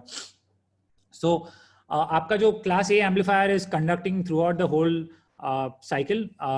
It's all your output stages are being used continuously. आपका continuously आपका garam heat is continuously being dissipated. So it's something that is a very inefficient way that we are seeing out here of conduction, that we are seeing that the efficiency is only in the range of 15 to 35%. इसके साथ हम class B पे जाते हैं. Class B में you have, as you can see, there are two portions of a transistor or even a field effect transistor or bipolar junction transistor. At any given point is only one part which is conducting. आप देख सकते हैं या तो ये red part is conducting or the green part is conducting. So at any given point you're having just one power portion of your signal which is conducting. Now because of this you have greater efficiency. The efficiency goes up drastically because at any given time only half of your output stage is actually conducting. So much lesser heat, whatever you've designed your heat for. And of course theoretical efficiency is much more, is around 78%, but we get somewhere around 50 to 60% is more realistic. इसका ये advantage आपको बहुत advantages लगेगा, but इतना popular नहीं है, क्योंकि जैसे ये positive से negative cycle पे जाते हैं, you can see that is introducing जो ये input is having an undistorted input, and the minute it goes from positive to negative, it's having this जैसे ये स्विच होता है, ये क्रॉस ओवर होता है एक आउटपुट स्टेज से दूसरे आउटपुट स्टेज तक, it's having some crossover distortion that is coming into play. And then something that we have is the class AB amplifier, which is kind of combining the benefits of class A and class B both together. So उसका conduction cycle जो है सिर्फ आधे cycle के लिए नहीं है, but आधे से थोड़ा ज़्यादा है, और वापस एफिशिएंसी उसका 50 से 70% तक एफिशिएंसी है in the real world, and it's gets rid of crossover distortion because it's conducting for more than half a cycle, आधे साइकिल से ज़्यादा ये कंडक्ट कर रहा है, and it's avoiding excess heat generation because at any given point it's more or less only half the components actually providing amplification. So उसके आगे आता है class G amplifier. Class G amplifier is nothing but a variation of a class AB amplifier. Again, class AB is very popular in our a lot of our products, like our HP15A, we use the class AB amplifier in smaller signal amplifier modules, like something like 300, 400 watts. Like for example, the HP15A for us, hamare liye, is one of the biggest selling active plastic cabinets, and I think it's the biggest selling active plastic speaker box in the whole country. We sell about maybe 6,000 to 7,000, I think, is what we record. We were expecting to probably hit 8,000 or 9,000, but during this whole coronavirus slowdown, it kind of the whole February, March, it came down. But HP15 जो हमारा बहुत से high selling plastic cabinet है, we use a class AB amplifier in that as well. It delivers 400 watts for the low frequency part, and 60 watts for the high frequency, and a lot of ICs are also available. We use the 7261 IC.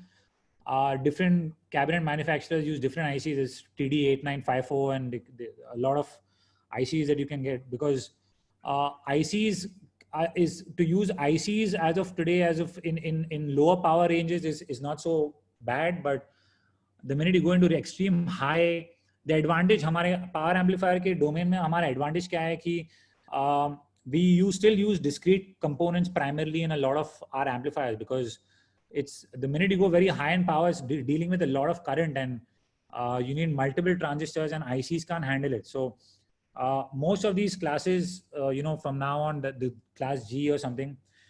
So what class G basically does, I want to finish this quickly. Class G में क्या होता है कि इसके अलग-अलग rail voltage है.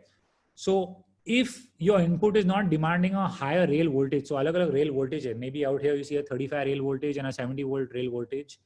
तो आपके अलग-अलग आउटपुट स्टेजेस पे अलग-अलग रेल वोल्टेज है. अगर आपका इनपुट सिग्नल छोटा है तो it's just going to be using the smaller rail voltage, and as a signal keeps increasing and your demand for power goes up, it keeps switching the rail. So it's a small variation of the class AB amplifier, and low demand condition system uses a lower rail voltage and compare it a class AB amplifier, तो उसका power consumption वापस और significantly कम हो जाता है. As high power conditions arise, the systems dynamically increase rail voltage to handle high amplitude transients. So again, the previous rail switching design used bipolar transistors to control the output rails, increasing complexity and cost. And this is something that we had. It was one kind of amplifier that we did. Now, ये class A, class B, class G, it's not something that's named after someone. There is a class C as well, but I don't think it's used in audio at all. It's more non-audio based for signal transmission applications. So there's class A, class B, class C. There's also class D, which we'll come to again. And again, this is class H, which is quite popular. The difference between class G and class G के अलग-अलग rail voltage है. Class H में सिर्फ हमारा जो it's tracking the rail voltage to vary the rail voltage to a certain value. So typically in some of our amplifiers that we sell, we have two rails, which is one of them is, I think it goes up to maybe 30 volts, and the other rail is going up to almost 80 volts. So 35 and 80 is what some of our amplifiers use as, and it's more like a rail tracking or rail modulation, like I've written out here, is uska rail voltage modulate kar raha hai to increase the rail voltage rather than switching to different rails. And most of you guys who would have serviced the amplifier, you would have seen that there are two from the transformer. There's something going to the capacitors, and आपके capacitors में rectification के बाद अलग-अलग दो rail voltage आके आपके module में दो अलग-अलग terminals पे हम लोग voltage देते हैं. So it's actually just two different rail voltages, and it's easy to identify. It's more like a class H design. And again, it's using MOSFETs to control output rails to further improve efficiency. Heat कम करने के लिए. Disadvantage is the cost is higher. इसका cost जो है class H का just goes up a little. And then we have class D, which is increasingly growing popular. Class D में क्या होता है? You have a triangular wave generator, and it's using it on your input signal. तो आपका जो input signal है, it is using or superimposing your high frequency generator, and इसका जो width है, you can see the width of the on-off state. So basically this, it's a triangular wave generator, but the width of the wave, it's called basically a duty cycle. Only to signify the magnitude, आपके magnitude का signify करने के लिए, it is increasing and decreasing the width. So that's why it's called PWM, pulse width. So there are ये सब triangles एक तरीके के pulses है, which is coming to your input. आपका input की तरफ एक pulses, और जैसे वो pulses का width जो है वो चौड़ा और एकदम कम होते जाता है आपके amplifier के signal strength के ऊपर. So as you can see, it's increasing, the pulse width is going up, and as it's coming down, उसका pulse width कम होते जा रहा है. Now, the problem that we encounter in this triangular wave in a class D amplifier is ये जो हमारा high frequency, for example, you could, अगर आपका ये pulse generator का frequency, maybe it could be maybe 100 kilohertz, for example. Your audio frequency is up to 20 kilohertz, and this is taking pulses at 100 kilohertz. So ये 100 kilohertz जो है ये output की तरफ superimposed है. Now when it's superimposed on the output, you want to filter it out. आपको ये filter पूरा करना है. तो again, we've used filters like inductors in series and capacitors and something like that to kind of make a low pass filter. And if it's not well designed, अगर आपका output stage, आपका जो filter आप देख सकते हैं end में हमने एक low pass filter use किया है, that is to remove the carrier frequency. If it is not well designed, it increases your source impedance quite a bit. तो आपका जो source impedance, जो हम we'll come to source impedance and damping factor, but it increases source impedance quite a bit, which is a result that sometimes आपको लगता है कि ये class D amplifier में आपको इतना punch नहीं मिलता है. A lot of people say the punch I get out of conventional class H amplifiers or using a linear power supply is more than if I'm using an SMPS supply or a class D amplifier. And one of the major reasons is the output stage जो है is having a low pass filter, which is increasing the source impedance of your amplifier. And just to go through some points, okay, so it's not necessarily triangular square wave with frequency that's significantly higher than the highest frequency component of the input waveform. तो आपका input waveform का जो frequency उसके comparison में काफी बड़ा frequency हम use करते हैं to generate this a square wave, and it's running between saturation and cutoff. So basically इसका on-off state या तो on है या तो off है. So the efficiency is extremely high. और उसका width जो मैंने जैसे कि मैं बताया, उसका पल्स का जो width है it varies. उसका उसका चौड़ाई जो है या तो इनपुट सिग्नल का वैल्यू उसके लेवल के ऊपर पल्स width जो उसका पल्स का है उसका width चेंज होता है. And at the amplifier output, a low pass filter removes this switching frequency. जो हमने बड़ा high frequency use किया है, the amplifier output is kind of using cutting off the higher frequencies and trying to eliminate it. There are other problems associated, but let's not get too much into detail. With FETs operating either in cutoff or saturation, losses come primarily from the transistor's forward voltage drops. These amps can achieve 90% efficiency. I'm not going to get into too much of the losses and everything, but इसका जो efficiency है काफी ज़्यादा efficient amplifier है. And class D amplifiers are बहुत बार आप देखेंगे, most of the time they use in conjunction with a power supply, switch mode power supply, and I'll just talk about switch mode power supply shortly.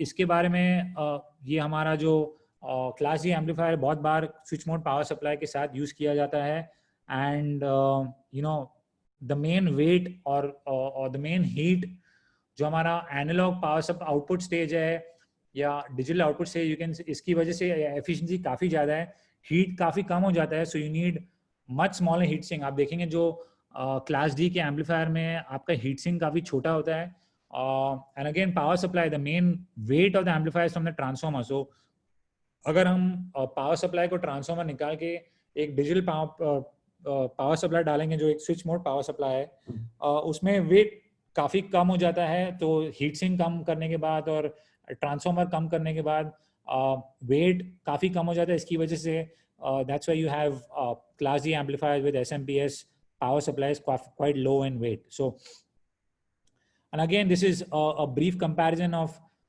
linear versus switch mode power supply. जो आपका power supply है, transformer use करेंगे या digital, it's just comparing both of them. So, जो आपका SMPS power supply है, ये वापस एक switching regulator use करता है आपका पावर अपने AC मेन से अपने लोड को सप्लाई करने के लिए। It's using again a switching regulator to convert all electrical power efficiently from AC source to mains. Again वो SMPS में एक पास ट्रांजिस्टर है जो या तो ऑन या ऑफ स्टेट में स्टेट चेंज करता है एंड इसकी वजह से जो सिर्फ कंडक्शन टाइम के टाइम जब आपको आउटपुट पावर चाहिए तभी आपके पावर सप्लाई को पावर को डिलीवर करता है, which is increasing the efficiency greatly. And जो आपका लीनियर पावर जो लीनियर सप्लाई है जैसे कि ट्रांसफॉर्मर है, it's regulating the output voltage bye continuously dissipating power in the pass transformer and the transistor. तो आपका जो आप 230 वोल्ट AC देंगे, so it's kind of continuously dissipating power somewhere in the resistors and storing that charge in your capacitors for various reasons on a rectification level to it's not as efficient as your SMPS supply.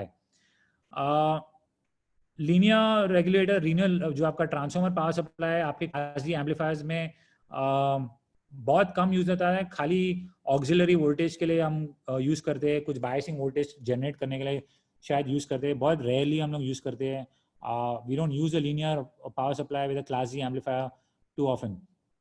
And again like I mention amplifier power rating के अलग अलग amplifier में अलग अलग तरीके। There is also Underwriters Laboratory, there is UL, there is Canada Systems Association, there's a CSA power rating. Let's just talk about the main two power ratings that are there. One is the Federal Trade Commission.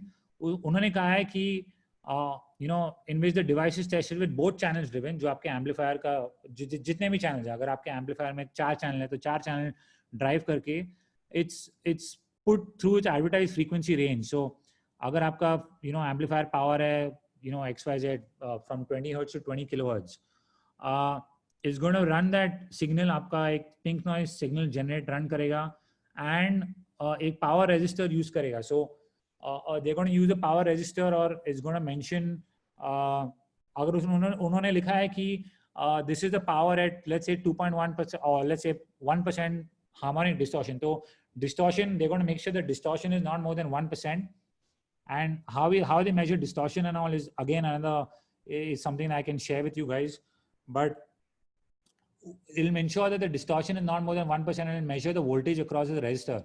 Abhi resistor is not an exact replication of a speaker. आपने देखा है कि speaker एक coil की तरह है, coil is working in a magnetic field, but many people use a capacitor across a resistor, but almost everyone I know uses just a big, एक बड़ा resistor use करते हैं, जैसे कि 2000 watt या 3000 watt का resistor and of different impedance, 4 ohm या 8 ohm या अलग-अलग impedance का resistor use करके they apply a pink noise of maybe 20 Hz to 20 kilohertz and measure the overall output voltage at that this thing.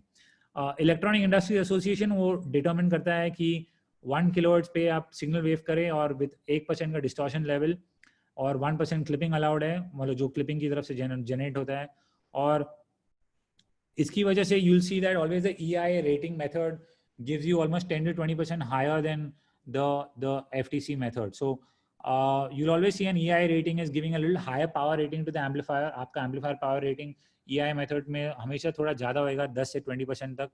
And अगर आप actual amplifier use करें और you use a signal generator and you sweep the signal from let's say 1 kilohertz, you bring it down maybe to 100 hertz, आप देखेंगे आपका output voltage कुछ 4 या 5 volt से कम होगा. And it's something common that I've seen in almost all amplifiers that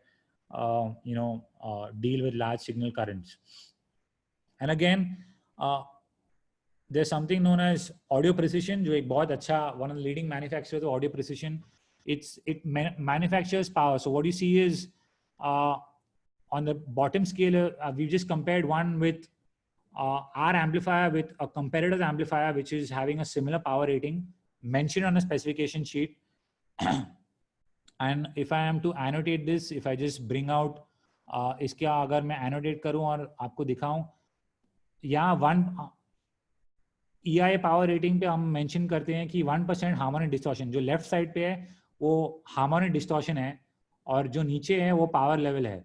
तो ये आप देख सकते हैं 8 ohm के load के ऊपर we are getting basically 1200 and another amplifier. And again, the same amplifier, to be honest, we published the power as 1400 watts. I'm not going to lie to you. And it's again done taking some harmonic distortion and all into consideration. And that's the reason हमने mention नहीं किया. But the same, another manufacturer with the same, this thing is, sorry, this is not a line. 1% harmonic distortion पे, you can say it's about a competitor ने 900 and something generate किया. So, well, if something that's generating 950 watts is at 1% harmonic distortion is mentioned as 1400 watts. I mean, ours is not that bad. Moving forward, again, you can see the same thing at, I'll just remove these drawings, but it's at 4 ohm. And then an interesting thing is that 2 ohm. 2 ohm पे आप देख सकते हैं ये जो amplifier का rating है, it just races into harmonic distortion. तो मतलब maybe it generates 2000 watts, but maybe it means 10% harmonic distortion, जो tolerable नहीं है. This is what I was speaking about when I'm talking about amplifiers, because 2 ohms पे बहुत, जैसे आप speaker को और parallel में connect, a lot of people ask me what are ohms. So ohm is आपका speaker का load is in ohms. So जैसे आप speaker और connect करते जाते हैं parallel में, उसका impedance drop होते जाता है.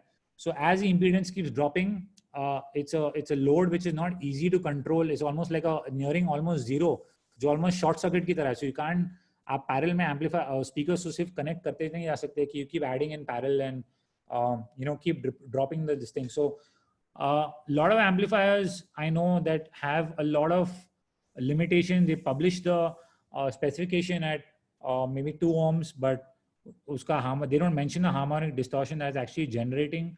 So a well-designed amplifier is giving actual measurement information for your amplifier. Again, I don't recommend, मैं recommend नहीं करता हूँ कि आप 2 ohm पे amplifier को चलाएं, but it's an odd case that sometimes that you may need to drive it at 2 ohms. I know some amplifiers are extremely stable, but it also affects to some extent your performance on your speakers.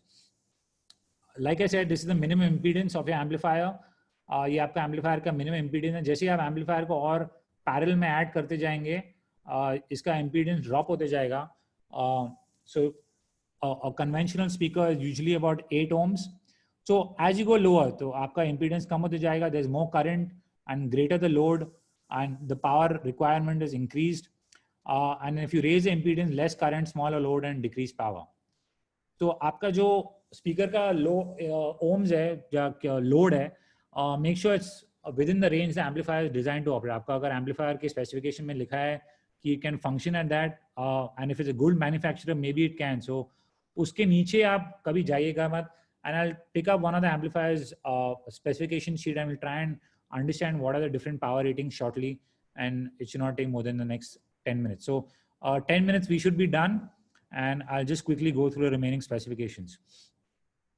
So harmonic distortion क्या है? So हमने देखा है कि input और output के बीच में अगर कोई भी अलग नया लेवल आया, it's known as distortion. We want amplifiers to be very linear, transparent, We don't want any new component to be introduced in the output. So harmonic distortion is the result of addition of frequencies not originally found. Agar दो frequencies suppose 100 hertz and maybe 50 hertz वो combine होके एक नया frequency you know एक 100 hertz का मैं signal दूं और उसमें 200 hertz generate हुआ या 400 hertz generate हुआ.